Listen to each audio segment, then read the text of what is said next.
Tucker has already moved on with another woman. Another video of Keith changing the lyrics of his song Fighter for his guitarist Maggie Baugh has resurfaced.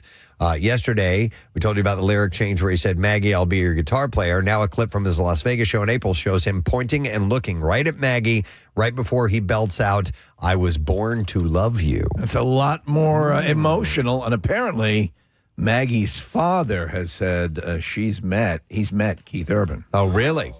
Why would that happen if you were not like, Yeah, I don't know. Who knows? So we'll see if there's... Take from that what you will. See if there's more to it in the near future. Leonardo DiCaprio is honoring the life and legacy of Jane Goodall, calling the late primatologist his dear friend, a true hero for the planet, and an inspiration to millions. He reflected on Instagram saying Jane Goodall devoted her life to protecting our planet and giving a voice to the wild animals and the ecosystems they inhabit. He praised her for groundbreaking discoveries in Tanzania that transformed, he said, our understanding of how our closest relatives live, socialize, and think, while also awakening generations to their connection with the natural world. He also said that had she been 24, he would have dated her. She was, she was a beautiful young woman. Yes, absolutely, sure. yeah. But if she was 24... Forever, he would have dated her. He would have gone for it. DiCaprio shared that his last words to her were, you are my hero, urging fans to continue their mission by supporting the Jane Goodall Institute and other conservation groups. I love watching that early footage of her with the chimps, and I mean, interacting and discovering a whole bunch of what we now know about them. It's pretty amazing. Yeah. So the two had worked together as UN messengers of peace since 2014 and recently collaborated on the upcoming film, which is called Howl. Vanessa Hudgens recently opened up about her early romance with Zac Efron while filming High School Musical, recalling her first thought at their audition was, oh my God, he's so cute. That's what I thought about you, Preston, when I first met you. I know. She said oh my God, he's so cute.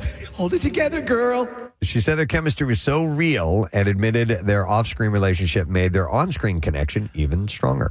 Yeah. They dated from 2005 2010 before she moved on with Austin Butler and later married MLB player Cole Tucker, with whom she now shares a growing family. They welcomed their first child in July of last year. I like them both. They're both very talented. They also have a second one on the way. Yeah. Efron has expressed nothing but support, previously calling Hudgens the best mom ever.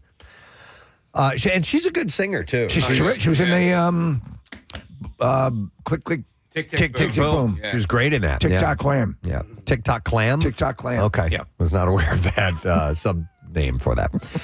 So the rapidly declining marriage of Aaron Pfeifers and Denise Richards took another step downward this week. In new court documents, Pfeifers told a California judge that he is on the brink of getting evicted and becoming homeless amid his divorce. The judge actually told both of them that they suck. He said, I am out of money and financially desperate in the documents. He said, I am about to be evicted from the residence in which I am living.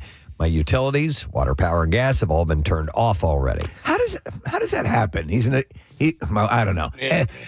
I'll walk in his shoes to figure that out. But apparently, the bulk of the money she now makes is her OnlyFans account. Yeah. Pfeifers is asking the judge for $150,000 from his estranged wife.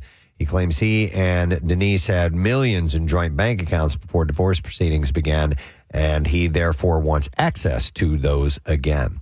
Yeah, I guess she's not. Is she really doing any acting right now? She had been doing some Real Housewives stuff, but they say by far the OnlyFans money that she's making dwarfs the rest. Probably, yeah. If she's not actively doing anything at the moment, then that would absolutely pull in a bunch for her. Brittany Ray Carrera is an actress who has dozens of minor roles in television and film.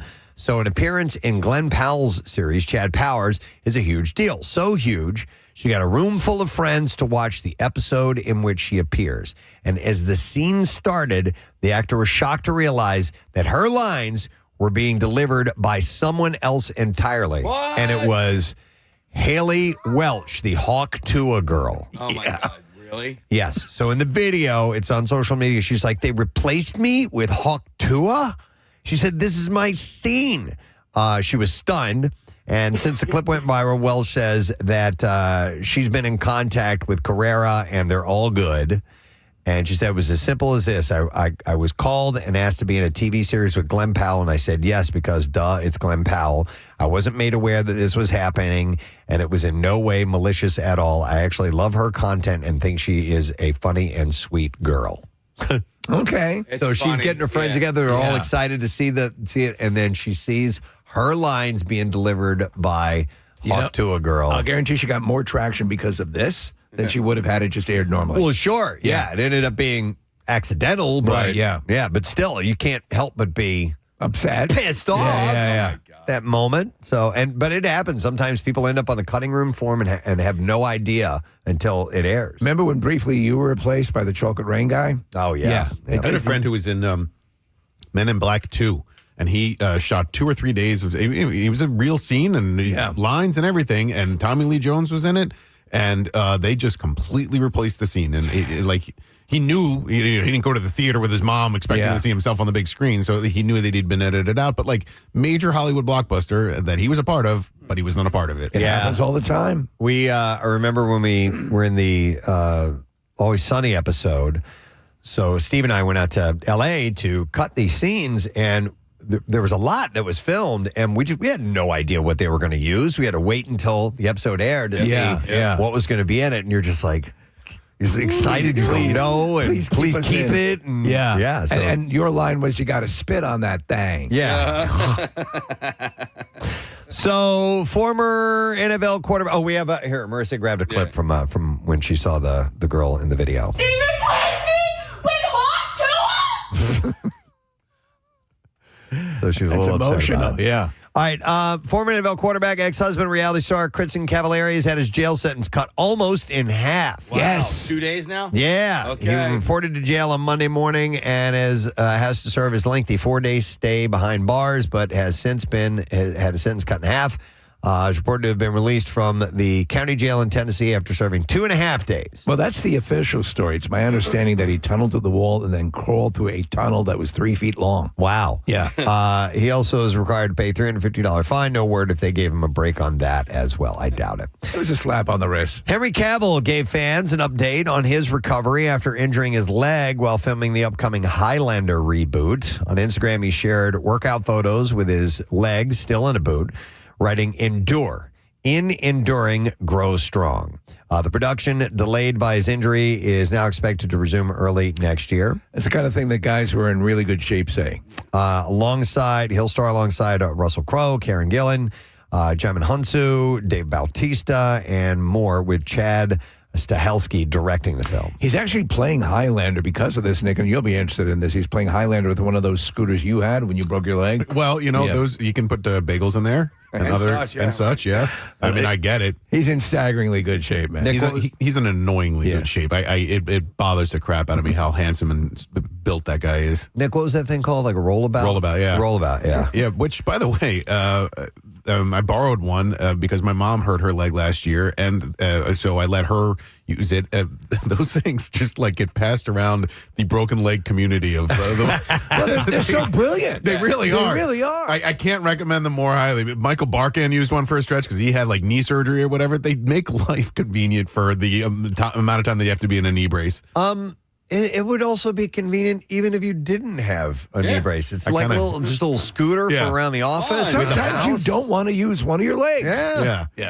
That basket is fantastic. So, for bagels and such. Stephen James is stepping into the ring for Amazon MGM's movie I Play Rocky. That's the name of this. And the If Beale Street Could Talk star will portray Carl Weathers. And, of course, he's the guy who played Apollo Creed, opposite of Anthony Ippolito as a young Sylvester Stallone. So Anthony Ippolito played Al Pacino in The Offer, about the making of The Godfather. Oh. Directed by Oscar winner Peter Farrelly, the movie digs into the wild, true story of how Stallone fought to not only write Rocky, but star in it, even when everyone told him no. I'm looking forward to this. Weathers, a former pro football player, went on to reprise Apollo 3 more times before his legendary on-screen rivalry ended in Rocky IV. And thanks to the Creed films, that legacy is not pulling any punches and still around. So, yeah, I'm looking forward to seeing this, too. I wonder if it would probably be folly for Ippolito to do a Stallone impression,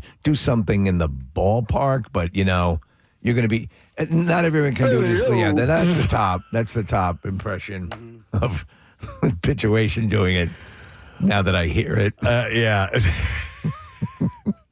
Part of my Rocky impersonation is not so good now that I'm hearing it. That's still one of my favorite moments. You want me to play the whole thing for you? If you have it, yeah, I would love to. Oh, man, I don't know. It's probably in the box, Pro, so that's all right. That's all right, Case. All right. Peaky Blinders is back. Netflix has announced that a sequel series from the OG show's writer and creator Stephen Knight has received a 2-season order at Netflix and the BBC. The series will take place in 1953, and according to the plot line, after being heavily bombed in World War II, Birmingham is building a better future out of concrete and steel. The race to own Birmingham's massive reconstruction project becomes a brutal contest of mythical dimensions. This is a city of unprecedented opportunity and danger, with the Shelby family right at its blood-soaked heart.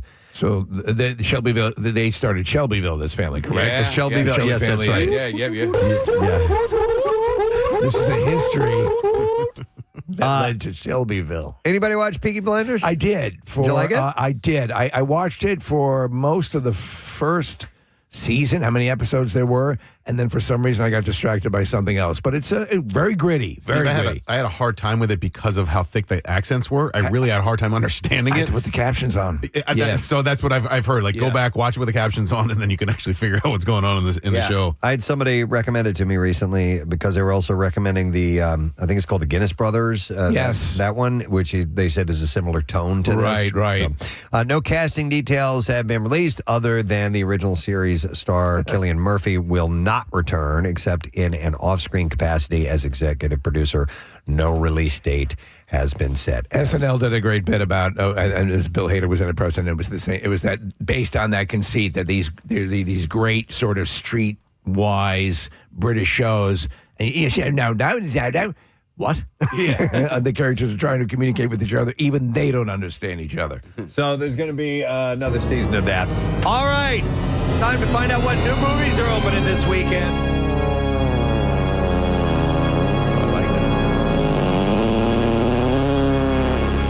We're going to start with The Smashing Machine, sports biography starring Dwayne Johnson, Emily Blunt, and Bas Rutten. The story of the MMA fighter Mark Kerr, who could literally crap on command. Just kidding. The story of MMA fighter Mark Kerr, who reaches the peak of his career but faces personal hardships along the way. Running time is 2 hours and 3 minutes long. Rated R, wide theater release. Rotten Tomato score gives it a 73%. Pretty good. You also have Good Boy opening, a horror mystery starring Larry Fazenden. Let's try that again. Shane Jensen and Ariel Friedman. Our canine hero, Indy, finds himself on a new adventure with his human owner and best friend Todd, leaving city life for a long, vacant family home in the country. From the start, two things are abundantly clear. Indy is wary of the creepy old house, and his affection for Todd is unwavering. When Todd begins succumbing to the dark forces swirling around the house, Indy must battle a malevolence intent on dragging his beloved Todd into the afterlife. It's an hour and 13 minutes long, rated PG-13, wide theater release, and gets a really good 91% score at Rotten Tomatoes. This is a horror story from the point of the dog. Mm-hmm. And the dogs can, they always say they're a little bit more, they're tied into the things we can't see, right. And it works on that premise. Okay. All right, and then we have a movie called Scared S-less. It is a horror comedy. Stephen Ogg, Danielle, or is it Daniel? I don't know. Mm-hmm. Well, Daniel spelled D-A-N-I-E-L. Daniel. And Danielle is D-A-N-N-I-L-L-E, maybe? All right, well, Chelsea Clark is also in this. A plumber and his germophobic son are forced to save the residents of an apartment building when a genetically engineered, bloodthirsty creature escapes into the plumbing system. It's an hour and 17 minutes long. It's rated R, and that gets a really good 92% score at Rotten Tomatoes as well. By the way, Preston, the movie title, wherever it's listed, is listed as the full word. Okay. So Daniel Doheny is his name, Okay. D-O-H-E-N-Y, so that's who it is. All right, and now we have some clips. Disgraced quarterback Russ Holiday goes undercover as Chad Powers to revive his career with a struggling Southern team. And here Glenn Powell talks about the surprise coaching that he received. Every practice I went to, there was obviously, footage of it.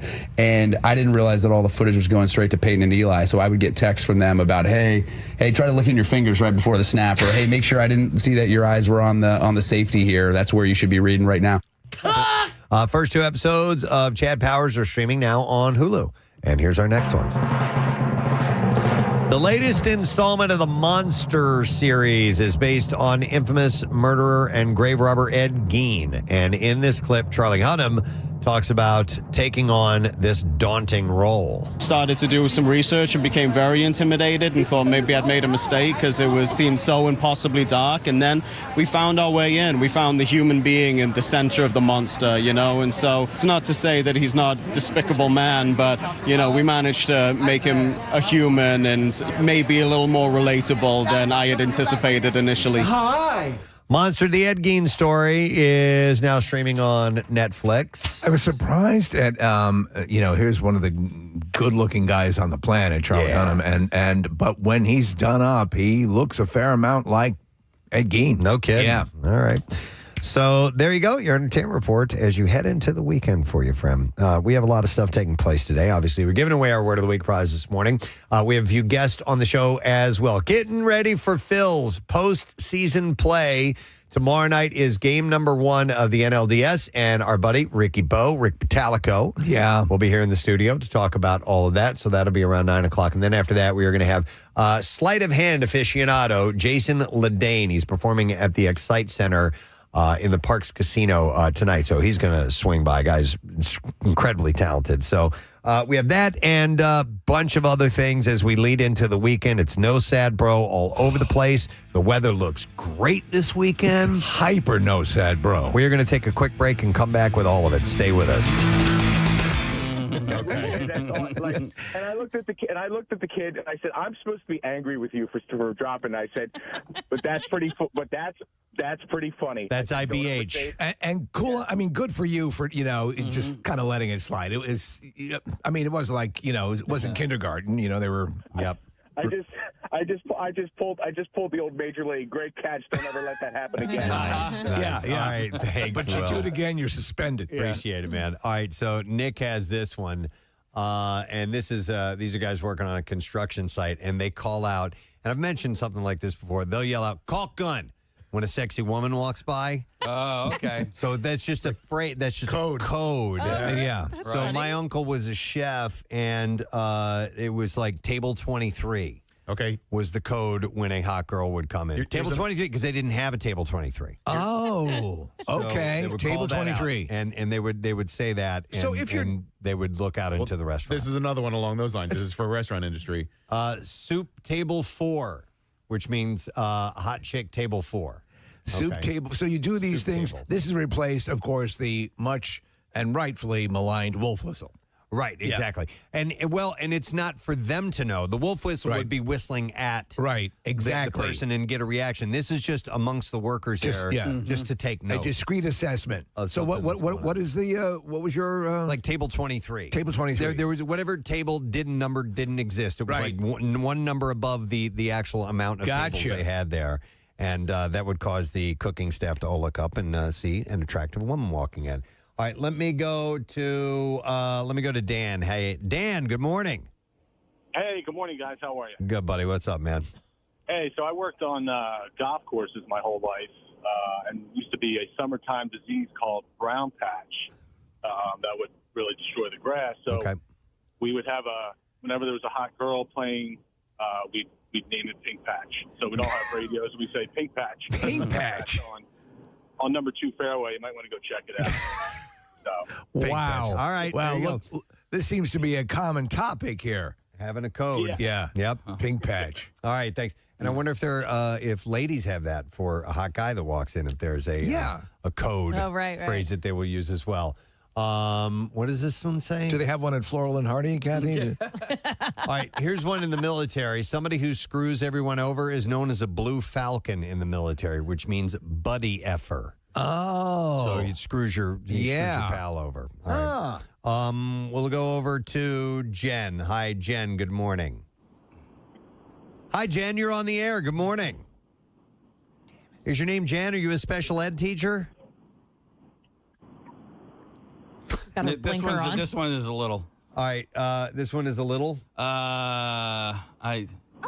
Okay. Yeah, you're reading the description there. Okay, we're skipping that one? Yeah, I would skip that one. Oh, my God. Okay, yeah, we don't want to do that. Talking about Maybe it kids was better. Spanking it in school. I will go next to, let's see, I have Dan on the line. Hi, Dan. Good morning. Dan R. Yes. Dan R. What's up, buddy? We have a whole list of terminology we use at work. And if you got to take a notch out of something, I'm a carpenter. It needs Ralph Macchio. That's great. Back to the sea hare thing. We had a guy on site that didn't realize it was a sea hare and thought it was a sea hare like the ocean. We laughed for like a day. And every time somebody needed a sea hare off, we'd all just start talking like pirates. Well, Dan, you have a couple others that are listed up here. Give us some more in the Ralph Macchio vein. If you got to move it a little bit, it's a smidge Pinciotti. A little shot to that 70s show. All right. You got Flib Tyler, John Travolta. If you got a bolt. Oh my God. Travolta. I love John Travolta. That is great. I love it. Pack out. You need a pack out. It's a Manny Pacquiao. The list goes on. It makes it fun. Yeah, yeah. And do they come up, just off the cuff a lot of times? Oh, all the time. All the time. I love it. All right. Thanks, Dan. Appreciate it, man. You guys rock. Have a great day. You too, man. There's a lot of code for hot women walking into certain places. Apparently. All right. So here's one for this person works at Primo's Hoagies. It says, we used to say, can you check the chicken? When a good-looking woman would walk in. I wonder how many times people actually checked the chicken before they realized what was going on. There's no chicken. Let's see. I will go to, let's go to Rob next. Hey, Rob, good morning. Good morning, bitches. Good morning, bitch. What's up, man? Hey, so I do tree work. Just Rob from Bucks County, do tree work. And if, climbing the tree, if, you need to get out on the limb. So you got to walk away from the trunk. So you're tied in. You got to walk all the way out on the limb to prune something. But somebody's too scared to walk out on the limb or inexperienced. They stay really close to the trunk, and we call them a crotch cricket. A crotch cricket. So explain. Because the union of the branch that comes off of the tree is called a crotch. Okay. So we call it a crotch a lot of times. Okay. So if you're too scared, your knees are shaking, a guy that don't have experience, I can't walk out the limb. Like, get out on the limb, you crotch cricket. I'd laugh so much. I think I would go out just because it's so pleasant. Yeah. That's great. Crotch cricket. Awesome, I love it. Thanks, Rob. Cool. All right, Come on, you crotch cricket, move it. All right, we need to go to Sharon because here's when a hot guy comes in. We have something at a restaurant. Hi, Sharon. Good morning. Hi. Hi, Sharon. Okay, what type of work do you do? Well, this is when I was working at a deli, and me and my friends, when a hot guy would walk in, we would say, "That's a Bob." That's a Bob. And then one guy would come in all the time, and my girlfriend would say, "That's a Bob," and I would be like, "No, no way." Well, she ended up marrying him. Wow. And she always said, "I never had to worry about you, like you're my husband, because you didn't like him from the beginning." That's fun. Yeah. That's a Bob. And it's it's fun having that second language. I'm sure you share a language with your wife, Preston, correct? Yep. Yeah. I'm trying It's the same thing. And I can't think of any terminology right now, but we definitely have some things that we will say that are some sort of code speak. We back in my pot smoking days, and my kids are listening. Whatever. I don't smoke pot anymore. We would Just to be clear. But when we were like on the phone, we'd be like, "Yo, is Bob coming over?" And Bob was the hey, you hanging out with Bob tonight? Are you bringing Bob with you? Oh, yeah. So, but pot you probably shouldn't smoke, right? Yeah. The more you know. The more you know. See, I stepped in with that PSA. But dude, I did have a friend who was like totally not even discreet about it. He'd be like, because you would just try and use it and hey, is Bob coming over? Hey, bring Bob with you. Like, hey. But he'd be like, hey, is Bob going to be you're there? making it sound suspicious anyway. And when I say Bob, I mean pot. Yeah. If you're young, best to stay away from that stuff.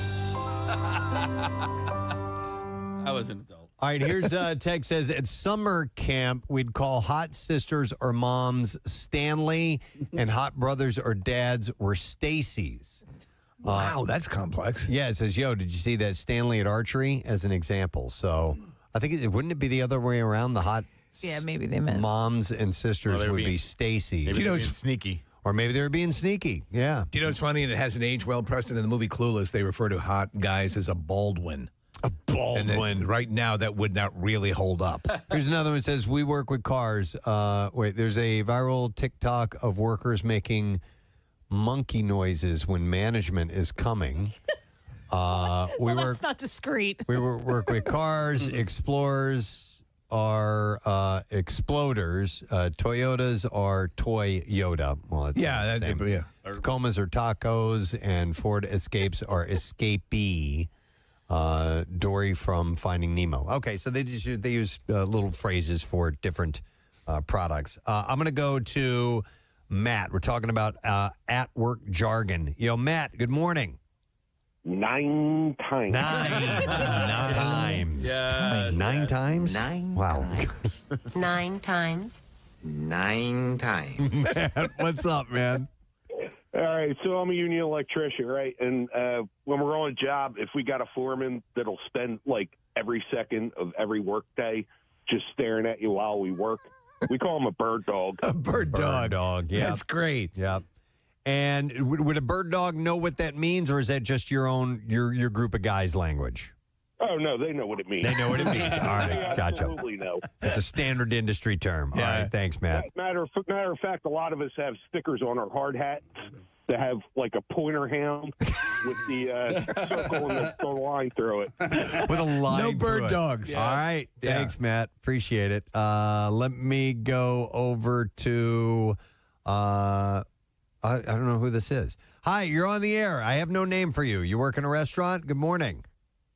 Good morning. Yes, that's you. Hi, what is your I'm sorry, I said Amanda, but it's fine. There we go. Yeah, so I used to work in a restaurant, as most young kids did before my big girl job, and we used to track mullets that walked in. Okay, and how would you indicate that? So if you make like an L with your hand, an upside down L was a man mullet, because it's got your fingers pointing down like the back of the mullet. Right. But a regular L was a lady mullet. Okay. And so we would put it up on our chest and say 23. And you'd walk by and be like, oh, that's a good, so whenever we saw a mullet, it was like. So to explain what you're talking about, if you were to do like a hand pistol and point the barrel to the ground, that would be a man It's a mullet. little tense in the studio this morning. Why do you think so?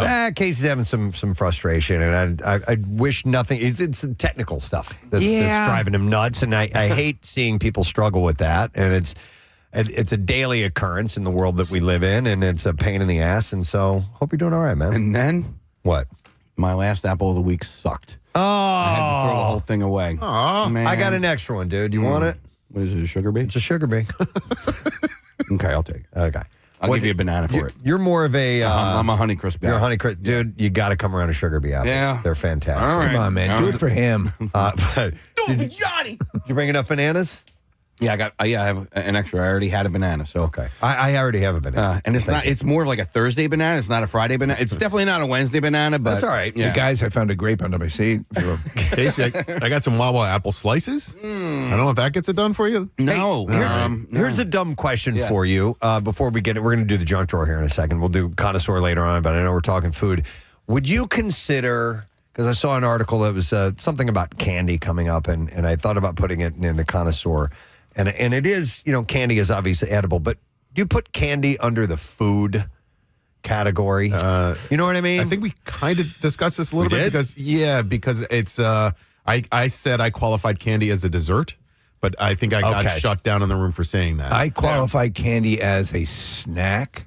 Right. Yeah, but like you could a have it as a treat. dessert. You could have it as just some candy, but as a treat. But I wouldn't say, if you had some candy, I'd still say, well, I haven't eaten yet. You know what I mean? No, if you had like some M&Ms or something. that tied you over. I haven't eaten. No. Right, I already ate. I had 5 M&Ms. Right. No. Yeah. I would agree. And the only reason I don't consider it a dessert is it doesn't show up on the dessert menu.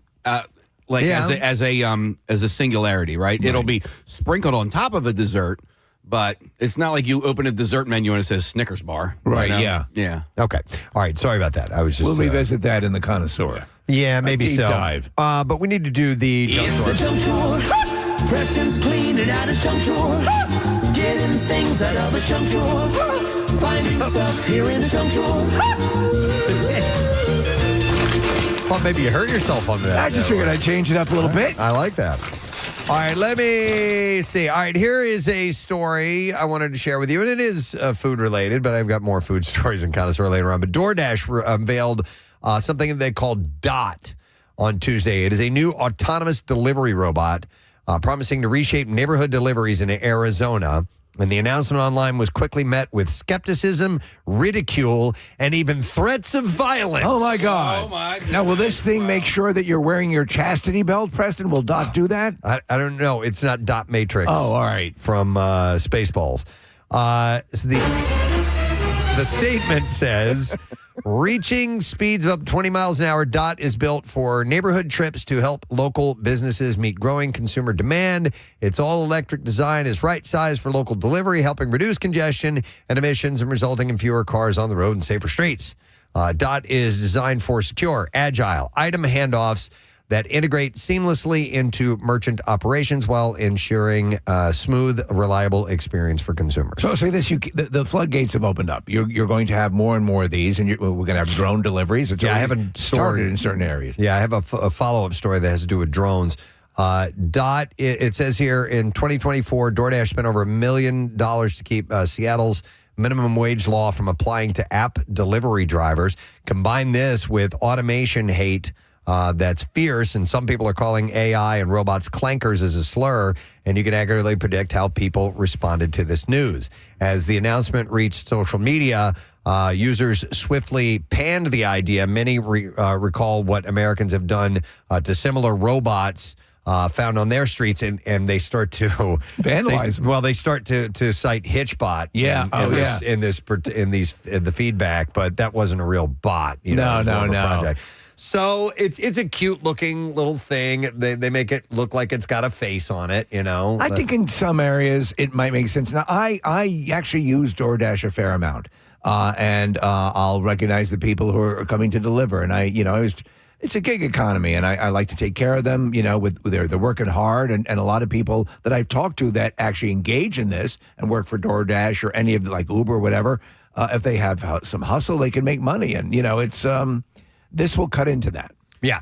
Did you see that there's going to be a celebration of Hitchbot today in Philadelphia? No. Really? Yeah. So sort of a make good, however many years later. And it's happening in Elfress Alley, which is a gorgeous spot in the city. It's today from 4:30 to 7:30, and you can come by and commemorate the quirky tale of Hitchbot. I want to see that presentation. Elfress Alley on Instagram has all the information if you want to find out more. Fair enough. All right, more than half a decade, Walmart has been testing a variety of drones to assess the viability of airborne deliveries. And on Tuesday, Walmart executives said the company now believes drone deliveries are ready to become a key part of the retail giant's operations.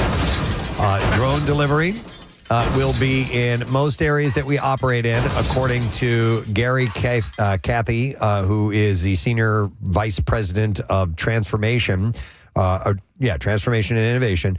While drone delivery is only currently available at a handful of the Walmarts, more than 4,600 U.S. locations, via partnerships with drone makers Wing, a subsidiary of Alphabet and Zipline. Kathy's comments mark a notable transition in how major companies are treating drone delivery. Walmart is indicating that it's piecing together concrete plans to scale drone delivery, which he described as really important to the company. So they're planning on moving forward with this. So I'm thinking for a lot of this is going to be more suburban, and I don't know how you could pull this off like for city deliveries, and I don't know, like for example in areas around here, if you're near any airport or anything, how are you able to do that? Yeah, I don't know. Walmart signaled its increasing commitment to drones in June when it announced that it would expand its partnership with Alphabet's Wing to offer delivery across 100 of its stores in Atlanta, Charlotte, Houston, Orlando, and Tampa. So we're still probably several years ago from widespread drone delivery. because there's a lot of regulatory, Right. like you were saying, financial issues and things like that need to be sorted out, but they're inching a little bit more towards it. In the movie Ready Player One, they illustrate how common drones may be down the road of delivering pizzas and stuff like that. So it may happen. It's an industry worth taking a look at, man. Why not? Especially for some areas where it could be you're not going to be able to get the consistency of deliveries that say you might get in another area. Yeah. This could help answer that. Yep. All right, let me go back in the junk jar. I found an email. I got this from our buddy Mike Mogan with the E-Beachwagon group. And also he's with the Dirty Delco engineers from our Cardboard Classic. And I'm going to pass this along as a service to those who may be thinking about in advance getting ready for the Cardboard Classic. I know it's a ways off, but we will do it again. And you need to collect cardboard. And he said, now that summer's in the rear view, it's never too early to start thinking about the Cardboard Classic. And I was hoping you could help me kill two birds with one stone. We have got a warehouse in Newcastle, Delaware, full of really solid cardboard that we need to clear out. And this isn't your standard packing material. It's heavy duty, 3/4 inch structural cardboard. Wow. Perfect for building like a big sled. Okay. He said, if you could give a quick mention, I'm sure plenty of teams are already thinking about their builds and looking for materials, and they can reach out through our website at ebeachwagon.com. And we can schedule something with me. We have enough. He said we have enough to fill a large trailer. So that's a whole lot. And I just wanted to kind of get out in front of the Cardboard Classic and see if people might need some materials, because that is an important part, obviously. Marissa? There's a whole Cardboard Classic Facebook group. Our friend Bob Havens and a whole bunch of those guys who like make the really big things are in that. So any of you guys listening right now, Bob, or if you guys are listening to the podcast, please jump in there and let everybody know that this is happening. Excellent. All right, so wanted to pass that along. Yes. So I thought that might be of a kind of a public service announcement. Because, as you get down to the wire, a lot of people are scrambling to find cardboard. Yep. All right. Get it now and you'll be set. Back into the junk jar. Hey! All right, how about this? I saw this is pretty cool. Treasure hunters in Florida found and recovered more than 1,000 silver coins from shipwrecks off of Florida's coast that date back to the 1700s. Wow. Captain Levin Shavers and the crew of MV Just Right are the ones who got it. They're part of what's called Queen Jewels LLC, which is a historic shipwreck salvage operation that is exclusive salvage rights to the remains of the 1715 Treasure Fleet shipwrecks. The fleet was made up of about 12 ships transporting New World riches to Spain from Cuba when a hurricane hit, and it sank in July of 1715 off of the Treasure Coast. And I mean, it looks like a real pirate treasure chest. I love it. Full of this stuff. Historians actually found it while searching. Historians estimate that as much as $400 million worth of gold, silver, and jewels were lost in the storm. It's astonishing. Captain Shavers and his team found the silver coins in addition to 5 gold coins called escudos and other rare gold artifacts worth more than $1 million. The whole concept of this kind of searching, Pat Croce was doing it for a while, is fascinating and romantic and a pain in the ass. Yeah, he was going after Sir Francis, who was it? Drake, yes. Yeah. Yes. So the captain said finding 1,000 of them in a single recovery is both rare and extraordinary. So the silver coins are known as pieces of 8 and were minted in Mexico, Peru, and Bolivia. Many of them still have visible dates and mint marks, making them important to historians and collectors. The condition of the coins suggests that they were part of a single chest or shipment that spilled when the ship broke apart. So when you find these things, and I mean, with the discovery, can the Florida lay claim to it? I mean, there are different claiming rights when you discover these things, and sometimes they're up for grabs for the person who actually discovers them. How does this one play out? Well, like I said, this group, Queen Jewels, they have exclusive salvage rights to the remains. All right. So it's theirs, from what I understand. Yeah. The condition of the coins suggests they were part of a single chest. Like I said, they will undergo careful conservation before being displayed to the public. Queen's Jewels staff said plans are underway for select pieces to be exhibited at local museums. But that's a big find. That's pretty amazing. Yep. All right. Let's go back in. All right. Here's an interesting article about cars and their depreciation over time.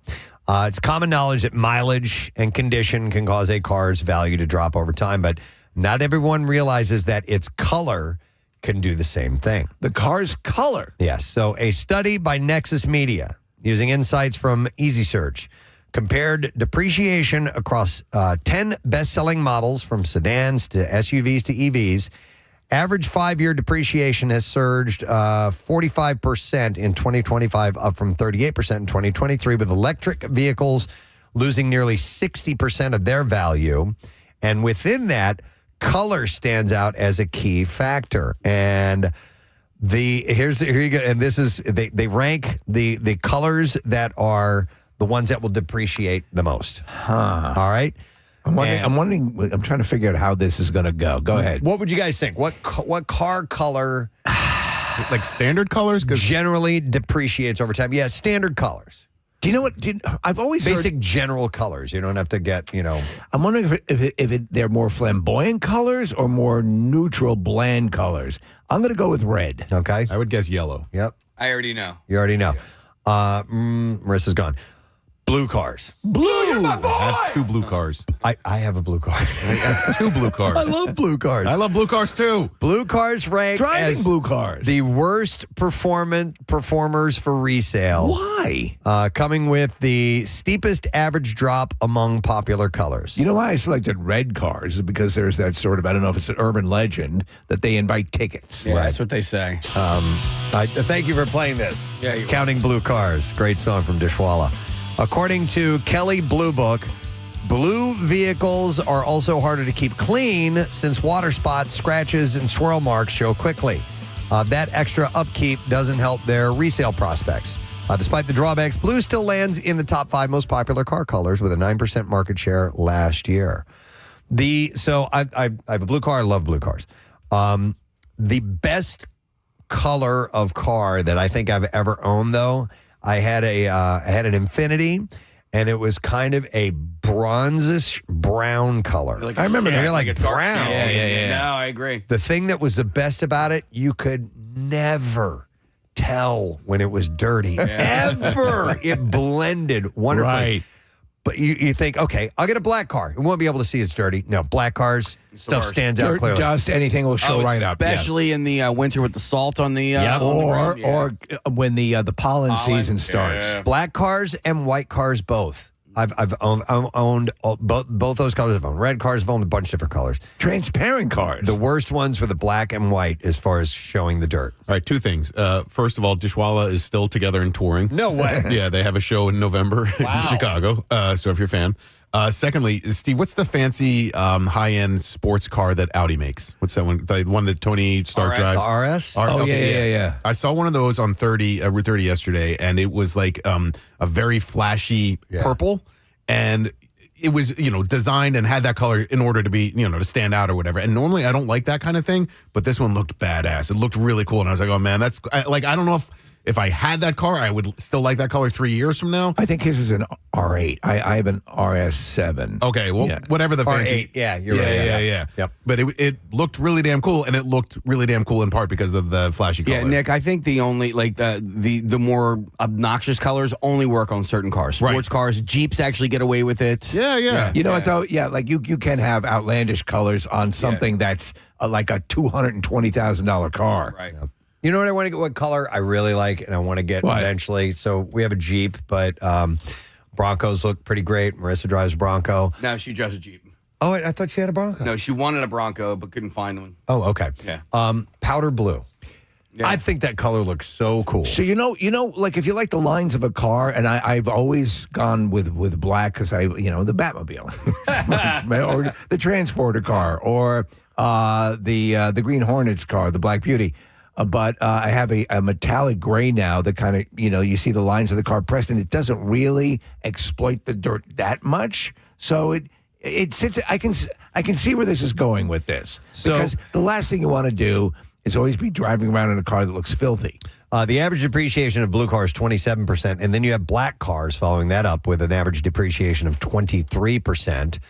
Besides being one of the most common shades, the study found that black vehicles depreciate more than most other colors. Shoppers may be drawn to the sleek look, but used buyers show less enthusiasm, dragging down trade-in and resale prices. Kelley Blue Book notes that black cars look best right out of the wash, but dirt, pollen, and dust settle almost immediately. It's true. On average, what is, and I know it's like a mind-blowing figure, on average, when you take a brand new car and drive it off the lot, what percentage does it depreciate in value the second you drive it off the lot? That's a good question. I've heard as high as like 20%. I doubt it's that much, but it may. Who knows? Yeah. Who knows? The study also tracked depreciation on red, silver, and white vehicles. Unlike black and blue, these shades are easier to care for in terms of maintaining their look. Red cars fall 21% on average. Silver drops 21%, and white proves the most stable on the list, dropping 18%. And it tops the list of most popular colors as well, of market 25% of market share. Well, this is an interesting peek. I didn't ever think that color had something to do with depreciation. Neither did I, yeah. Steve, that 20%, according to Kelley Blue Book, that's for a year. So it's not immediately off the lot. Got it. That's a little bit of a myth, although it does lose value as soon as it's not new anymore. But yeah, over the course of a year, on average, Kelley Blue Book says it's about a 20% for a new car. Nice. Thank you. All right, let's see where else we can go in the junk drawer. We're learning things. All right. This was a survey that was done by Amerisleep, and it found that over a third of Americans We're tired. use paid time off to sleep, not travel. Over a third of Americans. I saw this study, and not me. I wish I could. When I'm taking time off or I have time off, what happens with me? I get consumed with guilt for the time off, and I actually end up doing more. You feel guilty having time off? Sometimes I do. Wow. Yeah. Not me. Yeah. Can you have you ever planned a vacation solely for sleep? No. Yeah. But now that I'm aware that people are doing something like this, I would like to, or at least the first part of it, the first few days. Like, a couple 3 days and I'm caught up. I'm good to go. But I've never considered specifically targeting a location or activity or non-activity to make sure that those first few days are nothing but restful. That's a pretty good idea. Let's say you have, like 10 days or something like that to play with. Take 3 days and just make those smart. 3 days all about rest. Yeah, but I always have to, in a way, feel that I'm earning the time off. You already earned the time off. I know. I'm a moron. But it's just the way I operate. Okay. Yeah. I think, listen, if you're allowed paid time off, you take paid time off. It is part and take office supplies. It is part of the agreement. And take as many Post-it notes and highlighters as you can. You are owed them. Millennials use paid time off for sleep and rest the most. Followed by Gen X, then Gen Z, while only 20% of baby boomers have done so. That's, Can you remember the stretch in your life where you said, okay, this is the laziest I've ever been in my life? Wow. Where you did the least. College? Yeah. 7.5 years, man. It would be, high school, summertime. Yeah. Late teens. You think that's a sweet spot for it, right? Is. Yeah. You don't have to work yet. You maybe have a summer job or whatever, but you're not required to do that to pay the mortgage and whatever else. Yeah. Just smoke weed. That was my job. Get away with summer. That was it. You were in the military. You were Captain Blackfingers. More than a third of millennials have also taken a vacation primarily to catch up on sleep, compared to 30% of Gen Z and Gen X and 17% of baby boomers. High earners are also more likely to use paid time off for sleep than those making less than $100,000. On average, Americans who used paid time off for sleep took 2 or 3 days to catch up. So there you go. I'll tell you what, we're lucky enough to take a bunch of Mondays off in the summer, and I'm always grateful to those because I feel like I really am much more rested in the summertime. Agreed. In part because the weekend seems more legit. And it's a lucky thing, it's a privileged thing. I acknowledge that 100%. but like you can. Steve, you're not a drinker, but like you can go out and have a couple cocktails on a Friday night, and then sleep in on Saturday, and then get work done on Sunday or whatever. Like you have 3 days with which to play, including catching up on rest. It does make a difference, and because of the schedule that we have, our time off is really felt the evening before, where you don't have to go to bed. Yes, especially on a Sunday in the summertime. Yeah, most definitely. That's a good feeling. All right, let's go into back end.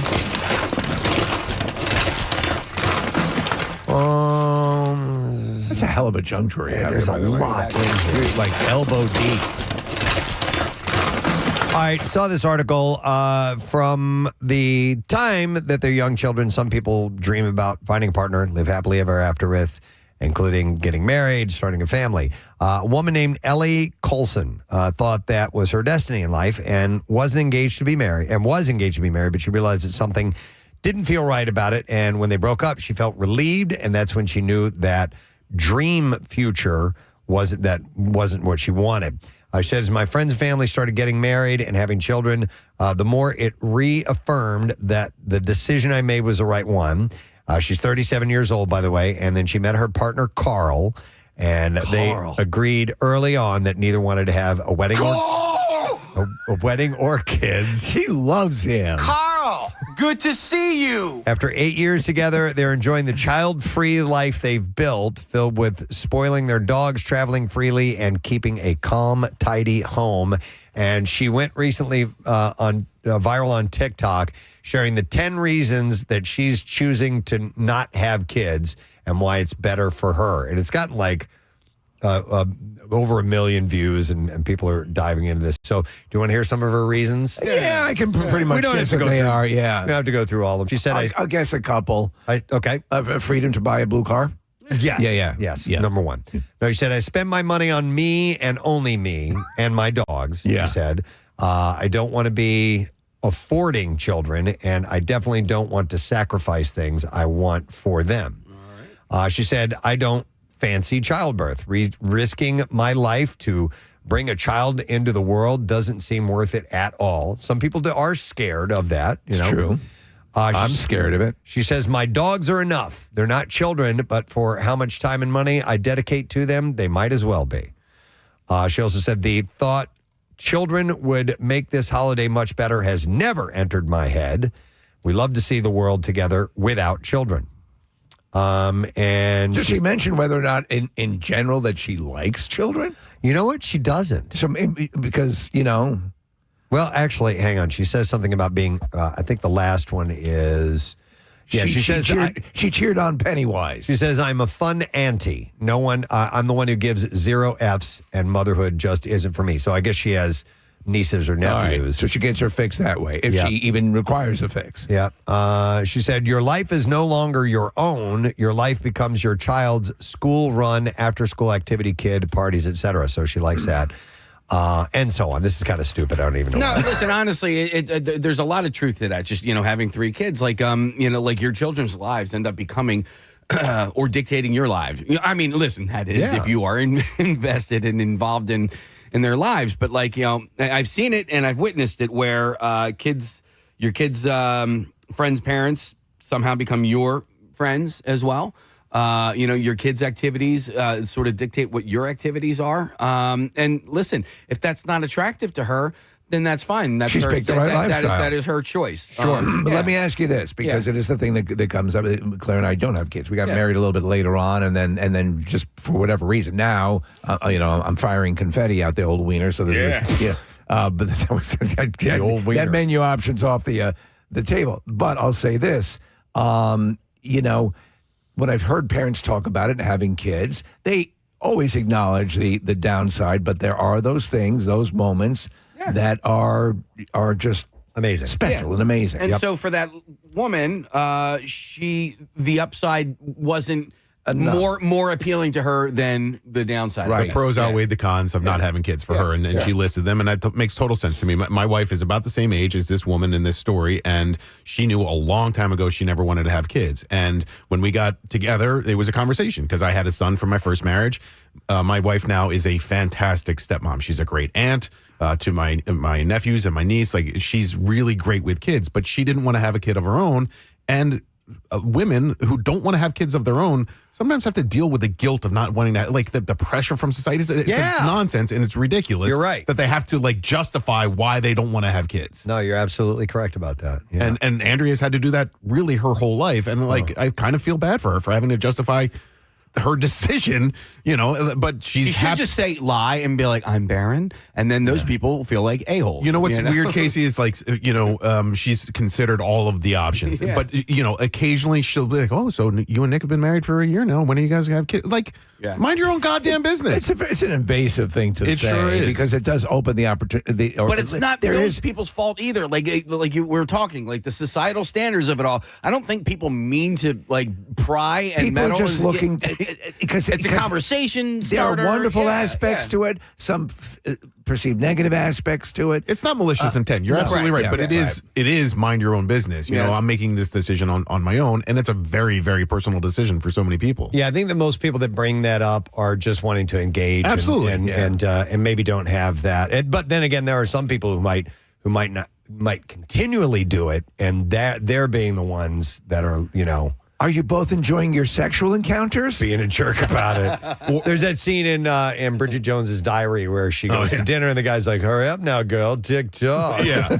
And you just want to punch that dude in the face. And also you get the, you don't know because you don't have kids. Like, once you have kids, then you'll know. Then you'll really understand. Right. And like, okay. Not for everybody. Yeah. Just ask Mr. Menendez. I remember when I was when I was a kid and I thought about getting older and having kids, and I thought it was a great idea and everything. That Rochelle and I got together and we're going to get married, and then I'm like, oh, you really want to do this? Yeah. Oh, okay. Yeah, were you serious about that? And of course, I was all in, and it changes your world for sure, but not for everybody. No, I see. They're obviously not having that in my life, but there are moments when we're surrounded by many kids because there's many within the family, and all growing up, and it's a wonderful thing. But there are those daddy-daughter moments that always like catch my eye, or even teaching a son to play. The classic things that. We talk about being appealing and being a parent seem wonderful to me, and I feel that that's a little bit of a miss. But listen, as a father of three and have been very, very heavily involved in my children's lives from the very beginning and continue to do so. Like I often joke, I'm like, oh, kids ruin everything, because they take away certain freedoms. Now it's not to say that I've been a prisoner or anything along those lines, but like you'll ask somebody like, hey, do you want to go to this concert tomorrow night? It's like, oh no, I got to go do this. I'm like, kids ruin everything. And listen, it's that you never know until you're in the scenario. I mean, there are times where I'm like, I'm overwhelmed with things to do, and I'm like, God, I just need a break. And then all of a sudden, I have like several hours off, and I'm like, God, I'm bored. Yeah. You know what I mean? So it's the same thing with kids. You have kids, you're like, God, they're driving me crazy. Before you know it, you're sitting there listening to the loons. But you may, the opposite could be true. You have no kids, don't have this in your life, and you're like, man, I really wish I could, or I wish I would have. Yeah. And so who there are people knows? who are desperate to have kids. It's all. Yes. Yeah. There are many menu options. Yep, most definitely. All right, well, we got to close up the junk drawer. I think it's time, 7:45. That was the junk drawer. Preston's closing up his junk drawer. There's nothing left here in the junk drawer. Until next time, that was the junk drawer. Alrighty then, we're going to take a break. We'll come back in a moment, and we will get into the Bizarre File when we get back. Some good stuff to share with you there. Guests are on the way, giveaways. We'll tell you about it all when we return. Stay with us. Okay. I love it. And then the number was almost like a loser symbol. Right. Gotcha. And so you would do that and then give a number, and would that coincide with a table? With the table. There you go. I love that. I love that. Thank you, Amanda. And frankly, I'm always happy not knowing, obviously this is being carried on away from your knowledge, and that's probably best. Okay, let me go to Michelle. Hi, Michelle. Good morning. Gadzooks. Michelle. I worked overnight at a CVS, and my supervisor and I, we would, I'd be in the front and he'd be in the back. And I would announce a code Q when a hot guy came in, and we would have a game. He would have to go around the store and find who I was talking about. Find the code Q. Oh, that's I love it. great. And Especially so, an overnight. So you would do that on the intercom in the store? Yeah. That's great. My supervisor was, gay, and he was always looking for people, and I would just announce, code Q. That was for cutie, and he would have to walk around and find who I was talking about. Love it. That's excellent. I love it. That's great. All right, thank you, Michelle. All right, Casey, which line? 2, David. All right, let me go to him. Hi, David, good morning. Good morning, folks. Hey, what's up, buddy? I'm a juvenile probation officer, and I work in the house arrest with the devices on the ankles. Okay. And we get a lot of recidivists. That's the terminology. But usually they like you, and they're being very friendly because they like that somebody's treating them with respect and talking to them and paying attention. Right. Or they really hate you and they're angry at you. So we'll call them your boyfriend or your girlfriend or your son or your daughter. Like if it's a female probation officer going out there, oh, your boyfriend's here. Repeat offender. That's They keep coming back. Okay. That's the standard. Yeah, So I've boyfriend actually or heard that. girlfriend would be a term for a repeat offender. I gotcha. Makes sense. Nice. All right. Thanks, David. Appreciate it. Let's go to Kenny. Hey, Kenny. Good morning.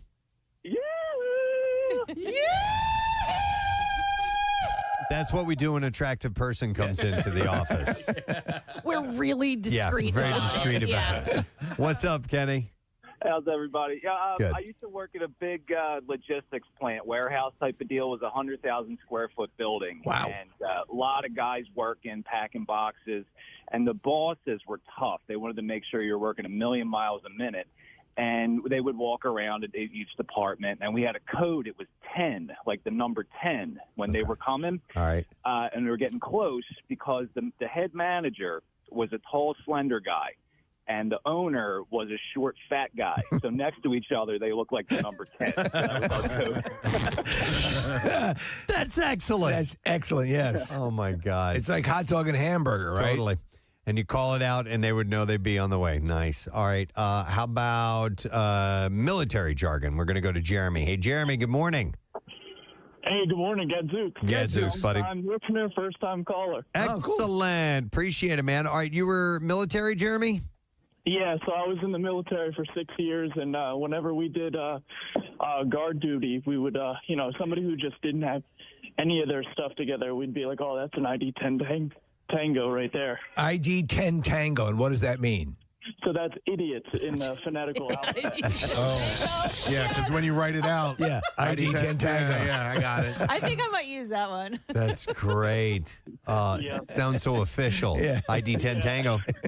Nice. All right. Thanks, That's Jeremy. great. Appreciate it, man. Let's go over here to Justin. Hi, Justin. Good morning. Hey, good morning, Gadzooks. Gadzooks, buddy. All right. So we're talking about at work speak jargon, and what would you guys use, and what did you do?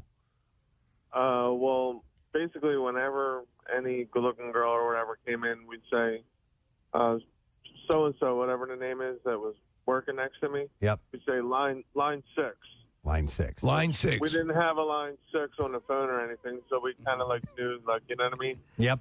Yeah, so and where was this you were working, Justin? I'm What an type of work? Auto technician. Auto An technician? auto Okay, technician. all right, I got you. So, Yep. So line 6, and that was the phrase, and everybody knew it. Yes, sir. That seems to generate, obviously, identifying attractive people is definitely a large part of code speak. Yep. We'll go over to Don next. Hey, Don, good morning. Good morning. What's up, buddy? Hey, so I used to work at Victoria's Secret, and around the holiday time, we would have a lot of people trying to steal stuff. So the code word, if someone was trying to steal something, was, I think we got a Susie. A Susie. A Susie. Now, what was that based on? Just a random selection of a name, or does it have any meaning beyond that? Just a Susie is just like someone that's probably going to steal something. Like around the holiday time, it's really big. Like a lot of people like steal the perfumes and bras. I don't know. You're right. So in malls, if you ever had a mall job or a store job, where there's a lot of inventory, a lot of people coming in and out. There are a lot of code words for people they believe are shoplifting. So yeah, that makes sense. Yep, I like Susie. Thank you very much. Let me get one more. This is Dave. This should be interesting. Hey, Dave. I want to take his out back and punch his. All of his. Right now, I'll take his physically. That's very well done. Get away from me. So, I used to work at a theme park, Sesame Place in the area. All right. And I was in the parks department where we would clean up all the spills, and bathroom accidents. Well, any incident that had a correlation to one of the characters, we use that color. So if there was a blood incident, you have a code Elmo. Oh, my God. If there was a pee incident, it'd be a code Big Bird. And the greatest one that I still use to this day is if there was a brown incident, it would be called a code Snuffy. Snuffy. Snuffleupagus. Was this like all the employees knew this, or this was just you and the guys you worked with? This was the actual codes that would go over the radio. Oh, my God, that's my really funny. Aunt Chris, who works at a hospital in the area, actually found them so hilarious that she took the codes into her hospital, and her staff now use those throughout the hospital. So P Aunt Big Chris, I love you very much. P is Big Bird, blood is Elmo, and Snuffleupagus is poop crap. Yeah. I love that, If there Dave. was throw up would be Oscar. Oscar, I knew it. Yep. Well done. Excellent. Oh, All it's right, so thanks, magical Dave. here. They keep making announcements. By myself, I'll take you physically. I got to go to this one. Okay, so I don't know what Ben did, where he worked, but this is interesting. Hey, Ben, good morning. Hi, Ben. You're on the air, bud. Is your name Ben? I'm Tim. Ken. It's Ken. Oh. Tim. Or Tim? Tim. All right, Tim. All right, so what kind of work did you do, Tim? So I have a construction company, and it's a small company. It's me and two guys, and we were working on this house on a park. And there's tons of women walking by. So if a woman walked by and had big breasts, we're always playing the radio. So we'll put on, play the John Mellencamp song. Okay. Melons. And then if a woman with a large butt will yell out, Wayne Gretzky, because he's number 99. 99 can look like a nice butt with two legs. See, it's Wayne. It's thought out there. Yep. Mellencamp and Wayne Gretzky. It makes sense. All right, thanks, Tim. I appreciate it. All right, so if you're in an establishment and you're a customer and you hear something that doesn't make any sense at all to you, right? They might be talking about you for all you know. You It's never possible. know. There's a secret language. All right, thank you for sharing, gang. We appreciate that. All the calls, all the texts, but we got to take a break.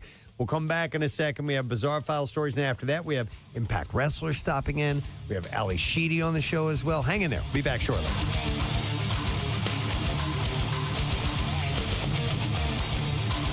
Preston and Steve.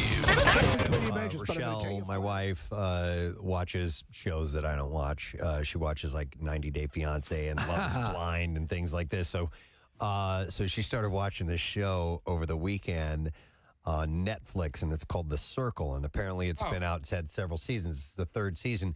And in the first season, there's a couple people. There's a dude from Conchi. Oh, yeah. That's on the show. Really? Yeah. A guy from Conchi and his mom. And yes. I ran into his mom a couple of times. I believe she's a realtor in... she's a character. In Conshohocken. Yes, and she was also a character when I saw her in person. But she listens to the show, and she was like... Yes. And there's a gal from Delco on it. What's the premise of the and show? She went to Cabrini. Okay, so it's... They put these people in this... I don't know, apartments or whatever. They give them a place to stay. Everybody's sequestered. They're on their own. You have no outside sources. You don't have a phone or anything like that. Okay. And you communicate via text only. There's like a message board of sorts. Okay. So you never see each other. You never see each other. You have a picture of you, or you might be catfishing. You might be pretending to be someone else. All right. Now listen, I don't watch this, so I've been told that this is how the show goes. So anyhow, they all communicate via text or sending messages back and forth to each other. I don't know what the nature of these conversations are or how they get started, but nonetheless, there's a voting system. The people that are considered, you get to vote for other people who you think is your favorite, I guess, or something like that. And whoever the top two that get the most votes are then able to vote people out. but they keep rotating. Like if they vote you out, then they bring new people in. Hence the circle. And it keeps going. I don't know what the point of the show is. I don't know if there's a prize. All I know is that my wife and daughter are now on board, and I hear them laughing hysterically while they're watching the show, and they're talking about so-and-so and this person and that person and doing this and this, and they find it hilarious. But the dude from Conchi, his accent is so Delco. Yeah. Really? Oh my God. It is. Yeah, it's definitely all over it. And the girl is also, who's from Delaware County. I just know sketches of information, but I thought it was pretty funny when the guy, I did see his indoctrination into the show, and he's like, yeah, from Conshohocken. I'm like, did he just say Conshohocken? Like, when do you ever hear the town of Conshohocken mentioned on a syndicated television show? Isn't it hilarious, though, how giddy you get? Like, if in a show, listen, with all this going on in the world, if I see something I recognize, like our skyline in a movie, I know, totally. And it's just something that you can't help it. So when you hear a contestant, I don't care how bad the show is, and we're looking at the trailer for the show, and it looks pretty bad, but, hey, it's cool. I can't help but think, though, people who know nothing about this area who actually just hear the word Conshohocken and say, what in the hell is that? Well, I told you, I've bemoaned the fact for years that anytime someone is from Long Island, New York, which is where I spent most of my earlier formative years, they're a raving moron. And that's the way it's constantly the way it is. Yeah, this kind of guy. And so there's a lot more people on Long Island, but that's the impression you would get all the time. Okay, so the guy's name is Ed. Somebody's texting in about him, and he was on The Challenge, I guess, which was on MTV. It used to be the Road Rules versus Real World Challenge, and now it's just called The Challenge. Oh, really? So does this have a vibe like that, like an MTV Real World? Not. I didn't get Real World from you're it, not watching it. But it's definitely got that MTV sensibility, and they're really playing it up for the camera and everything. But all I know is Rochelle and Caroline are laughing their asses off while watching the show. So good for them. I'm glad they found the show. Sure. Now there's another show on Netflix, and I have not seen this. Steve has, though, that has a tie to our area. And it's on Netflix, and it's The Worst Roommate Ever. Yeah. Casey had mentioned it last week as well. You watched one of the episodes. I think this might have been the premiere. I watched that one as well with an older woman. So this is, as you would imagine, these are sociopaths who end up being, living in proximity to you or whatever. And then this story arose, Preston, that you're going to talk about. Yeah, some dude who ended up... the people ended up dead in this particular story. That's kind of an underlying theme to all of these, Preston? Yeah, the first two episodes I watched, and people were dead. So this was in Montco. So in 2017, it's the saga of a serial squatter, and it ended in 2 shocking deaths in Montgomery County. The story is available for streaming on the Netflix series, and it's based on New York Magazine's viral 2018 article, The Worst Roommate Ever. The series of the same title tells the story of Jameson Bachman, or as his Chestnut Hill roommate Alex Miller came to know him as Jed Creek. So his name is Jameson Bachman, but he went by Jed Creek, a name that he had used to respond to a fateful Craigslist ad that Miller had posted seeking a roommate. And that exchange would serve as the beginning of an increasingly nightmarish string of events. So you can watch this episode, but I'm gonna reveal what happened here if you don't mind. Spoiler alert. Yeah, so as Jed Bachman contacted Miller about the room, saying that he was a lawyer from New York who had grown up outside of Philly and that he needed a place to stay in the area to deal with some family issues. And after meeting up, the two became roommates. Bachman wrote a check for Miller immediately and then moved in the same evening. And it started to get weird almost immediately, according to this article. Bachman showed up with 6 plastic bins, which contained all of his worldly possessions, as well as a cat, which Miller was allergic to and unaware that Bachman had. Bachman removed light bulbs from shared living spaces, took kitchen chairs to build a desk in his room, moved Miller's personal items around, and then refused to pay his portion of the utility bills. And after finding a cigarette butt in the toilet bowl, Bachman refused to pay the next month's rent, insinuating that Miller had broken the, quote, warranty of habituality. Habitability. There you go. Yeah. Much, Marissa. Real quick before we do make it Friday and do all that, let me do a couple shout outs. Let's do it. And but Plugarinos, we'll go with this one. It's a shout out. Says, good morning, everybody. Friday, October 3rd will make 27 years married to the greatest person that I've had the privilege of knowing, my wife, Shannon. Aww. She's one of the kindest, most thoughtful persons you'd ever meet. Always thinking of others, helping when you can. Fantastic human being. I love her, and to the moon and back. And she's also has beautiful boobies, Casey. Oh, nice. Okay. She's unfortunately not a listener. So if you have any time during Rocktober to send this out to her, that'd be great. Have a nice flight from Ed Fuller in Petersburg, New Jersey. So here's the shout out. She got beautiful boobies. Do the 5-day challenge. And that's for your boobies. Here's another one that said, hey, Presbo, I'd like to request a shout out for my husband, Casey, on October 3rd, our 5th wedding anniversary. Casey's the reason I listen to your show, and we communicate regularly, and Preston and Steve like yelling Frank Rizzo quotes at each other. In fact, this summer, he was attacked by a swarm of bees. Get away from me. And after passing out and coming to, one of the first things he said was, You're going to have a hell of a story on that. Now you're going to have a hell of a story. It was, bees. That's hilarious. And she says he is currently my best friend, and we have a happy little life together in Delco as dildos, which is double income little dog owners, for those who didn't know. And it would mean the world to me if you could give him a wet, juicy shout out, since we said no gifts, no cards. Casey is the best person, the best dog dad, and a lush and crumb creep. And I have a plan to take him physically. Love, Lindsay. So I love that. That's Lindsay Jarrett. So thank you, Lindsay. All right. I'm gonna give a shout out. This is to a guy by the name of Peter Katz, and he is apparently the guy who is running this event that's taking place at the convention center at Oaks this weekend called Animate Philadelphia. It's part of GalaxyCon. And so my son is going to this event. Parker? Yeah. Oh, he's huge into it. And he is way excited about it. And so I reached out to the group, and apparently Peter wants to show him around. He's the guy who runs the whole thing, nice. which I thought was a very, very nice thing to do. So thank you, Peter, and good luck with the event this weekend. There's all kinds of animation voiceover stars that are going to be there appearing. It's pretty cool. Check the box office. See the movies that are at the top of the box office week after week. Oh, yeah. Anime is on a run. Yeah, so it's a 3-day event that's going on. Here's a butt plug real quick. It is the 3rd annual Pink the Rink event. I got this from Erin Kane. She says, when my co-chair Michelle and I met in 2023, we became friends through 3 things we had in common. Our boys' love of hockey, our passion for giving back to the community, and our shared experience with breast cancer. And from that, Pink the Rink was born. I thought that was a cute name. That is a cute name. This year, with our boys skating on different teams, we are taking the event beyond the rink, outside of the boards, and into the community. If you're in South Jersey, we'd love for you to join us at Tonewood Brewing in Barrington on October 25th, 5 to 9:30. It's an all-ages gathering, and no tickets required. Stop by.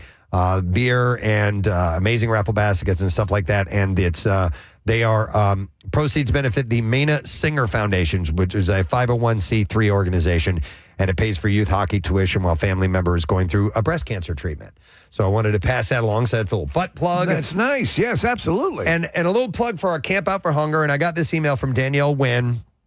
She says, hey, longtime listener here from the Y100 days. Currently training for my black belt at Action Karate Parkwood, and as part of our training, we have to complete a link in the chain project that helps benefit our communities, and I've chosen to collect donations in benefit of Phil Abundance, and I'm planning to drop off the donations at the upcoming Camp Out for Hunger. I'm stoked to participate in such an amazing fundraiser. You guys are the best. Rage on. So I just wanted to use Danielle as an example of what you can do as far as fundraising goes, and maybe not just at work, but maybe a hobby, a group that you're involved in, kind of motivate them and stimulate a little activity. Well, this is folded into her black belt run, so that's it's a great thing. Exactly. Yeah. So if you can mesh that together with some type of a project, I think it's a great idea. So I wanted to mention that, and thank you for the email, Danielle. We do appreciate it. All right, you guys ready for Friday? Yeah. Let's make it happen.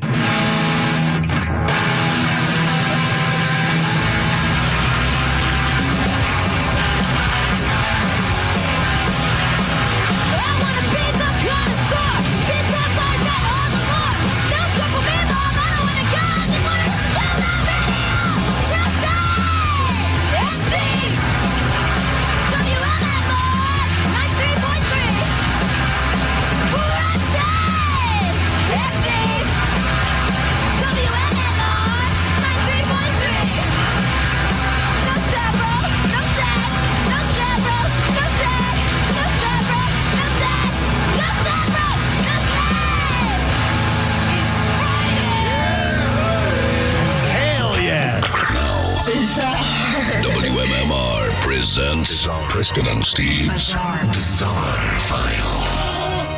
Tired? Little windy. I got a little out of breath. I mean, we should make the intro a little bit longer. Wow. Yeah. For those who don't know, I do a little dance on YouTube if you watch. With a frog hat on. At some point. All right. The B-File brought to you by Pella Windows and Doors. Don't miss limited time savings on Pella Windows and Doors, and you can get 40% off of installation or 0 APR for 24 months. And PellaPhilly.com for the info. All right. Here's a story of survival. A woman who went missing in China was found inside of a well with water snakes over 2 days. Why did it have to be snakes? Her name is Quinn, or Kin. She survived inside of the well for 54 hours, battling exhaustion, mosquitoes, and bites from water snakes. She used her swimming skills to stay afloat and clung to a stone embedded in the wall. Quinn reportedly, horrible. Yeah, she reportedly dug out 3 more stones to use as makeshift footholds. There were, she said, many moments when I completely broke down in despair. The bottom of the well was pitch black, swarming with mosquitoes, and even had a few water snakes swimming nearby. I was covered in mosquito bites and was even bitten once on my arm by a water snake. Fortunately, it wasn't venomous and didn't cause any serious harm. Now, here's the bad part. She left her iron on. Oh, no. The incident occurred on September 13th. Ken fell into an old abandoned well. Her family reported her missing the next day. Her son then contacted emergency rescue on the 15th. A team of 10 rescuers with thermal imaging drones began to search the area, and the researchers heard faint cries for help and soon discovered the well, which was obscured by weeds. Rescuers cleared out the area and found Ken holding on to cracks in the wall. After her rescue, she was transferred to the hospital. Doctors diagnosed her with 2 fractured ribs, a minor collapsed lung, and severe injuries to her hands caused her by her grip on the well wall. Hanging on for dear life. Ken said there were countless times I wanted to give up, but then I thought about my 70-year-old mother, my 80-year-old father, and my daughter. God, I hate my mother. Who just started college. I started thinking about my mother. God, I hate her. And if I left them behind, what would they do? So if I get out of here, I can finally beat her up. So she's in stable condition and is expected to make a full recovery. Oh, that's just nightmarish. Yeah, pretty miraculous. A drunken teen allegedly crashed a stolen vehicle with an 11-year-old passenger inside after flipping over on a highway in Arizona. Oh, man. The incident happened around 1 a.m. Tuesday local time after police received a report of a wrong-way driver on I-40 in Flagstaff. A deputy spotted the vehicle crossing the median in oncoming lanes before correcting course. The white Chevrolet Silverado, reportedly stolen earlier from the Flagstaff Police Department. Oh, my God. Veered onto a guardrail before flipping multiple times and then crashing into a tree. In fact, the impact was so violent, investigators said the truck's steering wheel snapped off. Jesus. And landed roughly 50 feet away from the wreck. Both passengers were hospitalized with non-life-threatening injuries. Police the kid's okay? Yeah, police noted that the girl showed 6 out of 6 signs of intoxication. Oh, I said a teen? She was 13. Oh, my God. I'm 10 years old, but I'll beat your ass. A subsequent blood test revealed her alcohol concentration was 0.183. Oh, my God. Twice the legal limit and for adults and well above Arizona's zero tolerance law for underage drivers. Snapping the steering wheel. Photos released show the mangled truck, its roof cave in, front end twisted against trees, as well as dislodged steering wheel lying in the grass. The 13-year-old will face DUI charges, and additional charges related to the stolen vehicle and reckless driving are expected. Listen, wow. Take away the PlayStation. Yeah. Let's get real. Let's get real. Time to get tough now.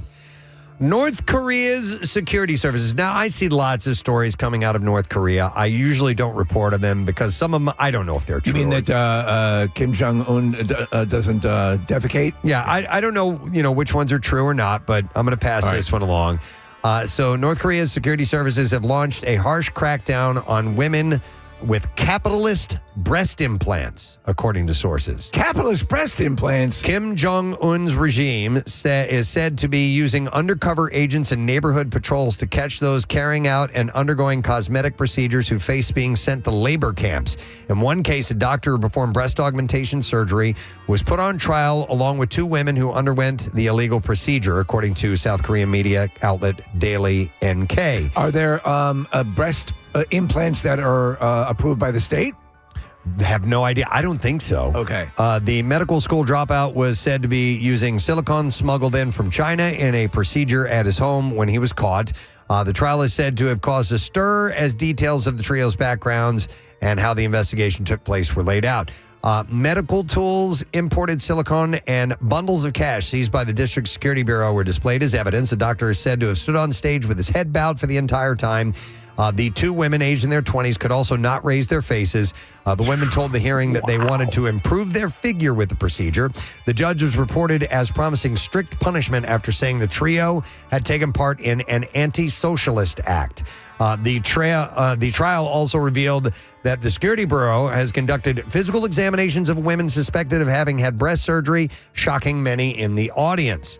Women will now be intensively investigated to see if they have undergone cosmetic procedures. So they're going to have like boob patrols. Maybe. Yeah. Neighborhood watch leaders are to identify women whose bodies have noticeably changed and send them to hospitals for examinations to confirm whether surgery has been done. She got beautiful boobies. Wow. And she's going to jail because of, I'll tell you what, man, if I had the option to have electricity or breast implants, I'd go with the electricity. All right, and then one last story. A Florida woman won a Mortal Kombat tournament while holding her 5-day-old baby. That's multitasking. Her name is Legion. She is a 3D artist and mom who competed at Juicy Game Night in Orlando. Her daughter, Careza, was born 5 days earlier by C-section. Wow. On September 22nd. The pregnancy was complicated. She had developed a uterine window where they had to do because of previous C-sections. And she also had severe pain before the birth, but they got her into the doctor said if she's gone into labor naturally, her uterus could have been ruptured. So at the tournament, she held the baby, the 5-day-old baby, while working through the bracket. She even beat her own husband on the way to the finals, where she won 3-2 against King Kai. And she took home, listen to this, $28 and a trip to DreamHack Atlanta. Wow. Yes. What in the hell? $28? Legion says she wants people to know that parents can still do things they love while taking care of their kids. That was never the question.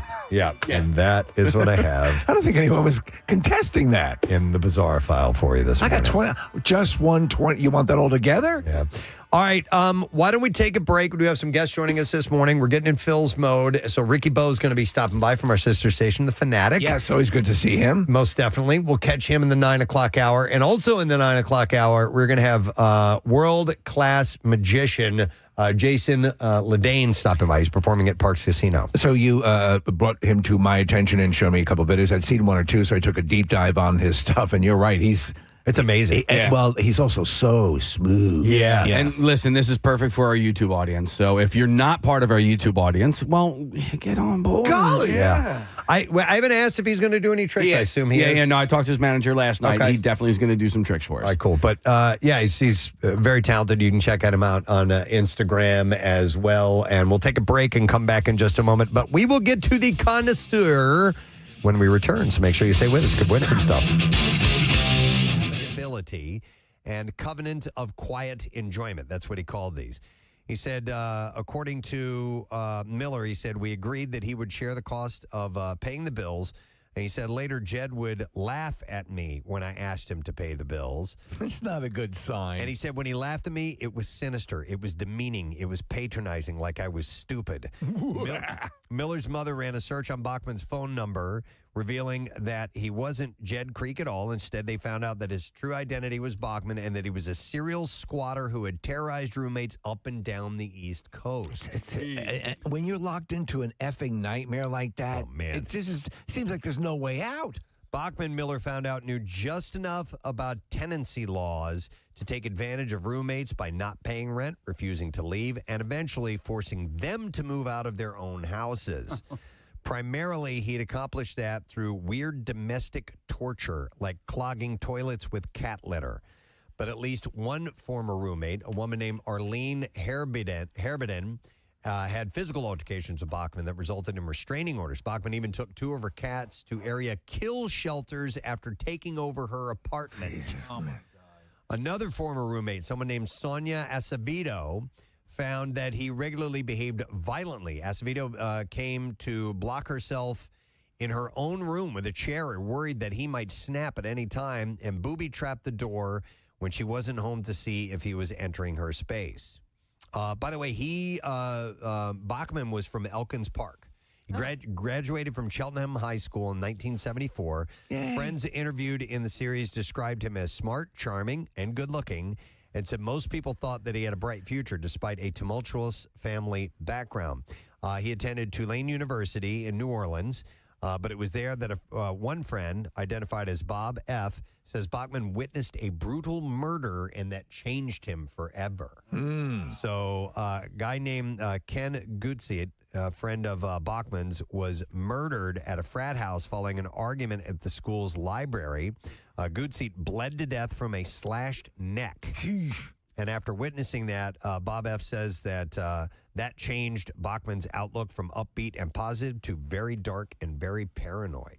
This is the nightmare, I think, of, and I know people who do it will enter into living situations, with basic strangers, with a very little bit of vetting. Right. And I think, like, in this series kind of focuses in on a number of these situations that go horribly wrong. I had to live with somebody for a couple months that I didn't know. Right. I'll tell you about that in a second. I'm going to get you a little bit more on this. And if you have a roommate that went nutty on you story, feel free to give us a call, 215-263-WMMR. So after learning Bachman's true identity, Miller threw a lengthy party at her home with drinking, smoking, and rap music, 3 of Bachman's apparent pet peeves, as a way to get him to want to leave. Well, that escalated into assault.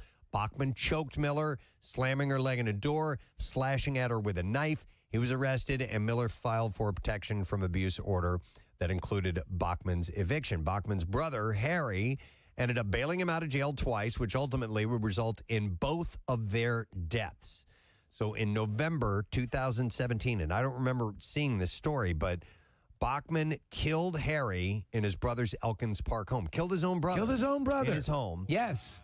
With the district attorney's office saying that Harry suffered blunt force trauma to the head and body. After the murder, Bachman fled in his brother's car and used his credit card to check into a hotel in Upper Moreland Township. And there, a SWAT team served an arrest warrant on Bachman, but not without a struggle. As the series points out, Bachman swung a camp-style axe at officers. I do remember this. Striking one in the face and another one in the arm before being taken to custody. However, he would never go to trial for Harry's murder. He hanged himself in his cell at Montgomery County Correctional Facility. So he ends up killing his own brother. 60 years old. He's got his list of things. He tortures his roommates. Kitty litter in the, to back up the toilet. Yeah.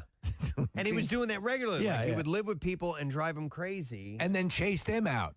And what are you getting out of that? That's the question. Is it because you just feel this need to exert control over people? Is that it? Is that the big thing? I don't know. But you talked about people not knowing each other, having to cohabitate, and it happens regularly. They do it all the time. Yeah, it happens at college. You get a dorm roommate, and you don't know who they are. I had when I first started getting into radio, I entered into this internship program that was kind of a move away and live there type of thing. And the guy who owned the radio station owned an apartment complex, so he would put you together with the other intern that was being a part of this program. Right. And so I lived with this other dude for a couple of months, and after, it was fine. The first few weeks are always fine, right? Yeah. And then after a while, he started getting a little weird. Nothing, I don't have any really good stories for you, but I just know that after a while, I was like, yeah, this is why you don't just join up with people and start living together, because after a while, you're going to find out something about them. If you know somebody for a series of months, at least you got a pretty good idea at who they are and what their quirks are. And it's not so unexpected if they are acting strange. You're exactly right. That's why it always caught me as incredibly bizarre when you'd see, like it used to be years ago, classified ads looking for a roommate. I'm like, really? Right. Really? Yeah. No, I'll live alone. Yeah. I'll work harder. I'll work around the clock to pay my rent, but there's no way I'm just out of the blue going to live with someone. See, in Canada, a lot of times people will turn their basements into apartments that they will rent out to people. And I know this from HGTV shows. There is no way I could possibly ever rent out my apartment, living above. My parents had two have done basement it. apartments. Yeah, my parents have done it. My dad has always put something either in the basement or off of the side of the house, and they've always had a rental. No kidding. On their house, yeah. Ever have any crazies? Yeah. Hey, people go a little loopy? No, not real. No, I don't think so. I mean, they my mom was always trying to help people. So it was always like, you knew the person through, 3 lines down. It was like a friend of a friend of a friend or whatever. Okay. So they didn't really I don't think they ever put it out there to say room for rent and just random people came in. It was sort of word of mouth. Word of mouth, but a lot of times is the case. I told you guys some of this story. In fact, one of those basement apartments was in Brentwood, Long Island, and then the people who lived upstairs rented the top part of the house to this jackass. And so this guy was on the run from all sorts of bill collectors. Oh, wow. So I was constantly dealing with people who would come around to the door in the basement, the other apartment, looking for him, all the time. And I'm like, come on. And then eventually he was supposed to be the one who was making sure the bills, good call on the landlord, paying for the water and all that stuff. That all got shut off. So eventually I told you one night I switched all the locks in the house so that they face my direction. And I'm like, no, this is not going to happen. I had to put my foot down. And then after a while, you're like, why am I fighting for this turf? There are other apartments. Let me get out of here. Right. Why is this my battle? Yeah. Let me go to some calls. I have Laura standing by. Hey, Laura, good morning. Hi, good morning. Hey, what's up, Laura? Hi. So my neighbor and I were just talking about this because we were just talking about the show. When I was 19, I made a very bad decision to go on Craigslist and try to rent a room from a stranger. Oh, yeah. I went to Temple and I didn't like my dorm situation. So, very long story short, I met somebody who I was renting his basement from him. He was a little older. He seemed like he had everything together. We signed like an unofficial agreement, I guess, for me to live in his basement. And just like you were describing, like things were just a little off. Like things were weird. The basement apartment also was not a real apartment. It was just a finished basement. So we shared laundry, we shared bathroom, we shared kitchen. Yeah, no. So, Laura, that sucks. So things were getting weird, really weird. I couldn't put my finger on it, but I felt very uncomfortable. So he said he had a work trip coming up. So I was like, this is my time to move out. I don't know if he didn't go on a work trip or whatever, but he showed up and saw that I was boxing things up and literally locked all of my stuff in the basement, and I could not get into the house anymore. He locked me out of the house. And this is on 18th and Federal in North Philadelphia. Oh, God. Okay, so you show up and it's locked. What do you do? I called my dad. Okay. Yeah. And I said, you need to come help me. Bring your gun. Yeah. Yeah. So he came down. It was in the middle of the night, which adds another creepy layer to it. I was working at a coffee shop and, closing down the store, so I was coming home late. And, so I called my dad, and my dad basically was pounding on the door and threatening to call the cops and said, you need to let my daughter get all of her stuff out. And he kept demanding money. It was well, let me ask you. So bizarre. Let me ask you something. So had you informed him you were leaving, or were you beating a hasty retreat without his knowledge? So I had my boyfriend at the time was staying with me too. And I was like, we got to pack up and get out while he's on this business trip. Because it was just too creepy. Right. So, when you say came home and when you say creepy, was he being sexually creepy? Was he being just psycho creepy? What level of creepiness? I literally can't even put my finger on it, and I honestly don't even remember his name. It was I blacked this whole experience Okay. out. All right. Yeah. I get it. No, absolutely. But maybe little things said, little glances, stuff like that. Yeah, I would find things in the shared bathroom. I could not do that. I probably can't say, but it was just gross and weird and uncomfortable. No. Dear God, sharing a bathroom with a stranger, sharing a kitchen with a stranger, no effing way. I mean, I understand it might have been something you had to because of the situation, but you'd have to hold a gun on me to do that.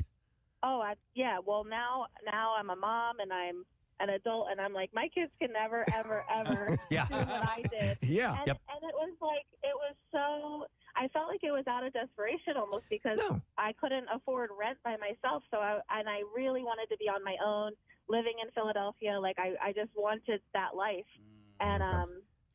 No, I think a lot of people are in that same boat. Thanks, think, Laura. It's a Appreciate common it. thing. Yeah. I think most of these stories are going to start with. So I went on Craigslist. Yes. Right? So before we get to the Connoisseur, can I share a?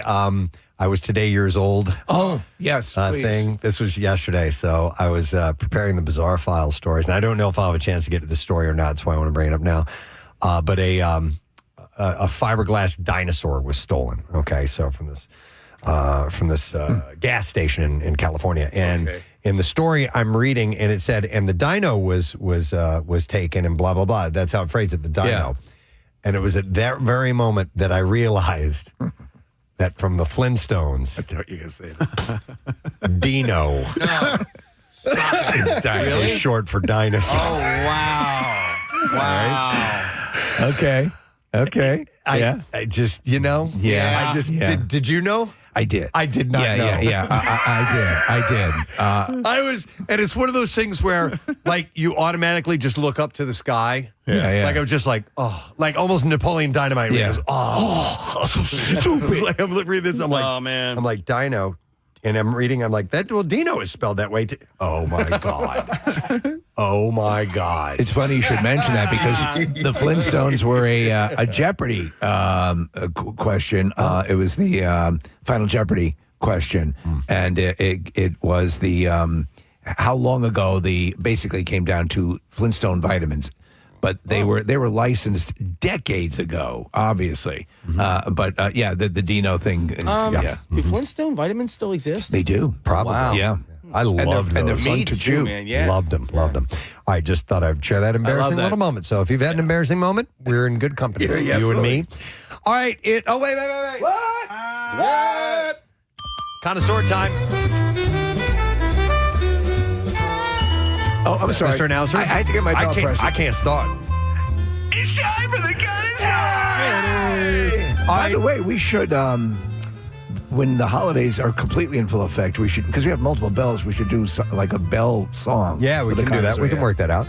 All right, so it's presented by Acme, the official supermarket of the Preston and Steve Show. We're going to give away a $50 Acme Markets gift card with some food clips. And they have a theme this week, by the way, and I'll tell you what that is in a little bit. But I'm going to start with the first story from the Connoisseur Files. And it's the fact that Italy, the massive new Italian marketplace in King of Prussia at the mall, is officially open. It opened yesterday. Oh, wow. And Nick went by there, I think, No, Nick? there's several in the country, but this is the first in our area. I went to one in Boston with my son in May, and he's going to Boston next year for college. He's going to Northeastern, and I'd not been to it before. My ex-wife was raving about it, and he was raving about it. I was like, I'll go check it out or whatever. They were right. It is so freaking awesome. It's like a DeBruno Brothers style place, and I love DeBruno Brothers. It's just a little different, and hopefully you guys can sample it as well, because I really enjoyed it. So I had read about it, and I didn't really get it, but 6ABC did a little feature on it this morning, and seeing it made me go, oh, yeah, okay, this So makes what is sense. it? So it's a big market, essentially. 21,000 square feet. And it includes fresh pasta, a restaurant, fresh fish and produce, and more. There are counters that you can go up to and get made food, that's ready to go. So it's easy to stop and eat. And here's the description. 21,000 square foot establishment includes a restaurant with both indoor and outdoor seating, quick service counters, a retail selection of imported Italian goods, a wine store with 450 Italian labels, and more.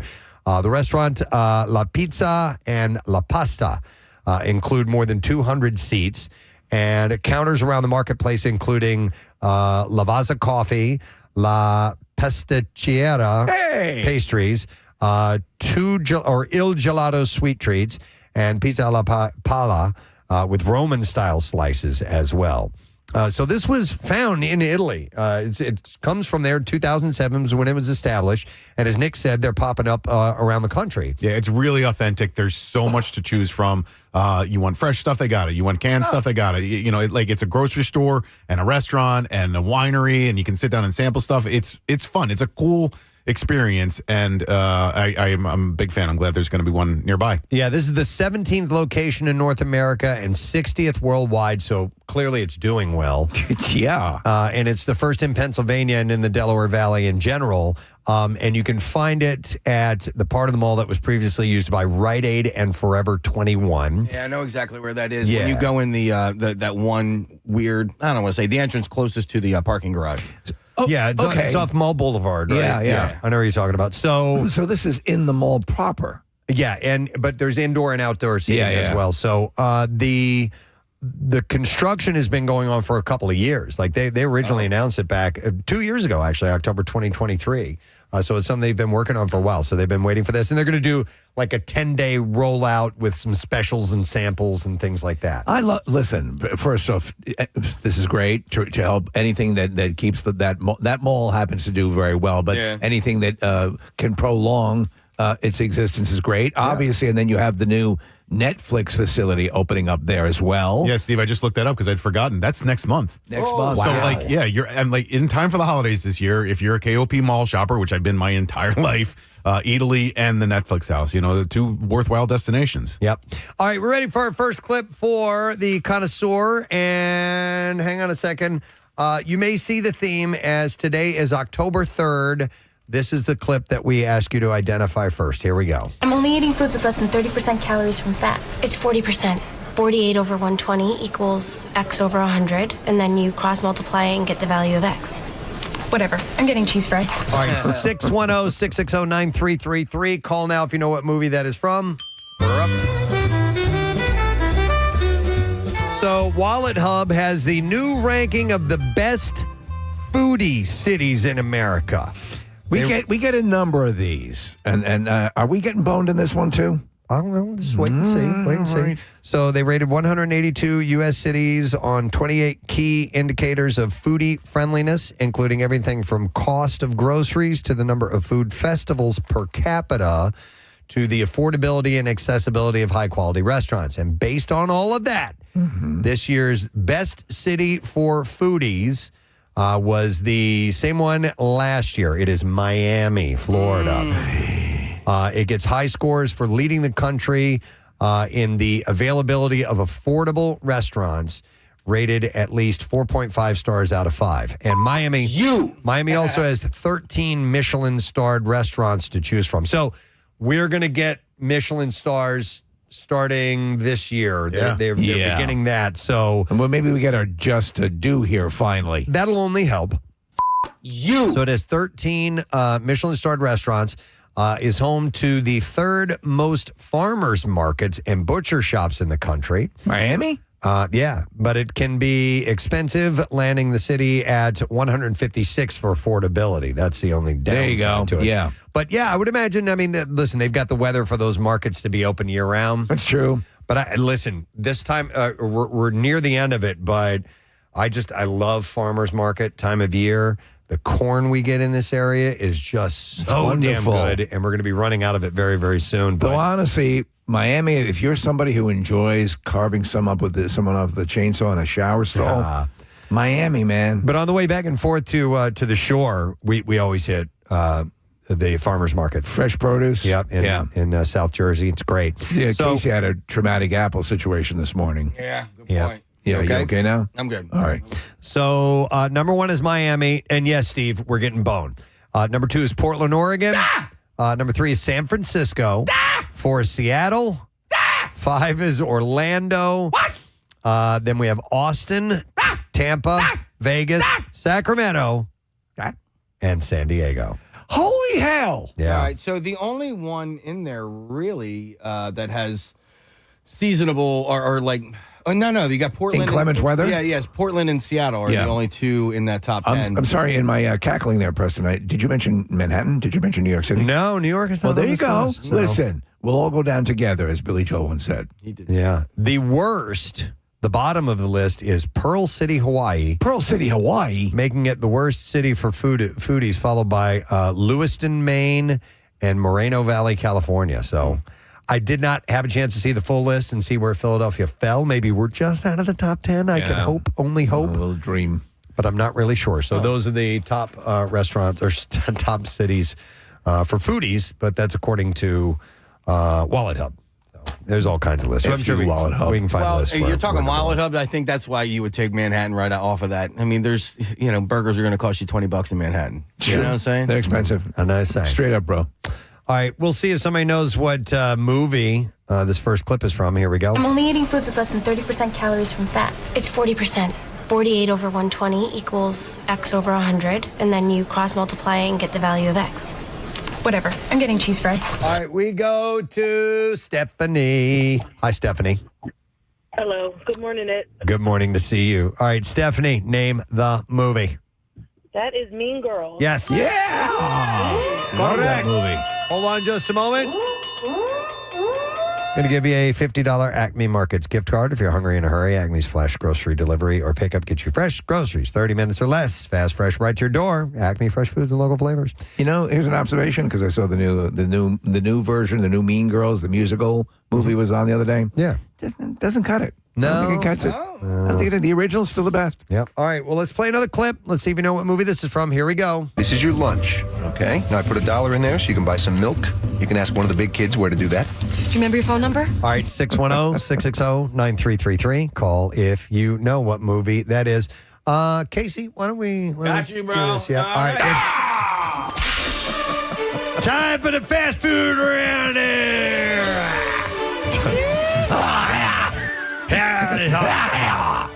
All right, so thanks to a long-awaited collab between Salt and Straw, which I wasn't familiar with, and Taco Bell, they have come up with the Tacolet. This is essentially a Choco Taco. Oh, this is like the Tacchina. No, I don't know about that. But the over-the-top ice cream taco features a hand-pressed waffle cone shell packed with cinnamon ancho chili ice cream, dipped in single-origin chocolate and topped with toasted brown rice for crunch. And it's good for you. Well, I don't care. What was this a chain restaurant is it pairing with another? Yeah, Taco Bell. Yeah, but what? Salt and Straw. Not familiar. Not familiar with that either. So to make things even wilder, it comes with 2 Taco Bell-style sauce packets in mango jalapeno and wild berry cinnamon, if you'd like. There's a whole mess of flavors going on there. Yeah. I can see the wild berry cinnamon. That might make sense. I don't know. Maybe. I don't know.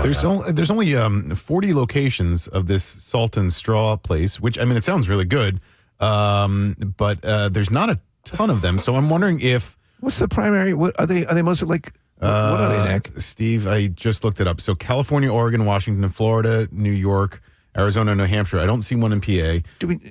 So I don't know if, maybe Preston, you have it in the story, if it's going to be this, will be available in all Taco Bells? It says it sell primarily Salt and Straws? It launches today, and you'll find it at Salt and Straw shops in multiple states or shipped nationwide in 6-packs. Plus, there's even a commemorative keychain for the superfan, so I don't know about that. Oh, could you imagine that's your life? Yeah, I don't know. If you're looking for salt or straws, I have a place for you. Yeah, there's not many options to get this thing. Nick, is Salt and Straw a ice cream place? Yes. Okay. Oh, there we go. So it Okay. is an ice cream joint. All right. Like, and probably, I guess maybe like Llewellyn's, they do some interesting collabs or... I finally went by Llewellyn's for the first time. What'd you walked think? by it, and I didn't go to it. We were had just had dinner, and I was too full. But it was the one in the neighborhood that we'd walk by. I'm like, oh, that's they have the Ed Sheeran ice cream or whatever. Have I not taught you anything? Always leave for room for dessert, bro. Always. Yeah, but even if it includes, leaving a little bit of soup left in your bowl. Wow. May I remind you of something, young man? Who gave you a backup apple this morning? He offered one. He didn't take it. But anyway, okay, I'll heed your warning or heed your advice. So another Taco Bell story in the Fast Food Roundup. They are going big for National Taco Day, which is next Tuesday. It happens to fall on a Tuesday, Taco Tuesday. So next Tuesday, fans can snag a $1 Cantina Chicken Soft Taco at 4 different times throughout the day, but only 25,000 are available per drop, so speed is the key. The fun doesn't stop there because early birds can score limited edition T-shirts, and lucky night owls might even win a gift card for a year's worth of Taco Tuesdays. They have chicken, avocado ranch, pico, and even a side of avocado verde salsa. So you can dive in and do that next Tuesday. I was seeing a feature on the fan base for example, the Taco Bell fans. You'd say you'll kind of reel off the swag that they're offering. It's they offer. You don't know how much that stuff means to like the Taco Bell fans, or even like the Wendy's fan. There are factions of fast food, acolytes, and they love the swag. My senior year in high school, I worked for my dad as a courier. So I would, after school, Monday through Friday, I would drive and drop off, packages, pick things up, whatever. But I always, every day, went to Taco Bell afterwards because it was 99-cent tacos. And at the time, Rocky and Bullwinkle were the the champions for it. Right. And so I had a little card that they gave me that they punched the card. I ended up with a Rocky, Bullwinkle T-shirt, a Taco Bell Bullwinkle. And you savored it, right? I loved it, dude.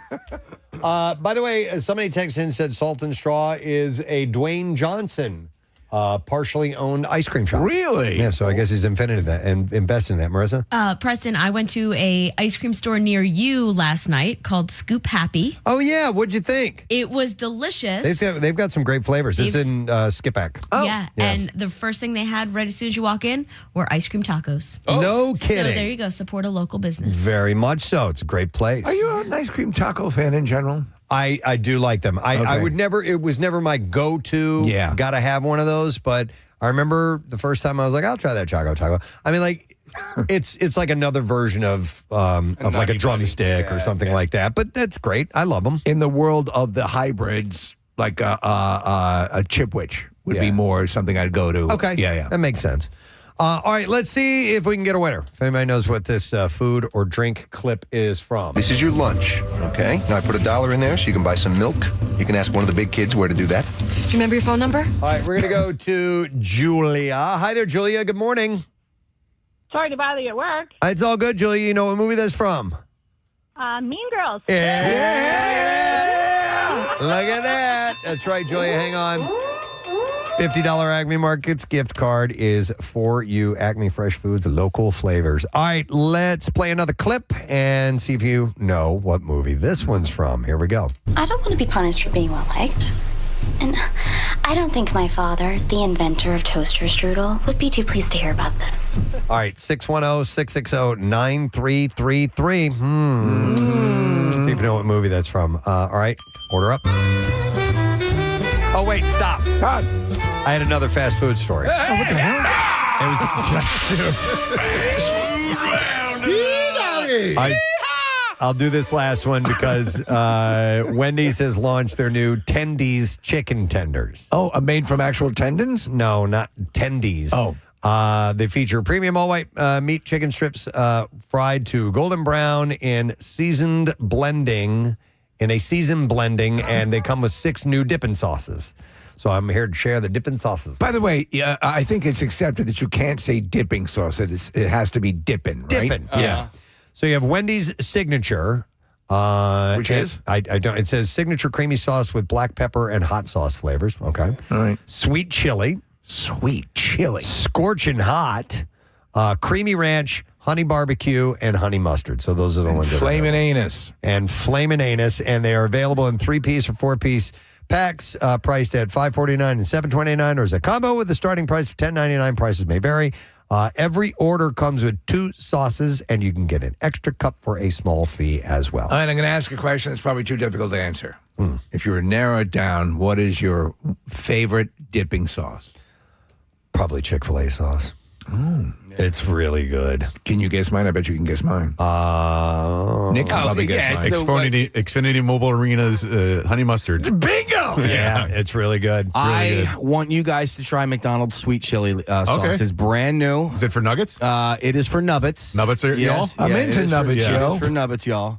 What's it called, Case? Sweet chili. Okay. And it is brand new. It's only like a few months old. And that's from where? It's from McDonald's. McDonald's. Okay. All right. All right. Here's my next story. Sorry. I jumped the gun on that. All right. Here's a local one. I got this out of the Philly Voice, a new Japanese restaurant and from chef and owner of Royal Sushi and Izakaya opened its doors in Rittenhouse. just this week. Dance Robot, not Dancer. Dance Robot. Dance Robot. Named as one of the most anticipated restaurant openings in the country earlier this year by Bon Appetit. Will serve traditional Japanese comfort food with a modern twist and is planning to have breakfast and late night menus in the future. Entrees include katsu curry, wagyu roast beef, Hamburg steak, and wafu French onion soup. So that sounds like an interesting collab or infusion. So is it more along the lines of a Japanese steakhouse? I don't know if steakhouse would be the right word or not, but maybe. So the range from $12 to $34 are meant to be shared among the table. The restaurant's full bar offers dozens of sake options and classic cocktails with Japanese twists, including a matcha spritz and black sesame espresso martini. Are any of you sake fans? Sometimes. Yes. It's not like I crave the taste of it like a good, bourbon cocktail or something like that. But sake is fun. Now, sake is served. It can be served warm, right? As James Bond observes, and You Only Live Twice. Yeah, Tiger Tanaka gives him sake. I've had both cold and warm sakes as well. Pierre really likes it. Sake? Yeah, and really. Pierre's a big sushi fan. He gets veggie sushi, of course, but Steve, I'm not a fan. Like, there's something about it that just turns me off. Yeah. Just the flavor of it. I think so. Yeah, okay. And the whole Pearl Harbor thing. Well, so they're at 17 South Sansom Street from 4 to 10 Tuesday through Thursday, 4 to 11 p.m. Fridays and Saturdays. The late night menu becomes available in late October and includes. Listen to this. Braised beef donuts. Oh, all right. What? That sounds interesting. Yeah. What? Egg salad sandwiches, fried chicken and souffle pudding, and other bite-sized snacks. That'll be available at 2 a.m. each Is that night. authentic Southern Japanese fried chicken? Maybe that is. I don't know. My name is a Colonel. And Dance Robot is the second Philadelphia restaurant from Jesse Ito, whose Queen Village sushi staple recently was named one of the best 50 restaurants in North America. I do like a lot of Japanese cuisine. I reached out to Jesse Ito on Instagram. I told him I thought we should be friends, and he never got back to me. Oh, man. Yeah. That's a shame. Yeah. You guys should be friends. Yeah, we should. And he should bring us sushi. Yeah. Are you a fan of his restaurants? Yeah, I just like I don't know. I like his style, too. You want I should rough him up? No, because I want to be friends with him. Right. I want you to soften him up. Well, it's co-owned by Justin Bacharach if you want to reach out to him. Oh, yeah. And that's one name away from Justin Bieber. Yeah, that's true. Yeah, one name. Okay.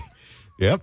Dance Robot has a very cool website. It's designed to look like a 90s era video game. I love it.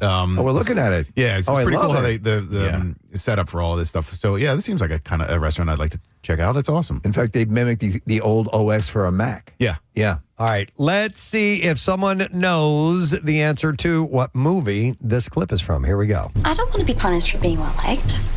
And I don't think my father, the inventor of toaster strudel, would be too pleased to hear about this. All right, we are going to go to Jordan. See if they know the answer. Hi, Jordan. Good morning.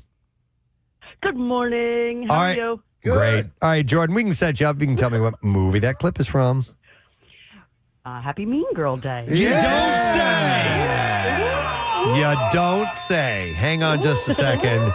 And we got you a $50 Acme Markets gift card. Hungry and in a hurry. Acme's flash grocery delivery or pickup gets you fresh grocery. 30 minutes or less. I see you picked up on the theme here. It's Marissa's doing this morning. All right, here's our next clip. Let's see if you know what this is from. You want to do something fun? You want to go to Taco Bell? I can't go to Taco Bell. I'm on an all-carb diet. God, Karen, you are so stupid. All right. 610-660-9333. All right, next one up. Olive Garden is testing smaller portion sizes to help diners save money. Casey, don't worry about it. All right. I'll explain why. The chain is offering a light portion entree selection with 7 existing meals at lower prices. Okay. So it means that you're not going to pay the same amount and get less. It's a lower price structure as well. All served with unlimited breadsticks and soup or salad as well. So you still get that. And much has been made over the many years about how portions in America are extravagant.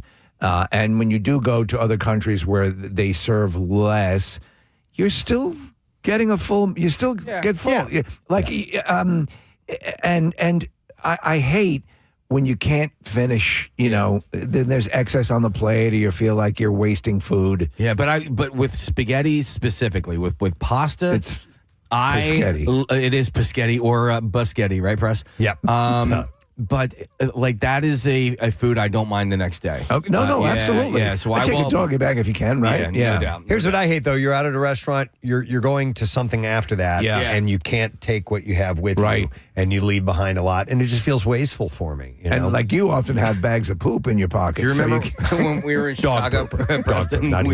We were in Chicago. We had gone to Gibson's Steakhouse, and there was just too much food. And so I got a doggy bag because we were in Chicago. I wasn't going to eat it the next day, but I got it specifically to give to a homeless person. I couldn't find a homeless person anywhere. We were walking around. We're in like the richest part of Chicago. Which, if I was homeless, that's where I would hang. Excuse me, could you help a man who needs a Wagyu steak? I think they call that area like the Golden Mile. Is that right? Yes. Okay, yeah. I have no money to put gas in my Bentley. All right, so about 40% of the chain's 933 restaurants are taking part in this trial. So Olive Garden's parent company says the smaller plates are already bringing more diners through the door. Other chains have also shrunk portions to offer lower-priced meals to customers. P.F. Chang's, for example, launched 2 entree portion sizes at different prices on September 24th.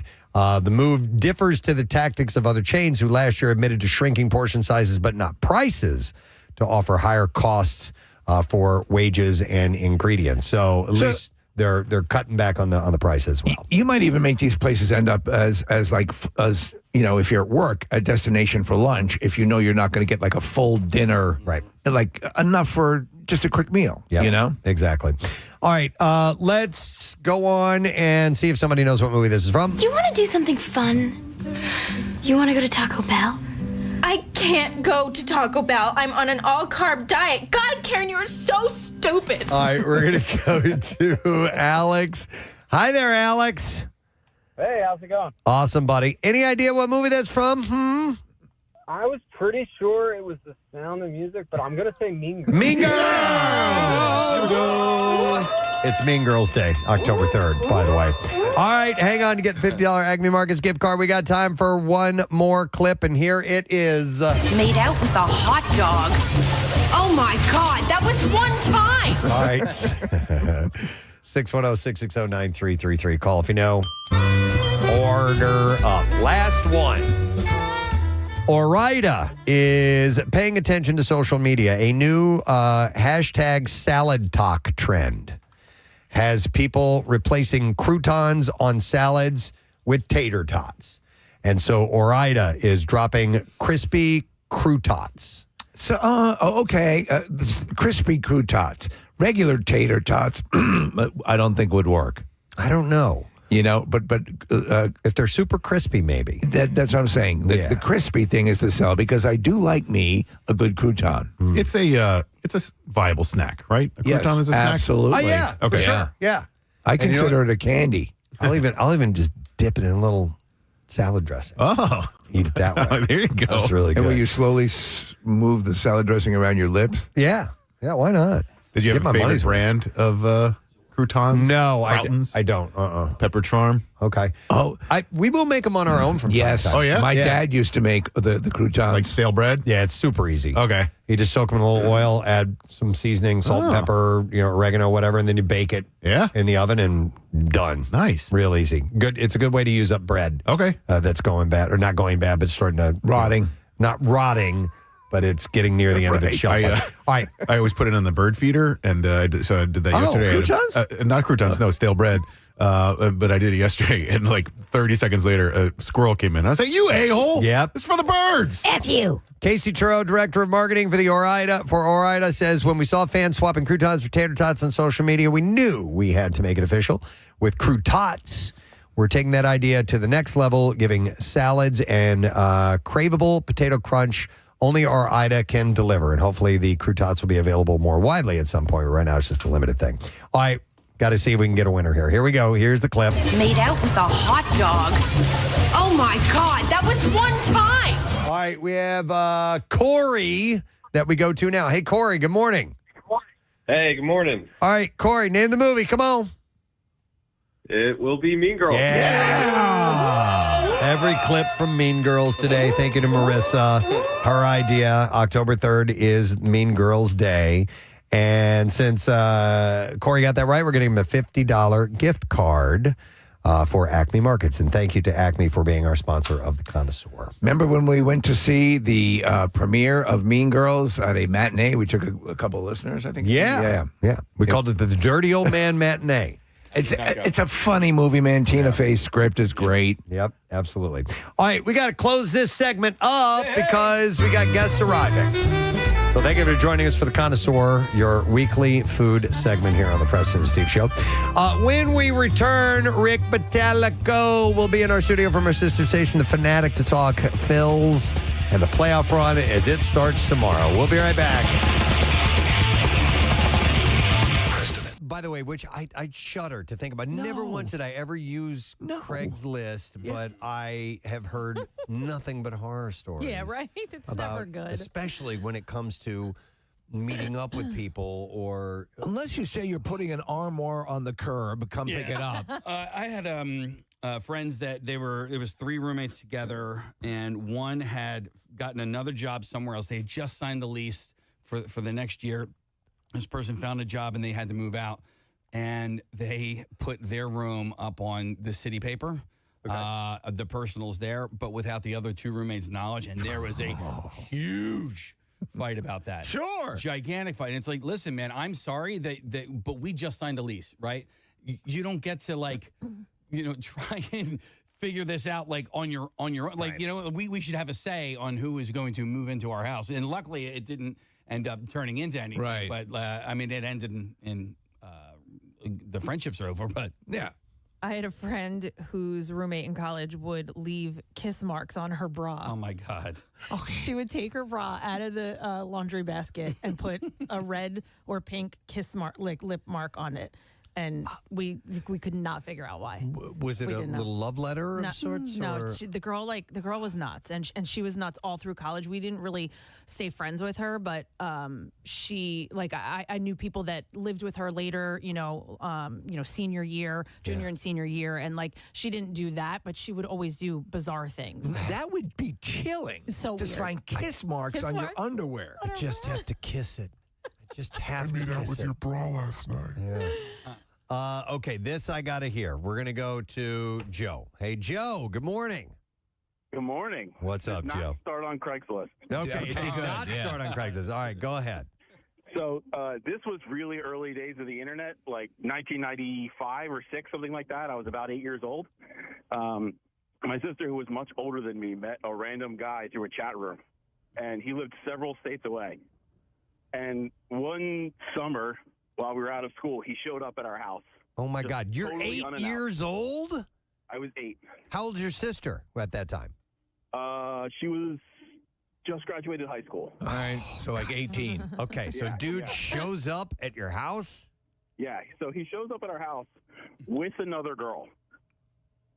Okay. And it was really random, and we didn't, I was 8, so I'm sure I didn't get the whole story, but I didn't really figure out why at first. But the intention was my sister wanted to date this guy, which was probably obvious, and then he ended up living with us for the entire summer, him and the other girl. No. Wait, what? And where were your parents in all this? Yeah, seriously. He moved in? He and his girlfriend moved in? He lived in our basement on the couch. Okay, we had hold a on. pull-out couch that they just lived on. Joe, hang on. Several questions. Okay. Yeah. He was a full-grown adult? Yes. Okay. Yeah, I think he was probably early 20s. Your parents? What happened there? I have no idea. Why would they let this guy, this complete stranger, come in and live at your house? This is my boyfriend and my boyfriend's girlfriend. Right. My parents are way too nice most of the time. That's almost negligent. Yeah, naive. So yeah. All right, so we're going to glance over that. yeah, we'll glance over the parent thing. They're living there. What happens? So at the end of the summer, they just randomly disappeared, and they left a whole bunch of stuff at our house. Okay. And when they left, the girl that had left her ID at our house. Yeah. And when we found the ID, we noticed that she was using a false name the entire time she was living with us. Okay. The old false name. Yeah. Yeah. So when we looked her up online, we found out like where she was from and like, you know, all that kind of stuff. And it turned out that this guy had kidnapped that girl. Oh my God. So you had a kidnapper living in your house with the kidnappee. Did they get along? Was it a case where he had squirreled her away from her parents, or did you get the impression that she was there under duress? It seemed like a little bit of duress and a little bit of him pulling her away from her parents, because she also was probably about 18 or 19. That is effed up. By the way, I gave you permission today, and they may be perfectly wonderful people, but go slap your parents for us if you wouldn't mind. That makes no sense at all. Yeah. Oh my God. I'd love to hear from your parents. Yeah, you know what's great? They're playing their records in the basement. Joe, did you and your sister ever talk about it? Reminisce about this little interesting time in your lives? Funnily enough, I rarely talk to her because of other boy decisions that she had in her life. Okay, so it started early. You got out just in time, Joe, or you'd be dating one of these guys. All right. Thank you, Joe. Man, that's a weird one. That's so weird. I had a lot of layers there. Well, if you think you're this girl and you're going to get this guy, hey, I like this guy, I want to date him. Yeah, is it okay if I bring a girl? What? And you still follow through with it? We're It's talking okay. about It's okay. She was kidnapped. Netflix's worst roommate ever, and there was a story of this crazy serial squatter that ended up and driving people nuts that he moved in with. So that's where we got started here. Taking some calls. I'm going to go to Lou next. Hey, Lou, good morning. Hey! It is Lou. Hey, Lou, what's up, bud? Hey, what's up, Press? What's up, Casey boy? How are you, Lou? Marissa. Hey, now, of course, you're going to have a story about all this. Oh, yeah. All right. All right. Now, listen to this. I was living out in California, and a guy that I knew growing up that I lost contact with got my phone number from another friend and said he wanted to move to California. So I said, all right, yeah, sure, come on. I didn't know him that well, but I'm like, there's no problem. Somebody from back home. It'd be nice to have a familiar face. So he moves into my house. He's been there a couple days.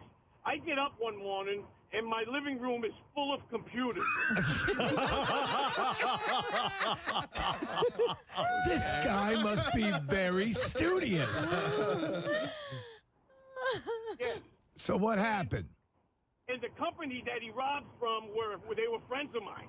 And that's how he knew how he could get into the place, because it was an old car dealership that I used to work for. So Lou, he came out with the intent of using your connection to rob the business that you worked for? Yes. Correct. Okay. Wow. I got up. I was pissed. I called them up. I went over there, and I said, listen, I told them the whole story. They came back with a truck. We got all the stuff. I told him he better get out of the house while my buddy and his buddy come in and bring all the stuff back. And then I made him leave. Yeah. He met up with a girl and moved in with her. And then eventually he came back. And him and I got in a fight. And we had this big fish tank. And he kicked the fish tank, smashed it, and everything went all over the floor. We wound up rolling around in the in the fish? In the fish? In the glass and fish? Glass and fish. Yes, sir. And it was a saltwater tank. Oh man. Lou, that's a hell of a story. So you were giving the guy finally left. I assume. I'm going to guess you won that fight and he had to leave, right? Right. Oh yeah. He since passed away too. He's dead. I love how you go to bed and wake up and your living room is full of computer equipment. Full of computers, and he's sitting there saying, "Hey, where can we sell these?" Oh my God. Oh, the balls on this guy, Lou. Did he know your past connections? Yeah. Oh yeah. He knew my past. But he thought, hey, maybe Lou would be down this. But he was stealing from your friend, which is I think stupid. A gentleman says, "Do you mind if I steal from your friends?" At least open it that way, right? And then we can fence it together. Oh my God. Right. Oh yeah. yeah, we can go spend the money while my buddy has all his information from all the cars he sold and everything, and all out there for someone else. I felt bad. I mean, it just broke my heart. Sure. Wow. That's hilarious. Lou, you never let us down. Great to talk to you, man. All right, yeah, you too. You guys have a great day. All right. Who's Lou? Dude. I love that. That's great. But that goes to the point. Now, obviously, there was a type of character he was dealing with. But you don't know. You know, marriages fall apart after people have been living together for a while. Finally, you you go to that neck. We had a whole topic about what you found out about something you've been living with somebody you've been living with for years. Yeah. You think it's going to be better if you just met them on Craigslist, or hey, come live with me? Let me go to we have Gary has an interesting story to tell. Gary, good morning. Hey, good morning. How are you guys today? Good. What's up, bud? So this is a really crazy story. So I went ahead and I started renting a room on the Jersey Shore for $400 a month, which is like unheard of. Right. And I was super happy about it. The person who I found out was renting it was a friend of a friend, so I didn't think anything of it. And while I stayed there, it really wasn't a big deal. It was like a shared kitchen, shared living room, and I had my own bedroom upstairs, and she lived in the basement. Okay. So the first month, it wasn't like a big deal at all. And she's like this 55, 60-year-old woman who, after talking to her for a while, come to find out she is an alcoholic. She drinks regularly every day. Okay. And she's anorexic. So she's got a whole slew of problems. Right. So after the first month, I was sitting in the living room and just watching TV, and she sits next to me, and she's in that drunken stupor, and she gets close to me and starts touching me inappropriately. And this is, meanwhile, I have a long distance relationship. We're thinking about getting married, all this stuff. And I have the landlord hitting on me and trying to do stuff with All right, me. Gary, just for my own satisfaction, age similar to yours, much older. Was she attractive? She was 55 to 60 years old. I was 26, 25 at the time. Okay. So much older. She was, I guess, attractive, but not to the point where no. I would say on a scale, I'd say she was like a 5 or a 6. Okay. Do you like succulents? Most people understand what I'm talking about. Well, I have to ask Gary, because in the little notification up here, it says that she would do naked yoga. Oh yeah. So after that encounter, and I got up and told her I had to go to bed. She then started to do my laundry impromptu. Like she would go into my room, take my laundry, and wash it for me. No. Instead of me going to the laundromat and just doing it. And then she would do naked yoga. And the way she did that is that normally she would do yoga in the morning and she'd have it on. So I knew that she was out there and I didn't want to bother her. Well, she was, I guess, smart enough to mute it. So I would go out there and be surprised at her doing naked yoga.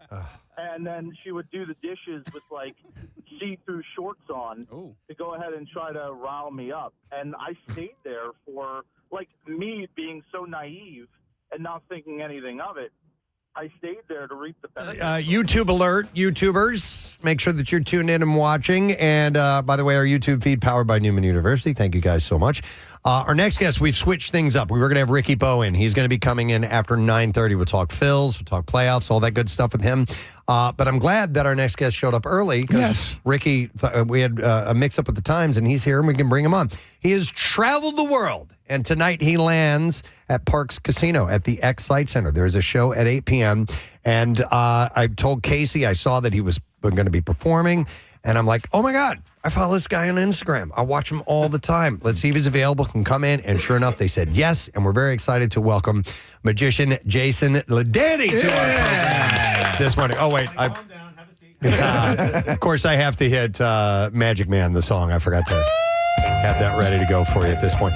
Thanks for coming in, Jason. Appreciate it, man. Thank you for having me. I appreciate it. I came across you on Instagram. You ended up in my algorithm somehow or another. I don't know. It's a mystery how those things happen. But I immediately, and I've always been a fan of magic. I, like many other people, tried my hand at it when I was a kid. Me too, It was too damn hard for me to figure out. It's not for the week. It's not for the week. So I love the stuff that you did, and I like your style. I like, obviously your skills with the cards are amazing, but your patter, your delivery, it's all great. So it all appeals to me. So I like what you do, man. Well, thank you so much. I appreciate it. And I think why it ended up on your feed is because it's so engaging. The thing I'm trying to do is be very engaging with it. And instead of just post and ghost, you're in there and you feature people's challenges. Yes. And you respond to the comments, and that is what the algorithm wants. Well, you started doing something which was unique to me anyway, is you're reading emails of people challenging you, and they're like, I'll give you $50 if you can do this. Yeah. And you're like, oh my God, that's brilliant. Hell yes. That's the internet doing the internet. For some reason, people, and you can go onto a post about drywall, Yeah. and you'll see people saying, that's not how you do it. You should do it this way. Or somebody buffing out, with a car. Yeah. I use this particular thing, or this is what I use. And there'll be 1,000 comments, and 80% of them are, that's not how you do it. This is what. So the same thing happened on my page. I just figured out how to monetize it, and it monetize itself with people saying, "Oh, I'll bet you $1,000 you can't do it this way," and then I do it. So I like your tone in a lot of your posts, because you're kind of like, I'm over it. We're on the radio, so I can't say what I want to right now. But I'm just. I reached that point where I don't really care much anymore. And when you come and say, it's basically the secret is responding with the same energy that they bring. Somebody says, "Wow, this is great, thank you." But if someone says, "Oh, this is BS, you can't do this and this and this," I have to turn into the guy that says, "Have a seat." And you will also very slyly and very slightly throw in a jab about their mom or something like that. Subtle. Very subtle. But that's the genesis. Reading and watching what you do, and watching and reading interviews with you. You found that started to land when you're talking about your persona. A magician has to have more. You don't just want to be this monotone it's thing. It's the worst. When you say, "Here, watch this. Here's an ace. Here's a jack," and there's nothing there. It's empty. So you have to have something on top of it. And I love the attention you paid to. So you'll do a little bit of roasting of the audience. A little, yeah. But finding your level, you're very cognizant of this.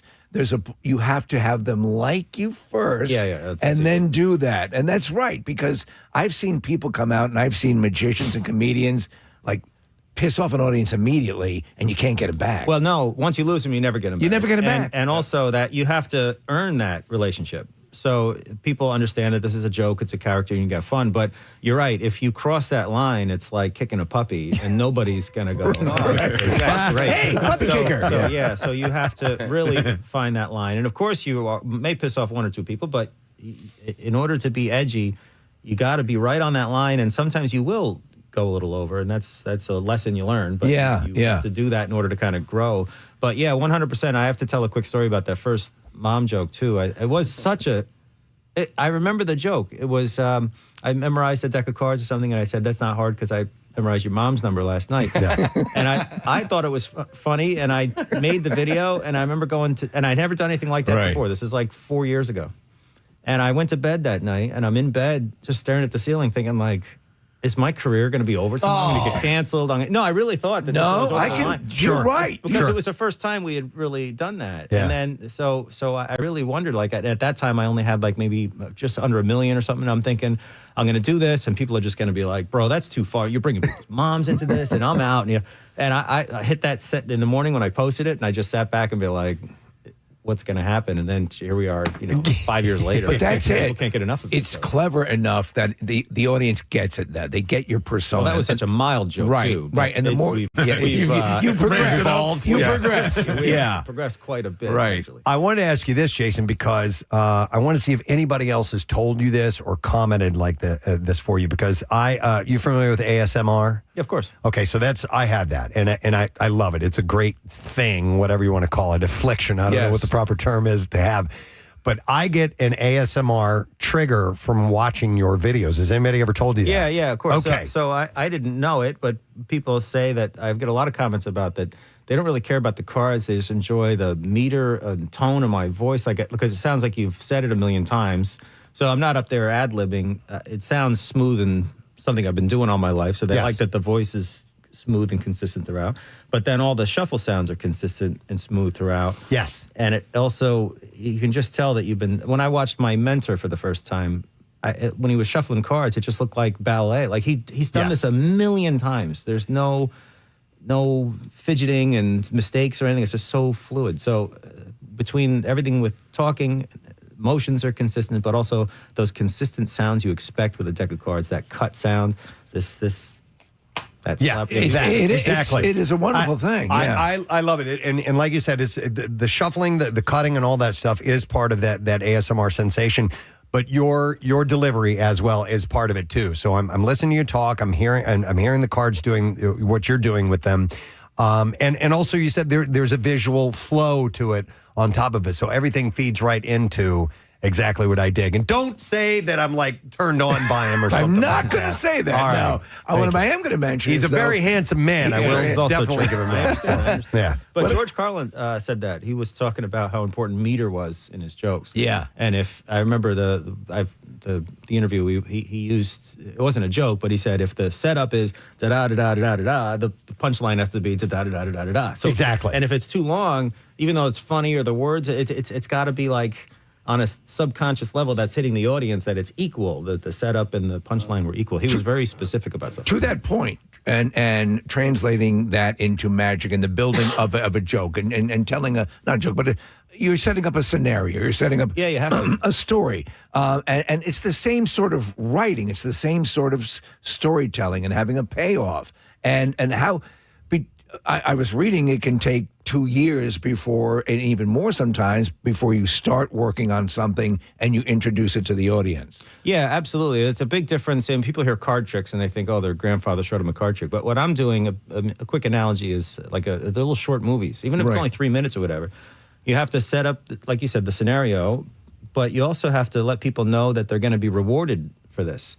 So as you go, there has to be some sort of progression that you're worth listening to. Now we're going to take it to this phase, and then this guy did this, and then I couldn't do this. And you have to set up all these obstacles that people watching have to go, okay, you're good, but you're not that good. But if you don't use words to get them to think that, they're not going to pay attention. So you have to constantly, it's a story. You build it up, and then you get to the end, and you're just before the end, and people are saying, no way. Yeah. And then you do it anyway or whatever. So if I start and they know I'm going to finish it, they're not interested. You have to start and get them to go, no way. And any movie does that. Any movie, any action movie, at the end, of course, the hero drops the gun or does whatever, and we think he's hurt or injured or whatever, and we go, how's he going to get out of this? And then somehow he always does. So that's what I'm doing. No, it's great. Jason, what's the balance between posting and sharing stuff on Instagram and saving it for the live show? How do you figure out what I'm going to share and what I'm not? That's a great question. I don't want people to show up and go, oh, that's the trick he did. I remember that one. And, this is one of my favorites. And, I know this when I saw it. So it's like a good analogy is, again, with movies, watching a preview for the new Bond movie and seeing pretty much the entire 3-minute trailer for a movie. And then you go watch the movie and you go, well, I remember in the trailer, I saw this is the finale for, So they give everything away. That's no fun. So I have to create things that I can impress an audience with online, but when they go see the show, they're blown away. It's even better, right? But I'll still do a few hits. I'll still do a few things that people enjoy. Well, I think you should, because like there's one that still blows me away this day, and it's a well-known within the magic industry as Sam the Bellhop. And I'll never get tired of that routine. It still blows me away. Have you guys ever seen it? I don't think so. It's incredible. Even, who can do it? Willie Nelson can do Sam the Bellhop. It's the story thing you were talking about, because now you have a story, but it involves the whole deck. Yes. So it's a unique aspect there, but it tells that whole story. You were talking about and I love this idea about tearing a card and having it rejoined. That's not as impressive as reordering a deck of cards and knowing what. And you weren't besmirching people who do that. You're just saying your experience with an audience. You tap into the audience that's coming to see you, and you know what's going to resonate more during your act. Yeah, I didn't think I'd be talking so much theory on this Yeah. one. But, yeah, so what that boils down to is skill versus magic. Right. So, and some of this stuff isn't even on a magician's radar. They just buy a trick and do it, and they follow the directions, and I get a reaction out of this when this happens. But if you really sit back and think, what I'm doing is not really a magic show. What I'm doing is a lot of skill. Like the show is about 85 to 90% skill-based stuff. Yeah. And it in a weird way, it feels like magic. So if I were to say, I'm going to take this basketball and kick it full court and have it go in, you'd go, no way. Right. And then I say, but I'll do it 10 times in a row. Then you're going to go, no, that's impossible. And then I say, I'll give you 10 grand every time I miss. Now you're going, all right, well, okay, I'm sticking around for it. But you see what just happened? It's There's great. There's no magic. You're there. drawn in. There's no magic at all. Yeah. And I've made a claim that, of course, you're saying no way.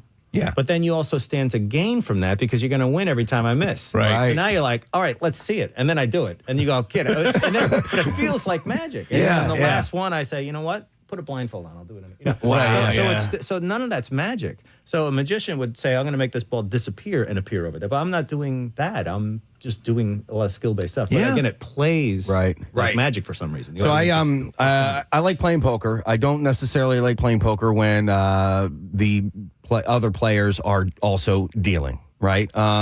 I don't know if you're a poker player or not, but like, how easy is it for you to deal somebody a royal Well, flush? I don't want to admit to felonies on the air. It's probably a good idea. Yeah.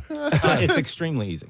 Yeah. So when I was in my early 20s, I had a home game that I felt the need to try some of these things because I didn't want to. I felt like a con artist writing a book about cheating at cards and not ever doing it for real, which a lot of magicians play this part of, oh, here's how a card cheat does, but they never have done it. Right. So I said, there's no, I have to man up and really see what this feels like under pressure. And boy, the first time I moved, my heart was pumping so loud, I thought the guy next to me was going to hear that. and then I realized afterwards, I won the hand, and I thought to myself, well, that was pretty easy. And I got a whole bunch of. So let's try it again. So within one game, I went from terrified to be doing this to. This is some good money to be made. Yeah. Right. Right. Yeah. And then I felt that if I'm taking the time to devote my life to this and learn these things, you have to know what it feels. It's like being a police officer and just training, never going out there. Right. You know? No, Yeah. you need to go out. You need the standing still and shooting at a paper target that's not shooting back with headphones on in a controlled environment, standing completely still that's well lit, is not kicking down a door and not knowing what's on the other side. Right. So I felt like I need to be out in the field and do it, and I did that. I was in that game for about 5 or 6 years. Wow. So Jason Ladayne's here. If you're just tuning in, he's going to be at Parks Casino tonight, and he's got cards. He's got his mat laid out here, and I know our YouTube audience is all tuned in. And they want to see something. If you wouldn't mind showing us something, then we'll talk a little bit more.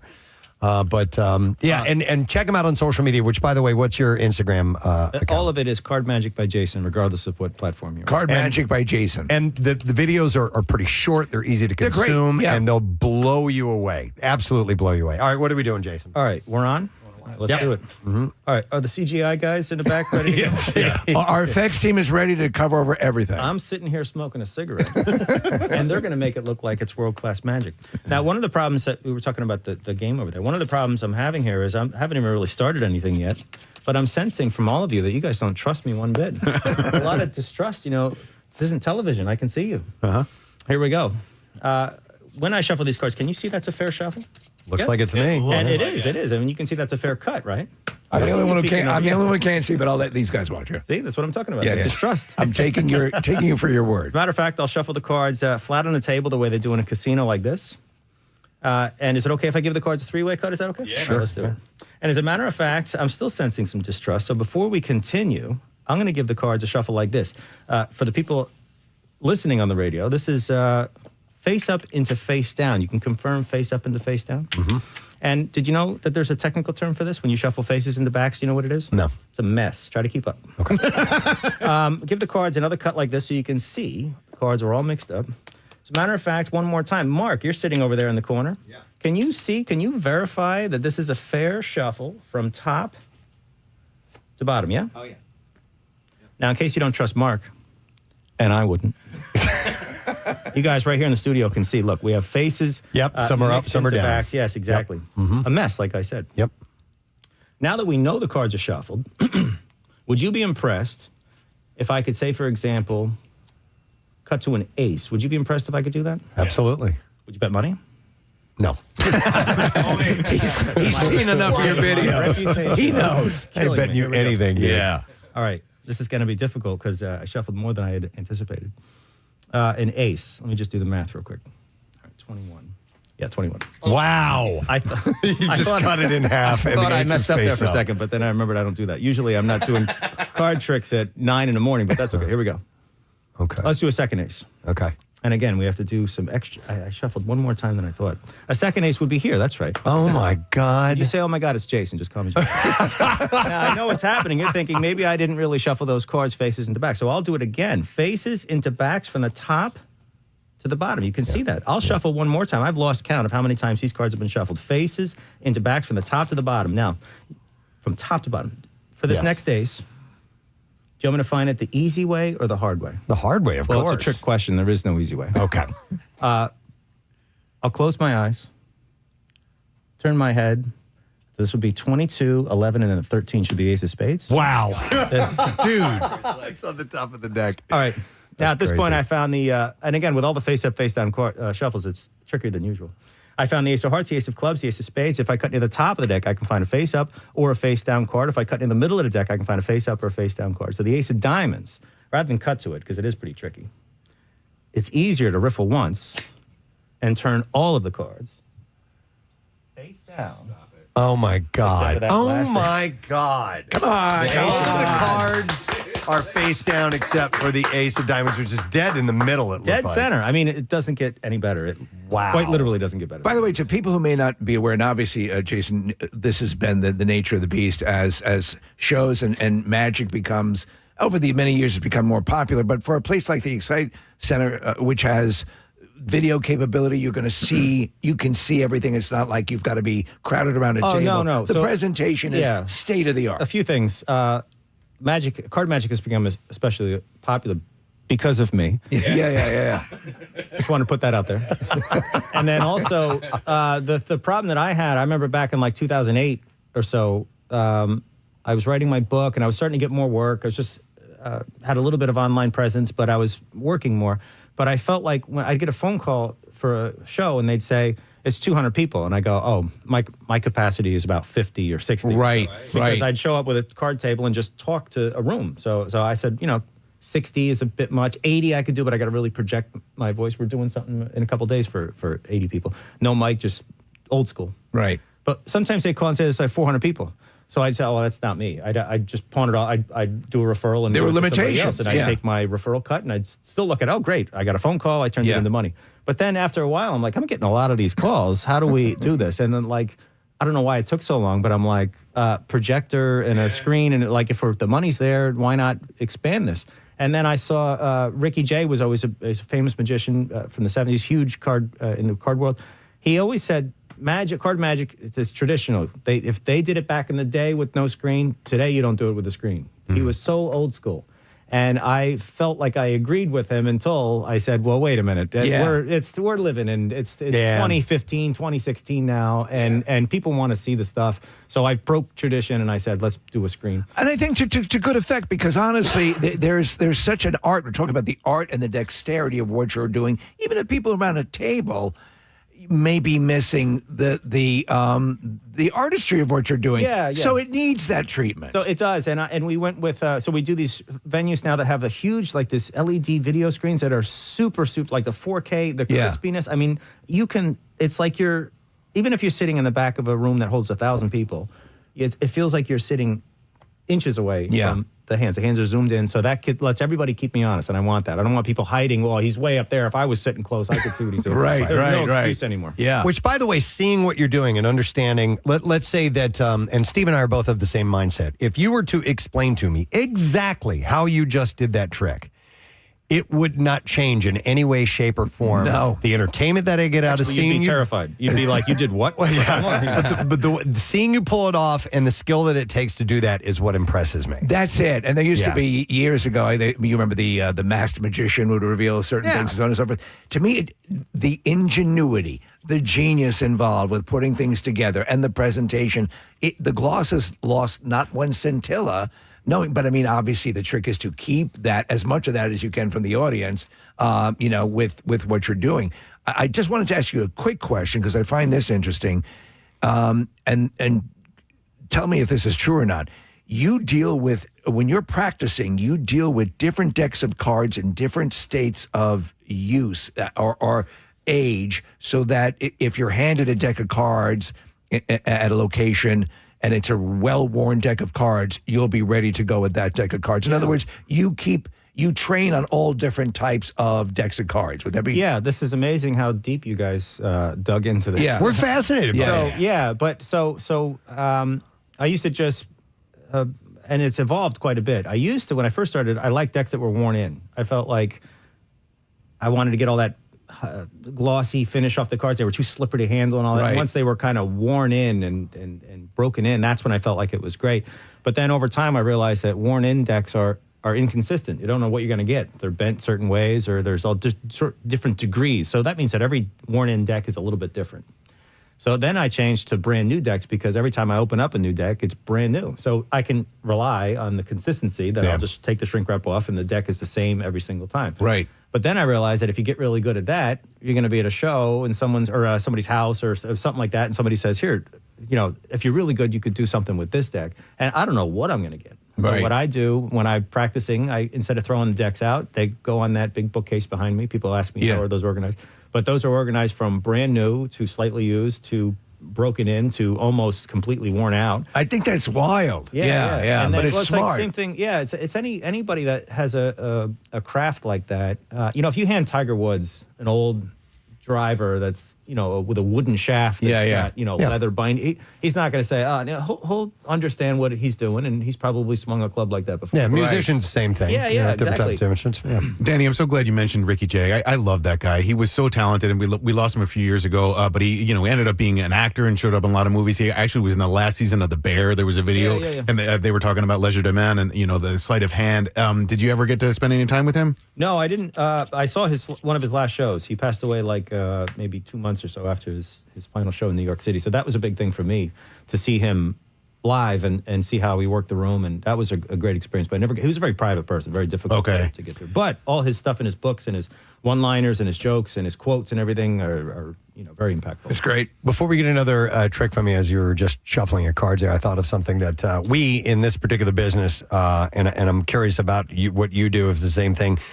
We all have similar bad dreams about our industry. We have radio dreams. Do you have magic dreams? With things going south. Something doesn't work. Yeah. No, I don't. I hate to sound that way, but when you practice so much, my dreams, I wake up and I say, that'd be a great idea for a trick or something. So my brain's working in the opposite direction. That doesn't mean I haven't had an anxiety dream before for whatever reason. You get stressed out, and I remember waking up in a dream and I'm like, all your teeth are going to fall out. Or like I walk into, go into the bathroom mirror and I open my mouth and all of a sudden there's like no teeth and I'm spitting blood and all that. Yeah. That's a bad dream. And then you wake up and you're like, oh my God. But that's just a normal anxiety dream from stress or something. I don't have any of that kind of stuff. But I do think about my work all the time, and I'll wake up in the middle of the night and have a great idea, and I get my notes app out, or I write, or I actually wake up and grab a deck of cards and work it out. No kidding. So if you're constantly thinking about it, that means you're going to innovate, you're going to create, and you're going to come up with things. And whether it's a good idea or not, the worst experience is to wake up and have a fantastic idea and say, oh man, this is great. They can shuffle, they can do this, they can cut the cards as many times as I want, they name any number, and then the cards get this, oh my God, this is great. And I'm laying there in bed going, this is like a game changer. Now, this is the greatest thing that's ever happened in the world. And it's so good that when I wake up, it's 2 a.m, but when I wake up, and I'll write it up in the morning, And I know I can't forget this because it's so impactful. And then you wake up at 10, and then you're like, what was that? What was that again? Your brain is so ridiculous because you remember that it was great, but you can't remember what it was. And then the only other thing I want to say is this. One time I had a great idea, and I had that idea, and I said, I'm going to write this down because last time I couldn't remember it. So I write it all down, and then I now I can go back to sleep. And then I'm laying there again, and I'm like, oh, wait, no, I can do this too. And I get that notepad out again, I jot it down, and I'm laying there for another 15 minutes. I'm like, oh, no, I can do this also. And I jot all these miracle ideas down. And then I say, okay, fine, I can go to sleep. Wake up at 9 in the morning, and I look at the piece of paper, and it says 4K with gloves, 2222, exclamation point, great. And then like A through 7. And I'm like, what does that mean? What does this even mean? I don't know what this means. Yeah. But I remember it said great with like a bunch of exclamation points. Like this is breakthrough. And the word great was circled. And I still have that piece of paper wondering what someday the key is going to open it up. We have to wrap up here shortly, Jason, but we get one more from you? Yeah, sure. Okay. Let's do one. Cool. I'm still sensing a lot of doubt with the shuffles, so let's take care of that. You guys can see that's legit. I'm going to watch this one. Is that an overhand shuffle? The overhand shuffle, and then, of course, after you shuffle, you should always cut. That's important. And do you want me to shuffle one more time or leave it the way it is? Yes, please. Oh, one more look at time. this. That's the trust I'm talking about. Yep. You can see the shuffle is legit. Now, let's try this. You've heard that line, pick a card, before? Sure. In a moment, I'll spread through like this, and you can just reach over and just touch a card. Just touch one. Are you ready? Yep. Okay. That one right there. Okay, take it out, but don't look at it. Do not look at it. It's very important. Don't look at it. In a moment, I'll turn my back, and then you can look at it. Okay. So I'm just trying to establish who's in charge here. Okay. Yep. I'll turn my back, and then show everybody in the room. Okay. And on the Okay. radio, there's- Show the camera? Yeah, you can show the camera. Yeah, Just yeah. know that Yeah. there's Okay. no, All right. there's no, he should be showing the card, right? He is. And Got it. Face down, Done. and I can turn around? Yes, sir. Otherwise, it's a short trick. Mm-hmm. All right, we'll do this. Can I have the card back? Yes. And I don't know if you guys got a chance to see it in the back. We over did. here. Oh, you're wearing glasses. Yes. Perfect. Can you tilt your head back just a second? Great, thank you. All right, in it goes, into the deck. Face down, though. This is important. Face down. It's the same card. I've been known to cheat. Face down. You can see that. And I'm going to stress that it goes in face down, because in a moment, I'm going to see if I can get that card to turn over. Okay. Very basic card trick. It's the first trick I learned, actually. So it's very simple. Same card, yeah? Yes. And can you confirm for the people on the radio, is that face down in the deck? It is face down in the deck. Go ahead, push it in, all the way. Push it in. Okay. No way anybody could know. Oh, you're watching me like a hawk. Mm-hmm. This is great. Actually, would you be impressed if I could shuffle the cards and turn that card face up? Yeah. Oh, you hesitated a little bit. All right. Is this a genuine shuffle from top to bottom, yeah? Looks like it. Yeah. Everything's, yep. Mm-hmm. Wow. If you're Clean. impressed by that, I'm it's just I'm so working clean. way too hard. It's just clean. Matter of fact, let's try this. You said you'd be impressed if I turned it face up. You saw it going face down. You push it in yourself. It was face down. Just get it to turn over. But I'll try a little bit harder. Okay. Was it red or black? Was it a red card or black card? It was a red Was card. it red? Mm-hmm. I'll riff for the red corner once like this. And instead of turning your card face up, I'll turn every single red card in the deck face up. Every single red card, with one exception. The only red card that did not turn face up. Oh, my God. Yeah. It's the King of Hearts. What the hell? That's unreal. Devil! And people always say things like it's a trick deck of cards or something. It's not a trick deck. It's a trick hands. But I'll give you this as a souvenir. And Oh, would awesome. you like a souvenir? Thank you.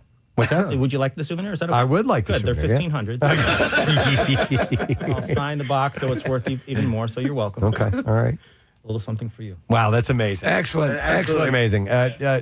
You need to check out Jason on social, or even better, go to the show tonight at Parks Excite Center. Tickets available at parkscasino.com. And It's something to see in person. Yeah, it really is.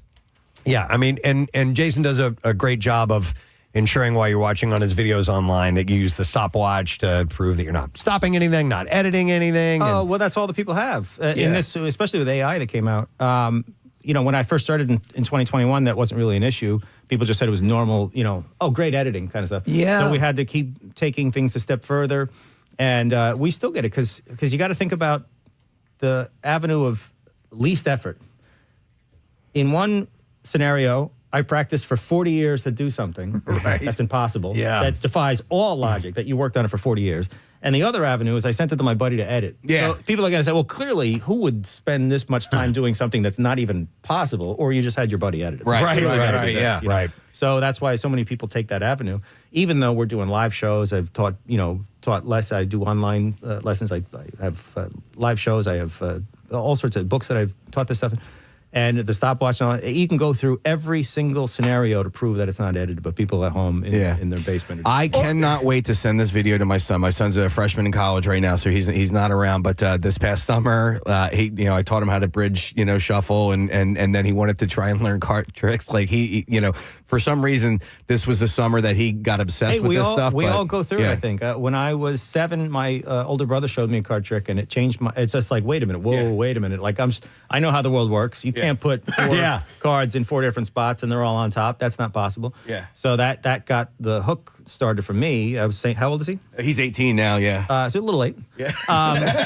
So I was 7 then, and I got hooked, and then I got so hooked that when I was in my late or mid-teens, I got a Darwin Ortiz book just because it was filled with card magic. Mm-hmm. And then his stuff was like on a whole different level. Like, just what is this guy doing? Yeah. And then when I was 20 or so, I reached out to him and surprised that he took my call and he said, "Sure, we'll do a lesson." And I was like, "Whoa, wow, that's great!" And then I took lessons for 20 years with him, every couple times a year. 20 years, just me and him in a little bubble. I had no outside influence from anybody, and I just learned everything that guy. That's had the way to do it, man. It's the best. It's paying off. 15 years later, you fooled your brother, didn't you? Right? It took a while. Yeah, I showed that was how it all kind of started. So he showed me something at 7.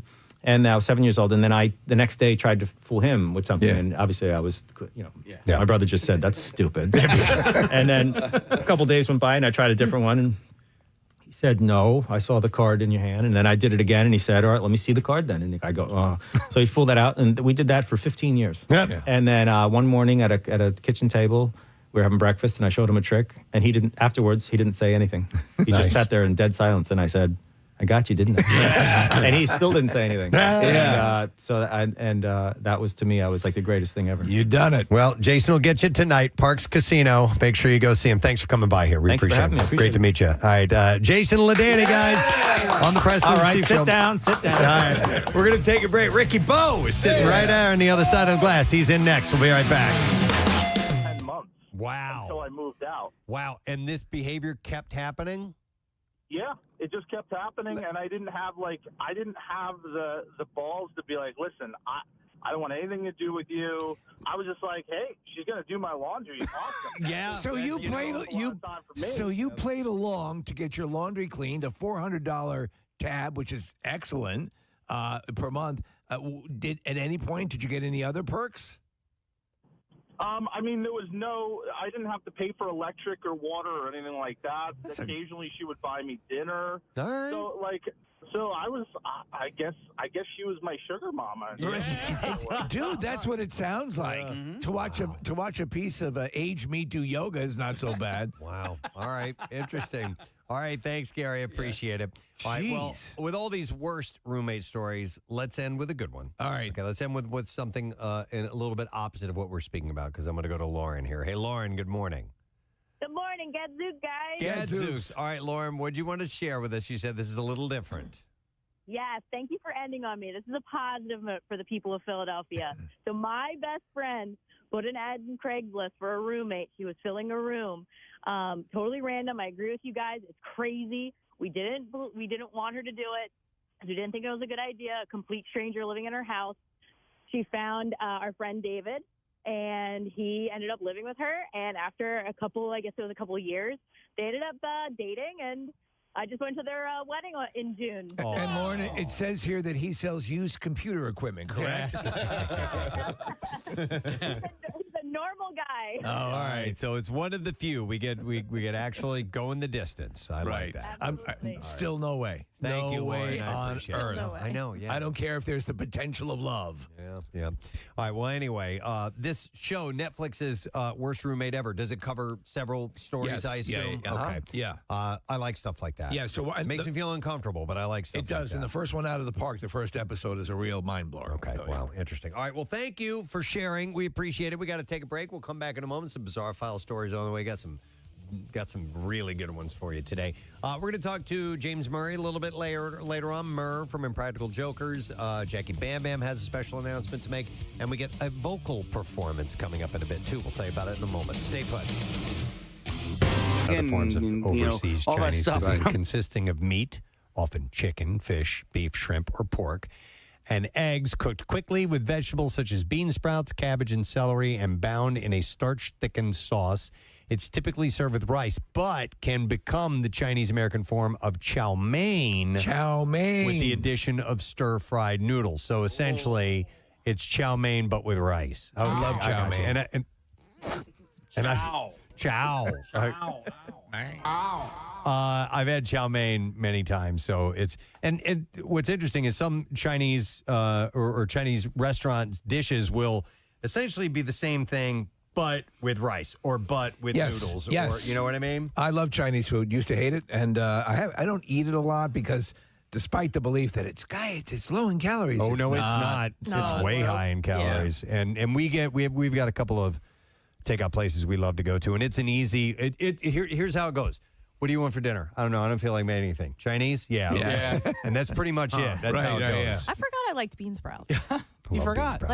Because I don't. They're good. I don't ever get them to put them. They in don't have a anything. lot of flavor in them, but they are they're satisfyingly crunchy. Yeah. And and erotic. And erotic as well. I like water chestnuts too. Those are same thing. Good, right? Don't know what it is. It seems like hard air, but it tastes pretty good. We have and it's not new, but it's new to our family, a new Chinese food restaurant near us that's really, really yummy. Same here. Yeah. Like we stumbled across one. We're like, we were going to go somewhere else. And we're like, well, we've never been in. Let's go over there. And we tried it. And we're like, wow, okay, this is our new place. Yeah. Our new joint. Haruga. Our new John, if you will.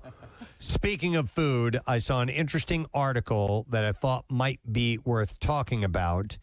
And it was, I think I got this on BuzzFeed, and people are sharing the foods that taste better burnt. Mm-hmm. Okay, with a little burn on them. There's a number of them for me. Little char. Which ones would you guys throw out there? Now, Casey, you had said that you love burned food. I do. I prefer, I think, a charred flavor over anything else. If I'm having a chicken cutlet, I prefer you leave mine in just a little bit longer. Oh. Yeah. Chicken cutlet, like a breaded chicken cutlet? Yeah. Okay.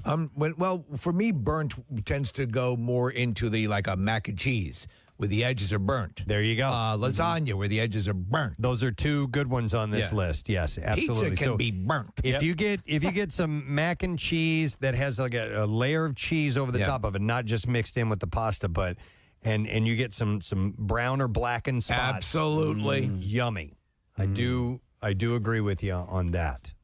What I don't think needs to be burnt is any kind of meat or ice cream. Yeah. Ice cream. Definitely don't Me, want to burn. I hate burnt, and some people love it just incinerated. Like you lose to me.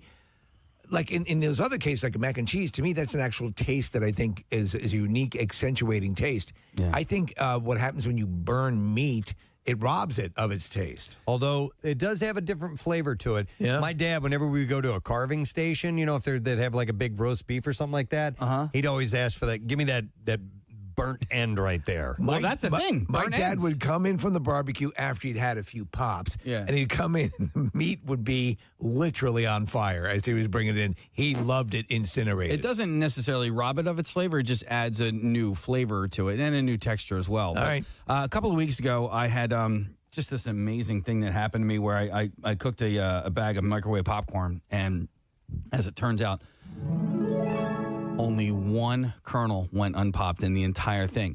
Now, that doesn't happen if you don't have a few burnt pieces of popcorn, and I like burnt popcorn. Okay, I'll go with you. Now, I don't like Not burnt. all. No. I don't like burnt popcorn. I like the half popped kernels. That too. They're fun to play with. But you like burned popcorn? Yeah, so Ew. yeah, I know, but not like all of it burned. It's almost like if 1/3 of the bag was burned, I'd be okay with that. Will you take a whole fistful of completely burned popcorn, or just some regular pieces need to be in with the burned popcorn? I usually I eat popcorn one at a time. Yeah, I don't do fistfuls of popcorn. One little thing at a time. It's a great Clint Eastwood film, A Fistful of Popcorn. Fistful of popcorn. I got two burnt meats that are I'm all right with. I don't order them this way, but I know a lot of people do, including my girlfriend. Burnt like crispy bacon. Crispy bacon. Overcooked, but like that's a good one. She takes it to another level. She likes it burned, like she likes black. it burnt. Yeah. So like if it comes in and there's any little rubbery parts or whatever, she sends it back. And then another one that I'm all right with. I won't order it this way, but like burnt hot dog over a campfire. If they're, yes. charred, charred hot dog. Yep. I prefer not that way, but if it comes out that way, I'll be all right with it. So that's got a burned exterior. So a hot dog is already cooked. It's Right. already it's not. You don't need to cook it through. So you can get a char on the outside, and the middle will be not rare, Yes. but it's not. You haven't baked all the flavor out of it. So I'm with you on that. All right. As you guys are talking, I can't really think of anything that I would prefer burnt or a little burnt. But isn't there something? Doesn't it release something that's not good for you? when you burn something. There has been studies that say Carcinogens. that it creates things that are not necessarily good for your body. And that I think That's why I think meat more specifically, if I recall correctly. My tumors are always Stop it. rare. Yeah. All right, so here are some of the respondents, and feel free to call in if you want to add something to this list. 215-263-WMMR. Roasted or grilled ears of corn. I know a lot of people like corn well done. Would it be you? On the grill. Yeah. Yeah, and if it gets a little bit of black on there, I think that's yummy. And this person even add some lemon or lime juice, chili powder, and salt to top it off. Or propane. That sounds pretty damn good.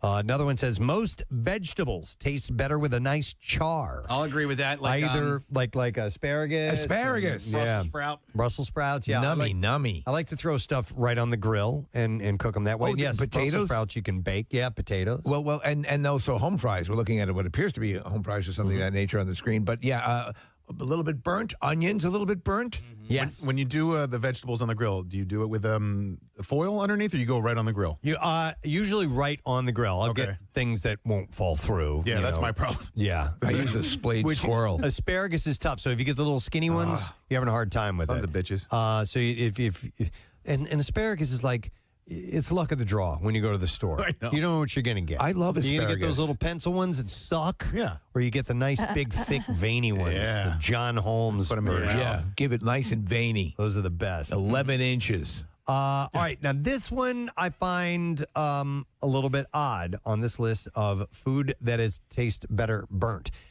They say any tacos. Huh. The best are served in tortillas that float off the burner in flames. So I assume they're meaning a flour tortilla. Yeah. Which you can, you can make quesadillas on the grill and stuff like that. So that I could see something like I've had a slightly burnt pita. Sure. Yeah. And that's good as well. So, but I don't know about corn tortillas. It's like a chuppah. Which you might call a chuppah. This also, another one says breakfast sausage. Where are the sausages? Yeah, in the bacon and sausage realm, you can burn those suckers up, and I'm fine. Oh, pork roll too. Oh, and also scrapple. Am I the only scrapple lover on the show here? I'll take it. I prefer spam. Love it. My new revelation with scrapple, because I'd always preferred it burned, is smushed then burned. Smushed. Almost then burned. like a smash burger. Mm-hmm. Okay. Yeah. I know what you're talking about. Smush that And down. yes, if I'm going to eat scrapple, I would prefer it to have a harder consistency around it. It can be a little bit soft on the inside, but crunchy on the outside. Yeah. Well, when I was a kid, I've mentioned this a number of times. Playoffs start tomorrow. Unbelievable. I know. This is awesome. We're excited. Phils are doing what they've been doing, and we are excited to have in our studio for Red Rocktober, as Casey has deemed it, our friend from down the hall at the Fanatic. You can catch him on Unfiltered with Ricky Bo and Bill Calarulo. It's Rick Metallica. What up? What's going on, guys? How you doing, brother? Good. A little fired up. Great time of year, actually. I mean, you got the Eagles playing well, but yeah, the red wave starts tonight. Yeah, so this is pretty awesome. Yeah. And by the way, before we get into that, you look fantastic, dude. Thank you. Lost a bunch of weight. I 47 pounds. Oh my Damn, God! So I'm pretty psyched. Look yeah. at this sweatshirt on this guy. It looks like a dress. And by the way, it's kind of funny because at the beginning of the season, you buy new jackets to wear on TV. Yeah. If I put those on, you would be like, holy crap. I mean, they're huge. It's a good problem to have, man. Like, I could almost wrap them 1.5 times around my body now. So, I mean, I feel like, that to me, like, is is the pat on the back. Are you right? listening, It's like, Men's good job. Warehouse? You know, you got a sponsorship going on. Yeah, here? I could use it. I could use it at this point because I got to go for all new clothes. Let me here pretty ask you soon. though. Yeah. Are you going to keep some done? larger clothes? Or are you going to get rid of them all and say done? Like the baggy hoodies, I'll Yeah. keep. All I right. kind of like the baggy hoodies, right. but no, no going back. No, I literally have a stack of clothes in my closet that are just done. Good. I mean, Good. done for good. Some of them are brand new, so yeah, gone. Bye-bye. I hear you. That's All very right, cool. so how do we feel about the Dodgers? I feel like it's going to be a tough series. Yeah. I don't. This is the World Series.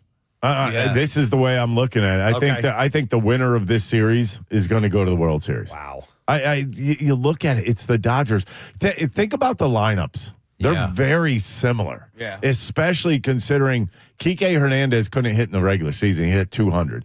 Teoscar Hernandez is the guy that actually scares me. Because for some reason, every single playoff season, this guy comes up and could hit the daylights out of the ball. And he's in one of those roles right now. And, I mean, a lot of people will say, but what about the layoff? Are the Phillies in trouble with the layoff? I'm not buying it because the Dodgers only played 2 games. Yeah. The Phillies played 1. Yeah. Let me ask if you really something. want to look at Yep, it that way. Yep, they did. So I'm reading an opinion piece in the Inquirer about this, and they said that don't expect.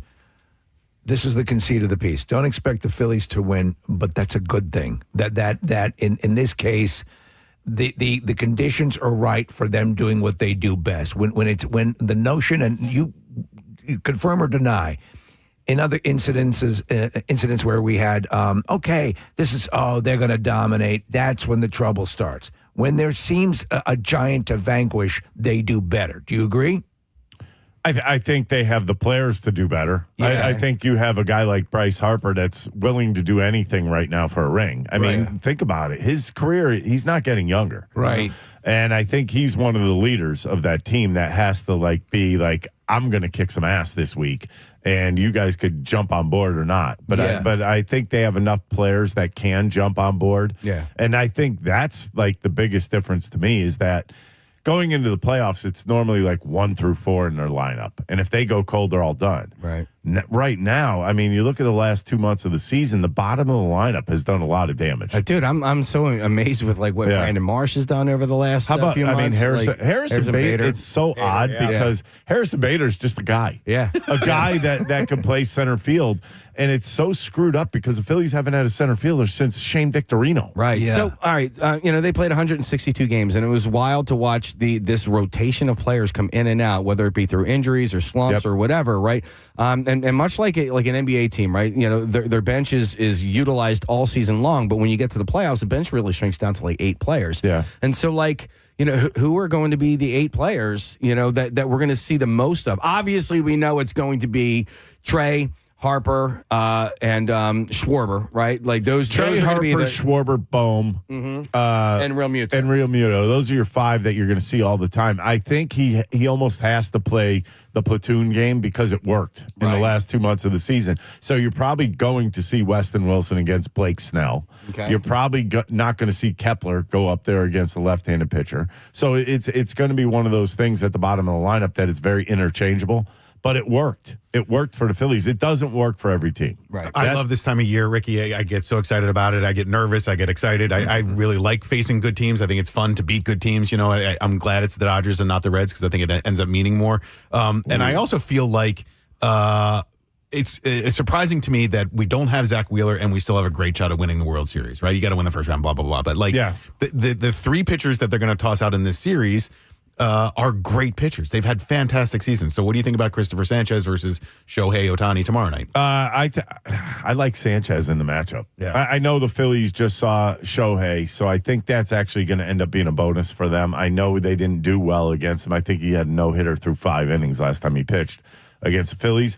But they saw him, and usually when they see somebody, they make adjustments, and they do a lot better against that pitcher in the next go around. How much did he pitch this season, by the way, Shohei? Not a lot. Yeah. Not a lot, but he did get up to 90-something pitches in his last start. So now he's kind of on pace to be the 100-pitch pitcher, which nobody else does more than that anyways. How's he as a hitter in games that he pitches in? Not very good. Okay. He's a low 200 hitter. Okay.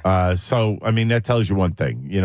Be prepared to you know what? His focus is more on pitching than it is on hitting. So I think that's actually an added bonus for the Phillies. Look, he's a great player. Yeah. You make a bad pitch to a great player, they're going to make you pay for it. That's the bottom line. Is there something that sits you as a player where obviously you're trying to win. You're trying to win the whole thing, but you're coming up against a pitcher with his credentials. You know, are there things outside of the batter that he's facing that other players can do to throw this guy off his game? Are there little tricks? You could of the drill trade? him. Yeah. I mean, that back in the day, he probably would be drilled in this situation. Oh, and first at bat, hit him right in the front shoulder. I'm just saying that's the way it would have been played. It's not played like that it's anymore. It's a little bit more obvious than I was thinking. I just think your focus can't be on two different things. Yeah. I understand, like, you know what, Little League, okay, you could pitch and hit. It's not that big of a deal. High school, same thing. Yeah. Even in college. I mean, I did both when I did pitch in college. So it wasn't that hard of a thing. But to do it in the big leagues is a whole different beast. I mean, you're trying to be great at two different things at the same time. It's almost impossible to do. So I think in that aspect, you hope he has a mental lapse on one way or the other, whether it's hitting or pitching. Right. The run that they had 3 seasons ago when they made it to the World Series and they came within 2 wins of winning the World Series was a bit surprising. And then they didn't belong there. Right. And then last year was a huge disappointment. They really should have beaten the Mets. So it's great to not have the Mets in the playoffs. It's just I love it. It really is. It really makes me very happy. But B, we got shortchanged last year as fans. But the players also got shortchanged last year. I think that's motivation for them to we really want to at least make it to the NLCS and obviously make it to the World Series. Yeah, I think the shortchanged is on themselves. Okay, you know what I mean? Yeah. I get what you're saying and I understand what you're saying. I think it's more on themselves. I think it's maybe more anger than anything else. I mean, is anger a good motivator? At times for certain people. Okay. Certain people. Would it have been for you? Oh, yeah. Yeah. I love the whole anger aspect of the game. Yeah. I mean, I kind of lived on it. I had that adrenaline rush that, if somebody made you mad, I could actually pitch through that. Oh, wow. A lot of guys go the opposite way. Like they try to throw too hard or they try to do too much. And, as a pitcher, you do that, you leave it in that little circle that you don't want to throw the ball in. But so you're saying this is the World Series, right? I think led with that. I think this series is the World Series. So how does the team pace themselves? Well, I don't think they can't look at it. Okay. They literally have to take it as one game at a time. Okay. I mean, so it's almost like, what's funny? We're going to games. We're getting the butterflies. They're going to have the butterflies in the first second they step on the field, and then it disappears. Yeah. Right. So it's kind of like that one aspect. Us in the stands, I mean, it was weird because I'm in a different spot than I used to be in. Yeah. When I used to play, I never got butterflies. Now I'll watch a game. Biting my tongue and this and that. It's just completely different because you have like this fan burning inside of you. Yeah. It's not because you don't have a control. Yeah. That's what it is. And to be honest with you, I've always had this, like, if I go somewhere with my kids, I have to drive. Yeah. I have to be the one driving. I can't have them. I can't even imagine sitting in a car with one of my daughters driving. I would freak out. And it's a control thing. And when you're not in control of it, you get this edge to you. I mean, Casey, I have a weird. I know you have it, but Casey, I'm sure he gets it every game. Yeah. No right? doubt. You get this anxiety that something's going to go wrong all the time. Yeah, I do. And I've actually sort of come to the realization that I don't enjoy watching games. I enjoy watching them win games, if the end result is them actually winning. So, but the roller coaster. Are you a walk out of the room type guy? Oh, yeah, dude. I'll show you. I'll see what happens later. I'll show you a video when the Sixers were in the playoffs a couple of years back. The who? Yeah, right. But my kids took video of me. I was standing on the deck outside of my house watching the game because I just couldn't do it. The Eagles-Rams game, I was in Michigan, so I wasn't able to watch the game. What the hell do you mean you weren't able to watch the game? So I'm in Michigan. It wasn't a national game. I've been there before, yeah. Yeah, it wasn't a national game. And then also, anyway. You act like you were in Abu Dhabi. I mean, come on. I also wasn't in an establishment where I could watch it. It doesn't matter. I couldn't watch the game. I couldn't watch the game. But when I got home, because I know that they won, I was able to actually watch the game. Had they lost that game, there's no way I would have watched it. Well, you have a computer, right? I was in a car. Yeah. I was driving. Learn how to spell my name. Okay. Oh, he's looking at the. I did two L's and not two L's, one T. Yeah. One T. All right, it was the Two other way T's, around. one L. Okay. I'm just messing with you. I know I you are. brought this in here on purpose, by the way. I was like, why does he have our guest Well, you list in his segued hand? me perfectly because I could have asked you about the computer to check the score of the games. But yeah. You can watch it on your computer. But in all reality, I mean, there is nothing like Citizens Bank Park. And, Yeah. I think if you have not gotten to a game in a playoff, I mean, try your hardest to get a ticket for one of those because it is amazing. Preston I'm sorry, Nick. No. I mean, and you're like me. You want to see how the season's going and so on and so forth. But I'm a postseason guy. When you came back from the games, I mean, oh my God, it just rocked your world. Absolutely. Awesome. You literally get sucked in. Yep. It doesn't matter if you're a fan or not. You will get sucked in. Yep. It's a 6:38 start time tomorrow night. I'm getting down there early. I'm going tomorrow. I'm lucky to have to go tomorrow. So I'm going to try and get down there like 3:34. I really love being in the atmosphere and getting Be there. careful about 3 o'clock because of the Flyers. Well, I'm assuming there's not going to be a big crowd for the Flyers. It's but their you last never know. preseason game, and they moved it up. So, yeah, you don't know. But I wanted to ask you a question about Duran because he's a great closer. You were a closer. And you talked about talking about the entertainment of baseball, being in that stadium or even watching it at home. When he comes in and they shut the lights out and they do this stuff on the scoreboard and the tarantulas running back and forth, I find it to be awesome and hilarious and exciting. Are you critical of that? Do you enjoy it? No, I don't mind it. Okay. I think it's pretty cool. I think it's cool that the people get. I mean, that might have blown me away. I might have lost my mind because I had that adrenaline kick in without that. Okay. Right. And if I would have had that, it might have been bad. It might have been a bad thing for me. I mean, because you can only get so high up. Yeah. And if you go over the top, it's going to throw you off. They did it at the practice game the other night. Yeah. I mean, that's going over the top. But there were 31,000 people there that wanted to see it. Yeah. So. I didn't realize until this morning, and this makes me so mad for so many reasons, but the game on Monday, first pitch is at 9 o'clock. Come on. I don't know. Well, it's the Dodgers. Who cares? I don't know. Who cares? Well, do it at 8. Do it at 8. Like, why are you doing it at 9? That is Major League Baseball. That is stupid. Major stupid. fumble. I mean, come on. I do the show over there. You think I want to stay up till 1 o'clock in the morning watching baseball? No. I mean, it's just not always a great thing. I could actually see if it was in L.A. That's a different story. But it's not in L.A. It's in Philly. What the hell are we doing? They're completely catering to the viewing habits of the West Coast. Yeah, I got pre and post. I'm going to be a lot later than that. Oh, I didn't even think about that. So is Ranger Suarez starting game 2? Is that a foregone conclusion at this point? Or we don't know? That it doesn't sound that way right now. Really? It actually sounds more like Luzardo.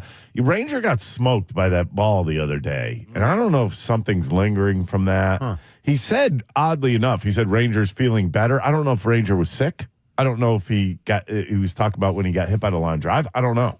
So he won't say because you wouldn't want to tell the other team what you're doing beforehand. Right. So what about Nola? Do we see him in this round? Do we see him if they make it to the NLCS? I think the NLCS you will see Aaron Nola. Okay. I don't. So why? I mean, why put him out there now? I don't know though. Rob has this love affair with Aaron Nola, so I wouldn't be 100% surprised, but I don't think it's going to happen. The only thing is that if Luzardo goes game 2, that means if there's game 5, he has to go game 5. Okay. That I don't like. Okay. Because Ranger would have to go, game 3? He won't have enough time to go game 5. Okay. You just talked about you wouldn't want to let the other team know, kind of plan. Over the course of years, obviously, with the level of coverage skipping up, it's something. It's a tactic you could, float or create the story. I'm a little injured or whatever. Was that something that was prevalent when you were playing, or was it a little more streamlined? No, they would usually drop the starting pitchers by now. Right. We would know who's pitching the whole series. It's just gotten to the point where analytics has kind of taken over a lot of things. And, I mean, we hear from Nick Sirianni all the time. Well, I don't want to go too deep into that. Like the other team isn't preparing for things. Right. I mean, come on. Right. It's like you're trying to keep a secret that's not really a secret, and it's already out there. So, I mean, to me, if you were to come out and say, well, it's going to be Sanchez, then Ranger, there's got to be a rule. I don't know if there's a rule or not that you have to let the other team know. At a certain point, I don't know. I guess it's just when you hand in the cards because, let's face it, we've heard a pitcher get injured and they switch the card all right before it happens. Right. I don't know. I just think it's a little ridiculous. So the ridiculous question to ask is, how do you see this playing out? I think the Phillies in 5. It is not going to be an easy series. Yeah. Okay. I don't see this. As a matter of fact, I think that's what, as a baseball fan, not necessarily going as a Phillies fan, I think you'd love to see this go 5. Yeah. You want the drama of this one. Because I think this one being carried out a little bit does a lot for baseball in general. They're the defending champs. I mean, like I posted this on Threads yesterday. Like, to be the best, you got to beat the best. Yeah. And I know they weren't the best in the regular season, but they are the defending World Series champs for a lot of reasons. They're a really good and really deep team. And when, knock on wood, we beat them, it'll feel fantastic. I love series in any sport against Los Angeles. They're a great team to root against. Yeah, they are a good team to root against. Yeah. Although, you know what's good? You think about, I don't know if any of you have been to Dodger Stadium, but it's not like the loudest place in the world. And people show up late and leave early. They show up in the 4th, they leave in the 7th, and I think that's good for the visiting teams. I think it's huge that the Phillies can go in there and they don't have a fear of it. I mean, there's certain stadiums, you don't want to go into a Yankee Stadium. You don't want to go in here. Yeah. You don't want to go in Boston because you're going to get ridiculed. And you're going to hear it when you get in there. I think you go to L.A., it's like, okay, Hollywood. There come all the actors and actors. Well, I was going to say, what about celebrity distraction? Does that affect anybody? They're always there. Yeah. What's her name? Mary Hart. Mary Hart. Mary Hart. I met her years ago. She's still there. Yeah. I mean, it's unreal. I mean, I will tell you this much. You always meet somebody when you're in L.A. Like, they always come into the clubhouse. Tiger Woods, I remember, was there. He was sitting right next to our dugout. Wow. In those big-time seats. Yeah. I mean... What if you're pitching, though, and Sidney Sweeney is getting a Brazilian behind home plate? Is that, that might be a problem. Yeah. That would be a problem. I would find it a little distracting pitching against Paul Skeens these days. Well, where is she? Where is she? Starts tomorrow. It's game on time. So obviously you guys are covering it all down the hall at 97.5. The Fanatic. Unfiltered with Ricky Bo and Bill Colarulo. He's doing a great job. Yeah, we just met him the other day for the first time. Super nice guy. Great guy. Yeah. He's doing an unbelievable job. He's well prepared. He's excellent. And this is your time. This is your time, man. That's it. Turn it up a notch, right? Yeah. All right, Ricky, thanks for coming by, brother. Thank you, guys. Have a good weekend. Rick Metallico, Ricky Bo, and Red Rocktober. It is underway. We're going to take a break. We'll come back in a second. We'll make good on the B file. We'll get lesson, question, trash, music, news, too. Stay put down. My mother would have to burn the hell out of pork chops for me to eat them. I couldn't stand them, even remotely spongy, and I loved them. How about now? Don't eat them at all. Okay. I'm going to go to Kim. Food that tastes better burned. Hi, Kim. Good morning. Good morning. Hi, Kim. All right. So what do you think? I would say marshmallows over a fire when you're making a s'more. Okay. Literally light it on fire? Yes. And then blow it out, peel off the outside skin, eat that, and do it again. I love that. So you'll peel off the black stuff. Yeah. And then put it on your s'more. Yes. Interesting. And then do it again and kind of layer it up. Kim, I'm right with you on that because it just comes right off. It's this it's a crispy skin, and it's wonderful. I do like that. I'm not big on roasting marshmallows anymore. I used to be as a kid, but I do have a method now when I do it that will get them golden brown. And I prefer them that way. Do you know what's I bring it up? They're a local company, but they're called Tuck-Ins, and they have they're so good because it's all in one. The s'more, everything is contained within it's like a lollipop thing with its own stick, right? And it's just delicious. But Press, are you not going to share your method here, or? Oh, it's just it's finding the right distance from the open flame. Okay. And rotisserie. Kind of just twirling it the whole time. A golden brown is the best. Is the best? Yeah. All right, good. I'll make one for you sometime. Let's see here. Somebody says on this list, corned beef hash. Oh, man. Crispy and crunchy corned beef hash with a runny egg on top is one of my favorite meals. I haven't had corned beef hash, but I think I want to try it. So good. Is it? So good. You know where you can get it? Secret Breakfast Place. Okay. I had it when we were there. Is this now? Have you guys revealed the name of the Secret Breakfast Place? No. The only way you can learn about Secret Breakfast Place is if we take you. I can't tell you where it is. So this is Casey's rule.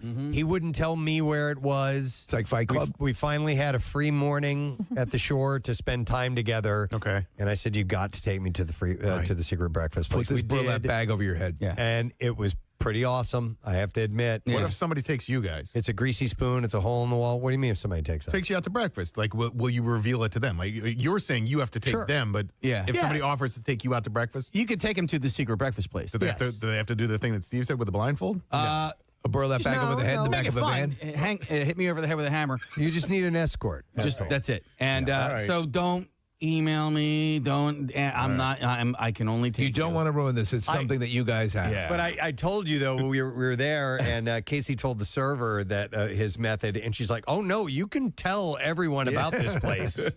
Because we want them to come here. Seating is limited. Secret. We're hanging on by a thread. But he is right. It's only a bar. That's it. Okay. It's the only place you can sit is at the counter. There are no tables. There are no seats anywhere, and that's all. It's that small. And don't go there if you've got a party of 6 because you'll never sit together. You'll never sit together. We did. Yeah, we got lucky. How many seats at this counter? 20 maybe. No, I'd say 14 tops. Maybe let's go 15. Okay. Okay.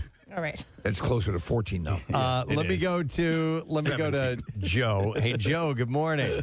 Morning, Ed. Morning, Gotcha. Ed. All right. What's better? What tastes better, burnt? Soft pretzels. Soft pretzels? Yeah, you get them extra burnt and salty. My brother used to work for Bernie's Pretzels in the Bazaar. Wait a minute. Casey just shot. Shooting. Bernie's is. Casey just shot. Have a guy would come in and just order. They tell him to leave him in the oven.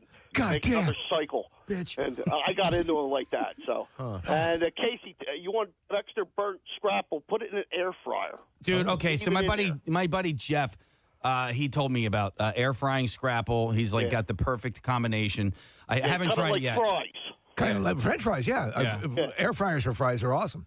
Yeah, well, I'm talking about just burnt the up? scrapple in there and let it burn. Oh, I like that, man. All right, cool. All right, man. Thanks, man. Appreciate Have it. a wonderful day. You too. And by the way, Bernie's, there are a few places that are like Delco. Like if you were to go the top 5 Delco food places, Bernie's is probably top 3 at least. But there's a small chain called Bernie's. It's not that, right? No. So Bernie's used to be You're thinking of H&R Block. Yeah, No. Bernie's was at the Bazaar, and I don't know if they also were in where they're at now, which is in Alden. But they're in Alden now, like on Providence Road. But that was the OG. Bernie's is top 3 restaurants of all time, Delaware County. Fooderies. I wouldn't even call it a restaurant. Okay, so not. It's a place that serves food for consumption where you can come in and sit down, but I wouldn't call it a restaurant. Well, I don't know if you. I don't know if. No, I mean it's just a place where you go and you get your pretzels and you get a bag of pretzels and. It's a standalone. It's a standalone. Okay, because the one that I'm thinking of, there's one in Glenside. But you don't go there for dinner? No, it's a soft pretzel place. Oh, okay, all right. But it's one of the top 3 fooderies. Fooderies in Delco, so it would they be take reservations. Bernie's, I don't think so. Bernie's, like Charlie's, I would throw Zach's in there as well. Okay, all right. Yeah. As a foodery, not as a restaurant. Yeah. What would restaurants? Any idea, or do you go to some of the finer dining in Delaware County or not? Fine dining in Delaware County? Okay, never mind. That's a stupid question. Let me go to Kyle. Hey, Kyle. Kyle, you're on the air. Good morning. Yo, Good Kyle, morning. what's I'm up, about to buddy? get to work. Oh, it's okay, Kyle. It's all good. What's up, man? Hey, sorry, cutting out a bit. No problem. For me, home fries and hush puppies. Home fries, we just in the potato realm. I agree 1,000%. A burn on that. Hush puppies, I'll have to think about that. Yeah, I like well done, crunchy hush puppies. Not a bad idea, Kyle. Very good. You're talking about the food, not the shoe. I'd wait for your response, but it's going to take 20 seconds. But thank you for the call. Well, I think it's our phone lines, by the way. It was happening yesterday with callers that were calling in. I think there's a slight delay. Okay, yeah. there might be. Marissa pulled up some suggestions from the texts, which are people that prefer certain foods burned. Grilled pineapple. Kathy, you're all over that. Oh, yeah. She hates cooked fruit. I love grilled pineapple. I love pineapple, though. I love pineapple. You ever had it grilled? Yeah. It's good. It's even sweeter. I used to despise pineapple. You know why? Because I was getting canned pineapple. When you get fresh pineapple, it's a world of difference. Peppers and onions cooked over charcoal, someone says. I love to eat charcoal. ABBA. And I guess, charcoal does give you a flavor. It gives you a certain flavor in the food. All right, so this was on the list, and somebody had texted in about this. Burnt Cheez-Its are great. Oh, really? Well, they have the extra dark Cheez-Its. And I think that's what they're referring to. So there are ones that are like well done or extra toasty. That's what they're called. I have not had those. I do those, and I also do the extra dark pretzels. And I believe Utz is the only one that does those. But that would fall under the same umbrella that the caller said. With the soft pretzels. Yeah. Okay. So then you have burned onions and home fries. There you go. Yeah, Steve. man. Toast. Yeah. No. I can take a little bit of a burn on a toast. Yeah. Not I. I think it. For me personally, it crosses over a line of bitter, and I don't want. I don't. Toast I don't is want one of that those in my words that brain. could be singular or plural, right? You know, I'm going to make some toasts. Yeah, right. You don't say Just toast. Yeah. How many pieces? Pieces of toast. Yeah. Did you enjoy your toasts? Be the same thing with bread, I guess. Can I have some breads? Various breads. I do think like you how could. some toasts are dessert-like and some are meal-like. Like ones with raisins and cinnamon? Cinnamon raisins. Which, by the way, is great, for too. real. And toast that bread? Yes. Uh-huh. All right, here's one. I like to do this from time to time. Charred lettuce, believe it or not. Oh. So you take a head of romaine lettuce. Let's just think about that for a minute. You get some olive oil on it. You throw it on the grill. All right. And then you add your dressing to it afterwards, which a lot of times you can make your own, maybe just a little lemon and oil and salt and pepper for a really light dressing, or you can do like a Caesar or something like that. It's fantastic. Really? It's excellent. Yeah.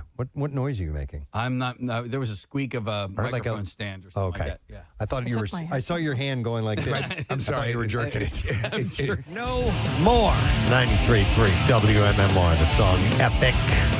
Preston and Steve Show 1021. Friday morning. We haven't even done the bizarre file yet. What's up with that? Well, we're going to marry some things together. We are not running that far behind. We are a little bit, but we will do bizarre file, lesson question, trash, music news, every bit of it right here and right now. So you are not way off one. So why don't we go ahead and get to it now? We'll serve up some bizarre file stories for your listening pleasure. WMMR presents Preston and Steve's Bizarre File. Brought to you by Screwball Whiskey and the Preston and Steve Show. Camp out for hunger. And it's giving back. Drop off jars of peanut butter at participating locations and try a Screwball cocktail now through October 31st. Details available, WMMR.com/campout. Let's see. How about, I don't want to start with a tragic one. I'll ease into the bizarre files. Here's a good one. Nobody likes paying for tolls, but a New Jersey driver has taken his avoidance to new heights. The Port Authority says the Jersey City man avoided paying more than $18,000 in tolls. Jesus. By draping black socks over his license plate. Yeah, no one's going to notice that. And the socks were still there when police pulled over his white Mercedes last week at the Holland Tunnel. So he's got a white Mercedes and he has socks hanging off the tag. Yep, the 51-year-old didn't have an Easy Pass transponder, and he was arrested on the spot. And I have Easy Socks. His car was impounded. He's charged with tampering with a government document, the license plate. Also, theft of services and driving with a suspended license. All in all, he's racked up 272 violations. Jeez. But he's always got it. He'll always have his socks. Always have socks. All right, this was terrible to see. A popular Alaskan climber fell to his death from Yosemite National Park's El Capitan, marking the third death in the park this summer.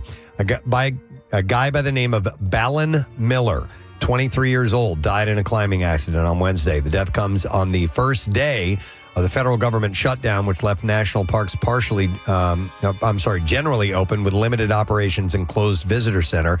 Park Services said in a statement that they are investigating the incident, and park rangers and emergency personnel responded immediately. El Capitan, of course, is an enormous sheer granite rock face of approximately 3,000 feet, and it entices big wall rock climbers from all over the world. Alex Hanold completed the first free solo climb of El Capitan in 2017 for the documentary Free Solo. Many posters posted tributes to Miller on social media, saying that they had watched him climb on a TikTok live stream just 2 days before his death and referred to him as Orange Tent Guy because of his distinctive camp setup. Earlier this year, an 18-year-old from Texas died in the park while free soloing or climbing without a rope on a different formation. In August, a 29-year-old woman died after she got struck in the head by a large tree branch while hiking. While it's still unclear exactly what happened, his older brother Dylan said that Balin was lead rope soloing which is a way to climb alone while still protected by a rope on a 2,400-foot tall route named Sea of Dreams. He had already finished the climb and was hauling up his last bit of gear when he likely rappelled off the end of his rope. Wow. They say the gear got stuck as he was pulling it up, and he went to get it, and that's when he fell. But he made it to the top? He made it to the top. Miller was an accomplished alpinist who had already gained international attention by claiming the first solo ascent of Denali's Slavic Direct, a technically difficult route that took him 56 hours to complete. He posted that on his Instagram in June, so that's terrible news. And he was an accomplished, at only 23, he was accomplished as it was. All right, let's get to something else, lighter. A young couple in India is getting divorced because their pets don't get along. What? The couple originally bonded over their love for animals and got married in December. After moving in together, problems started when the wife's cat and the husband's dog couldn't live peacefully. Who could have seen that? The wife says that her husband's dog harassed their cat and attacked him, and the husband claims that he told her before marriage not to bring pets and that her cat would hover over their fish tank, creating tension in the house for more than just the fish. Oh, they clearly didn't think this through. For some reason, the cat was drawn to fish, and the cats and dogs don't like each other. The woman refused to give up her cat, and the husband defended his dog. They went to counseling several times, and family members tried to help out, but both kept siding with their own pets. Did the pets go to counseling? They are now citing irreconcilable differences for their divorce. A family counselor said people sometimes put pets above human relationships, and when partners won't adjust, marriages fall apart. You got to have the feeling this marriage was not going to last regardless. All right, and then we'll do one more story and we'll wrap it up. There was a TikTok that shows how quickly things can go awry with wild animal encounters. The video showed a warthog approaching the cameraman in what looked like a tropical resort. And you can hear the man say, "Hello, boy. I wonder if we can pet him." Yeah, do it. A woman asked if they can touch it. And just after someone says no, and she repeats that information, the animal charges at him. The camera goes flying, and you can hear the man crying out, "Help me, help, help, help." Warthogs are native to sub-Saharan Africa, but it's unclear where the video was taken. And like most wild pigs, warthogs are aggressive. The man in the video wasn't the first to be attacked by a warthog after being too friendly. Wild pigs can be as aggressive in urban environments as they are in national parks. They are notoriously invasive, able to cause significant damage to crops. Their speed, rapid reproduction rate, and tough hides make them difficult to remove from areas, though bounty hunting and culinary demand can scare them farther afield. Well, the name just screams friendly. Warthog. Yep, it does. And there you go. That is what I have in the Bizarre File for you this morning. All right, let us get to our lesson question, and we are going to give away a pair of VIP tickets for the Lincoln Mill Haunted House in Manningham, which is open now through the 2nd of November. Here is your question. What is Steve's Flamin' addition to Wendy's Tendies Dippin' Sauces? He was asking if they had this particular flavor. It was around 8:45 this morning during the Connoisseur segment. 610-660-9333. The number. What is Steve's Flamin' addition to Wendy's Tendies Dippin' Sauces? 610-660-9333. The trash business is a gold mine. 93.3 WMMR with Preston and Steve's Hollywood Trash. It's brought to you by the Radnor Police. Radnor Township Police are hiring right now. Apply by October 20th at policeapp.com/Radnor, TWPPA. Radnor Township is an equal opportunity employer. What's going on this morning, Steve? Well, Preston heartthrob Jacob Elordi seen getting cozy with actress Chase Infinity during Paris Fashion Week. Elordi admitted that he was in the market for a pair of pants that could hide his boner. Hey! Kim Kardashian revealing in the trailer for season 7 of The Kardashians that someone has put a hit out on her. Kim says she believes it's more than likely someone who had to sit through the trailer for season 7 of The Kardashians. Oh, my God. And finally, after being sentenced to 4 days in jail on a DUI charge, former NFL star Jay Cutler has been released after serving just 2 days. Cutler says his time in jail profoundly affected him, announcing he's joined the Nation of Islam. That's your Hollywood Trash. All right. We are going to see if somebody knows what the answer to today's lesson question is. And hang on, I got to wait. The phone fell asleep, Casey. Oh. Gotta wait for that to Wait, it's adorable. Look at it. redo its thingy thing here. All right, I'll reiterate the question here for you. Wakey, eggs and bakey. And it is as follows. What is Steve's Flamin' addition to Wendy's Tendies Dippin' Sauces? And we are going to go to our first caller in. I think that's Anna. So we will talk to her. Hi, Anna. Good morning. Hey, hi. Hi, Anna. So what is Steve's Flamin' addition to Wendy's Tendies, please? Oh, it's yummy. Flamin' anus. Flamin' anus. You got it. Hang on, Anna. We are going to give you a pair of VIP tickets to Lincoln Mill Haunted House Manioc Open weekends through November 2nd. Venture into the hidden chambers and face evil mill owner Victor Kane and his tormented workers. Lincoln Mill is going to be sure to offer the thrill that you've been craving this fall season. Tickets are on sale now. LincolnMillHaunt.com. Now, Preston and Steve's Music News on 93.3 WMMR.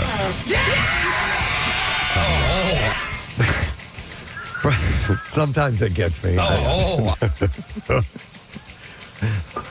Brought to you by Family and Company Jewelers of Raggio Bridal Show October 9th through the 11th. And this is your chance to save hundreds, maybe even thousands on the ring of her dreams. Family and Company Jewelers, South Jersey's diamond destination. So.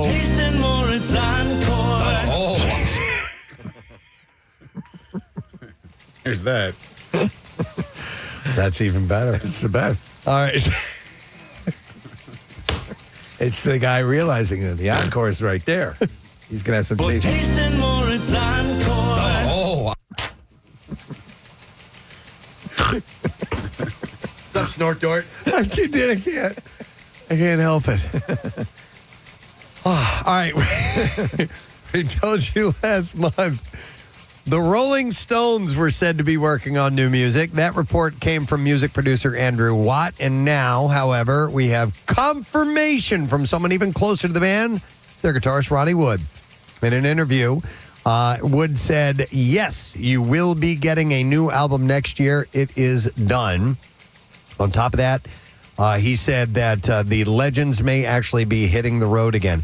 Now, years ago, I would have heard this news, not many years ago, but just a few years ago. Oh, yeah, Rolling Stones have new music coming out. But it wasn't until this last record that I'm like, man, they still got it. I'm thinking the same thing. We talked about they had 2 or 3 of the best songs they've ever written on that last album. So let's see it. Have you ever seen them, Preston? Never have. So I was thrilled to see them. I think I probably saw a more conveyor belty show, which may be the general way. They're the Rolling Stones. You don't have to, you don't have to do too much other. But it was still amazing to see the freaking Rolling Stones. He said, yes, we're hoping to do some dates. Hopefully we will be back out there, but I am still waiting to find out myself. Encore. For tasting more, it's encore. All right.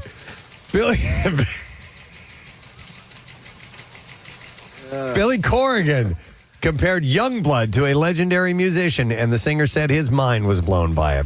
Youngblood was the latest guest on Corrigan's show, The Magnificent Others, and during the conversation, the musicians spoke quite a bit about Youngblood's transition from pop to rock and roll, which prompted Corrigan to share which legendary musician he associates the rising star with. And Billy said, this is the person I most compare you to.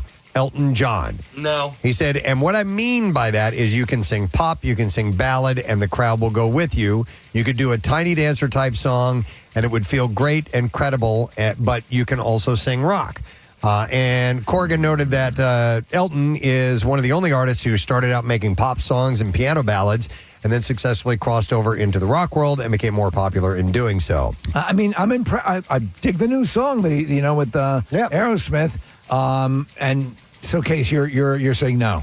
It's Elton friggin' John. Yeah, I know. Not but yet, he was bro. saying in the context of in the versatility. context of him having 5 songs out there, no. No, not as big as Elton. I know. Okay. So anyhow, he believes that Youngblood's performance at Ozzy Osbourne and Black Sabbath's Back to the Beginning concert, where he sang Changes, was what proved to the world that he's capable of that type of transition that John had in his career. So is he? Go ahead. I didn't hear that, but I will tell you, I was not impressed with his Crazy Train.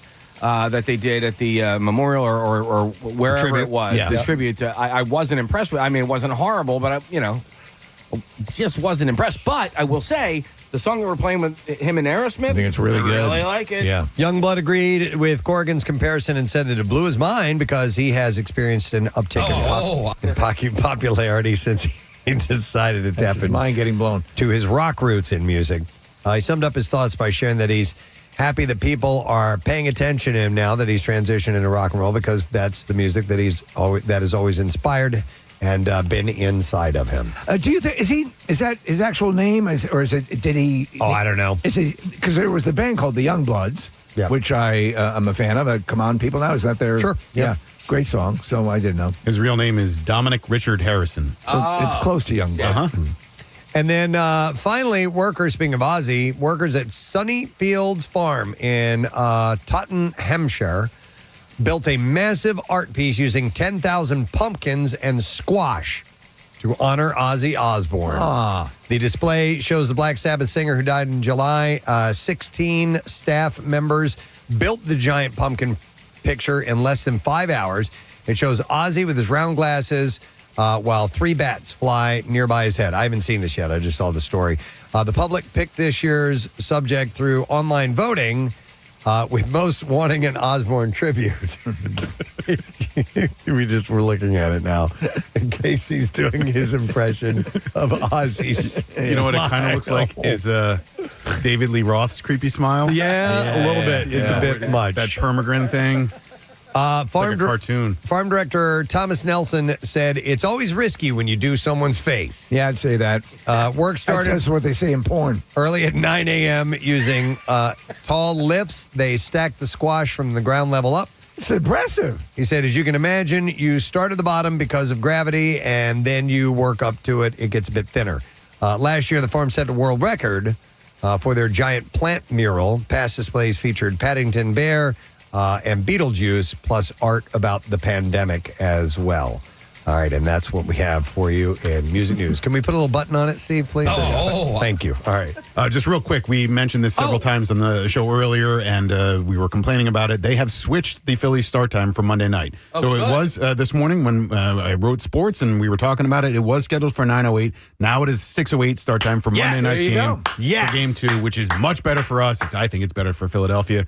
So if you heard us saying earlier in the show that it was 9:08, that's no longer the case. I love it. And the other NLDS game that night is the Milwaukee Brewers versus Chicago Cubs. That's the 9:08 start time. I think I did a good impression of that. Just now.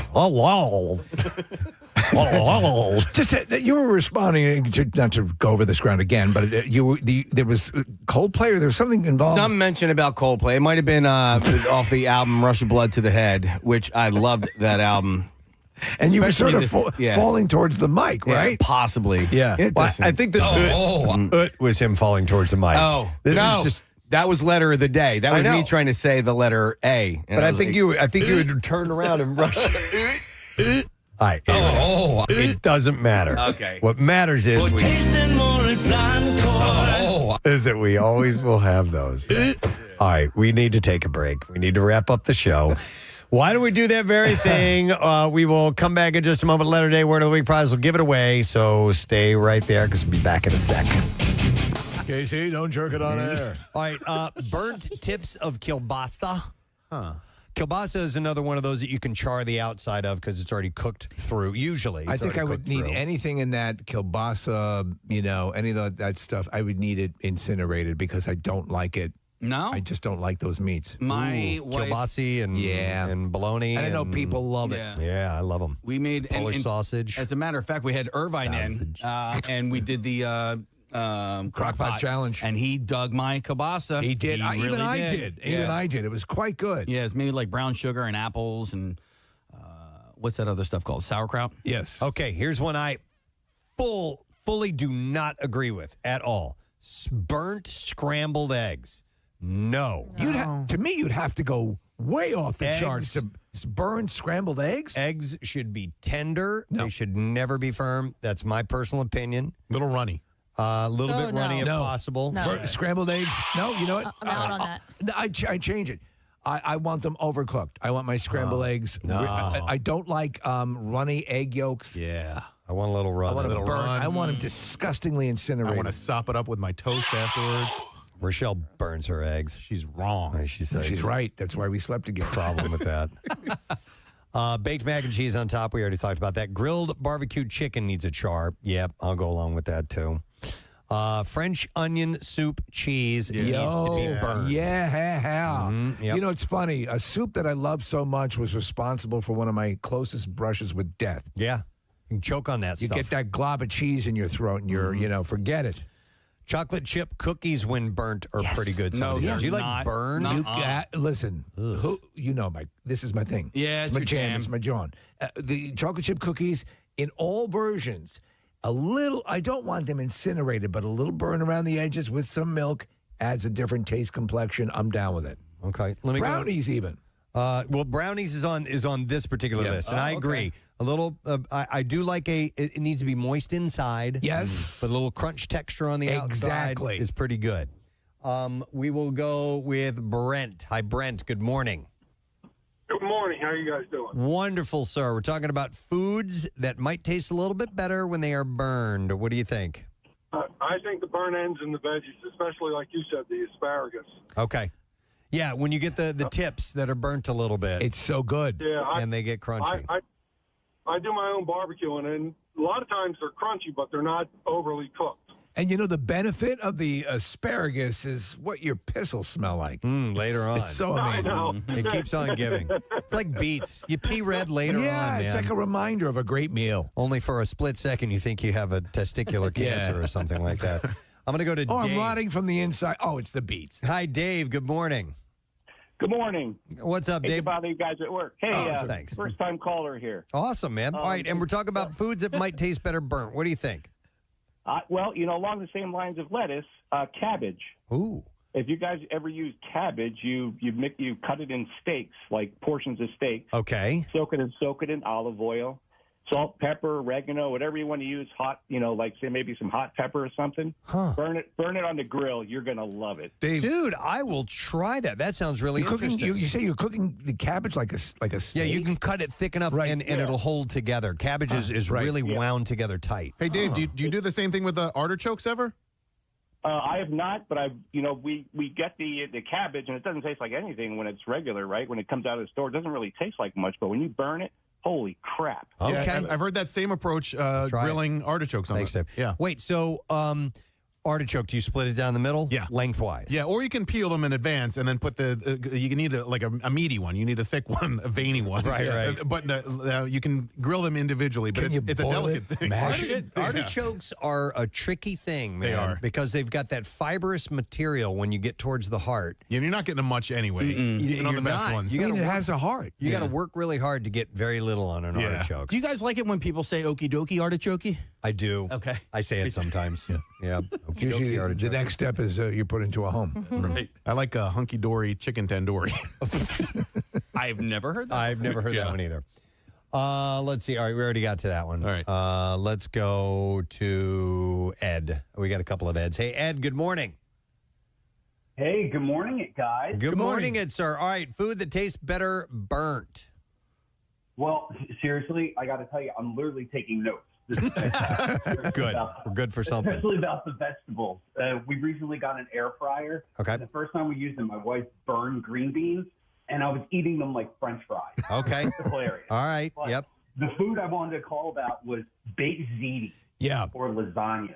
That top, it's almost kind of like a crust with the cheese. Yeah, we mentioned that earlier. That was number one, at least way up on the list. When you have that, like burned mac and cheese, burned baked ziti, burnt lasagna, it definitely, I think that enhances the taste dramatically. I mean, I don't know if it's just the cheese or just like the macaroni sometimes gets like a little harder. Just that change of consistency. I don't know. I go straight for it. Yeah, All burnt right. cheese. Good to work. Good to know. Thanks for the word, Ed. We appreciate it, buddy. All right, guys. All right, let me go. Here's another one. Ed, talking about pretzels. But hey, Ed, good morning. Hey, everybody, it's good to have you on the ba-ba-two, the ba-two, ba-ba.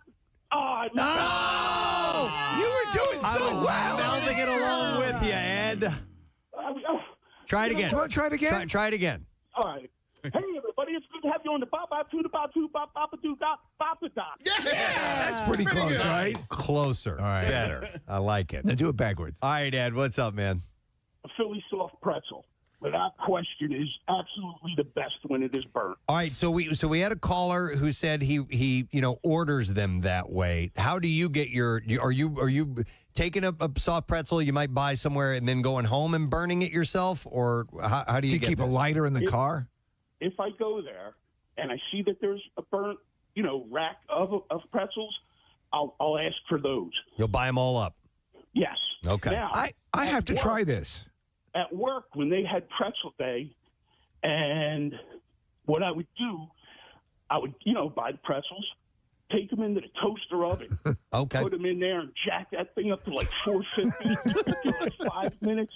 And come out. It's almost like eating a Snyder's hard sourdough. Oh, yeah, I love those. I do love those. So I got to try the burnt soft pretzel. That sounds All right, intriguing. Ed, Okay. we'll give it a shot, man. Thanks, bud. Appreciate it. Peace out. I assume you do the Peace mustard out. or cheese with that, right? Yeah. So what I would used to do is the Dutch, the Snyder's, the big Dutch pretzels, the hard ones. Yeah. And then you'd get the cheese, the what is it? The Cheese whiz? Cheese whiz in like a body heated up. It's meant to be heated for dipping. Right. It's unbelievable. Yeah, I go with mustard. There's not one thing healthy about that experience. By the way, somebody texted in, you know what I mean, Jelly Bean? Sure do, Peanut Chew. Thank you. All right, we'll go next to Bob. Good morning, Bob. Good morning. You guys rock. Oh, thanks, man. Thank you, Bob. All right, so a food that tastes better burnt. Well, first of all, like that one Ed said, I'm taking notes. Cheese curls. I never heard that. I'm going to try that. All right. All right. I fry oatmeal with olive oil, and I burn that a little bit.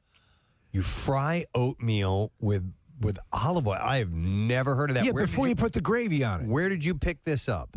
I made it up myself. Okay. And my oldest son, I'll tell you, he goes nuts. If I'm home and I'm making it, I got to make him some. So oatmeal usually needs to be softened up a bit by water. So what's the consistency like? Are you using a lot of oil? Well, what you do is first you make the oatmeal like normal, the instant oats. You put it in the water in the pot. Yeah, okay. And you get it normal. And then what you do is you get the olive oil in a frying pan, and you get that nice and hot. Yep. And you put this in there. You just make sure you leave it in there long enough just to burn, just a little bit brown. Are you making like little patties, like little crab cakes out of oatmeal, or what? Oh, no, I make like a big pancake. Okay. All right. My mind is reeling at this. Did you discover this recipe during a house fire? No, it's just the way my mind works, I guess. All right. And then do you throw anything on that? You throw some fruit on it or sugar? Oh, you could throw whatever you want in there. You could throw cayenne pepper. You can put onion salt, whatever you want. Onion salt? What the hell? So you're having savory oatmeal? Oh, yes. You got See, I always think of it as a sweet So do I. treat. I love so- oatmeal. Wow. It's crunchy and soft at the same time. You got the best of both worlds. All right, you're changing things up here. You're making my mind freak out. I like the unique thought. All right, thanks, Bob. He's like you, Casey, because Casey, did you see what Casey did with the cinnamon toast crunch? Yeah, he that made. looked good. What'd you make out of it? French toast, yeah. Cinnamon toast crunch, French toast. So, would you crunch it up? I crunched it up. You batter and then dip it in that. Yep. Okay, that Yeah. sounds pretty good. The only thing I would have original idea. Well, no, I mean, I initially, so I follow Blackstone Griddle on Not the Instagram. magician. No, and they had Fruity Pebbles, and I don't have Fruity Pebbles. I have cinnamon toast, so I did it with that. The only thing I would have done differently is I would have crunched up the cereal a little bit finer, made it more of all powder. I got right. you. Yeah, throw it in a processor, something like that, and doing it that way. Martin's Potato Rolls commented on your recipe. I Casey. know. Well, I tagged them on it because the other thing is I didn't have any bread in the house. And the only thing I had left over were potato rolls from the cheeseburgers that I made on Saturday And night. that worked well for you? It did, as a matter of fact. Those potato rolls were real. I'm going to go to Walter. Hi, Walter. Green Day, 93.3 WMMR. We can say that. Welcome to paradise for the beginning of October. Beautiful paradise-like weather this weekend. Today's high about 73 degrees. Tomorrow, Sunday, Monday, Tuesday, sunny. and low 80s. Just spectacular. It's right in the zone, so we're very happy about that. Today has been a lot of fun, and I love wrapping up the week like this. Yeah. So I want to thank our guests that were on the show today. We had magician Jason.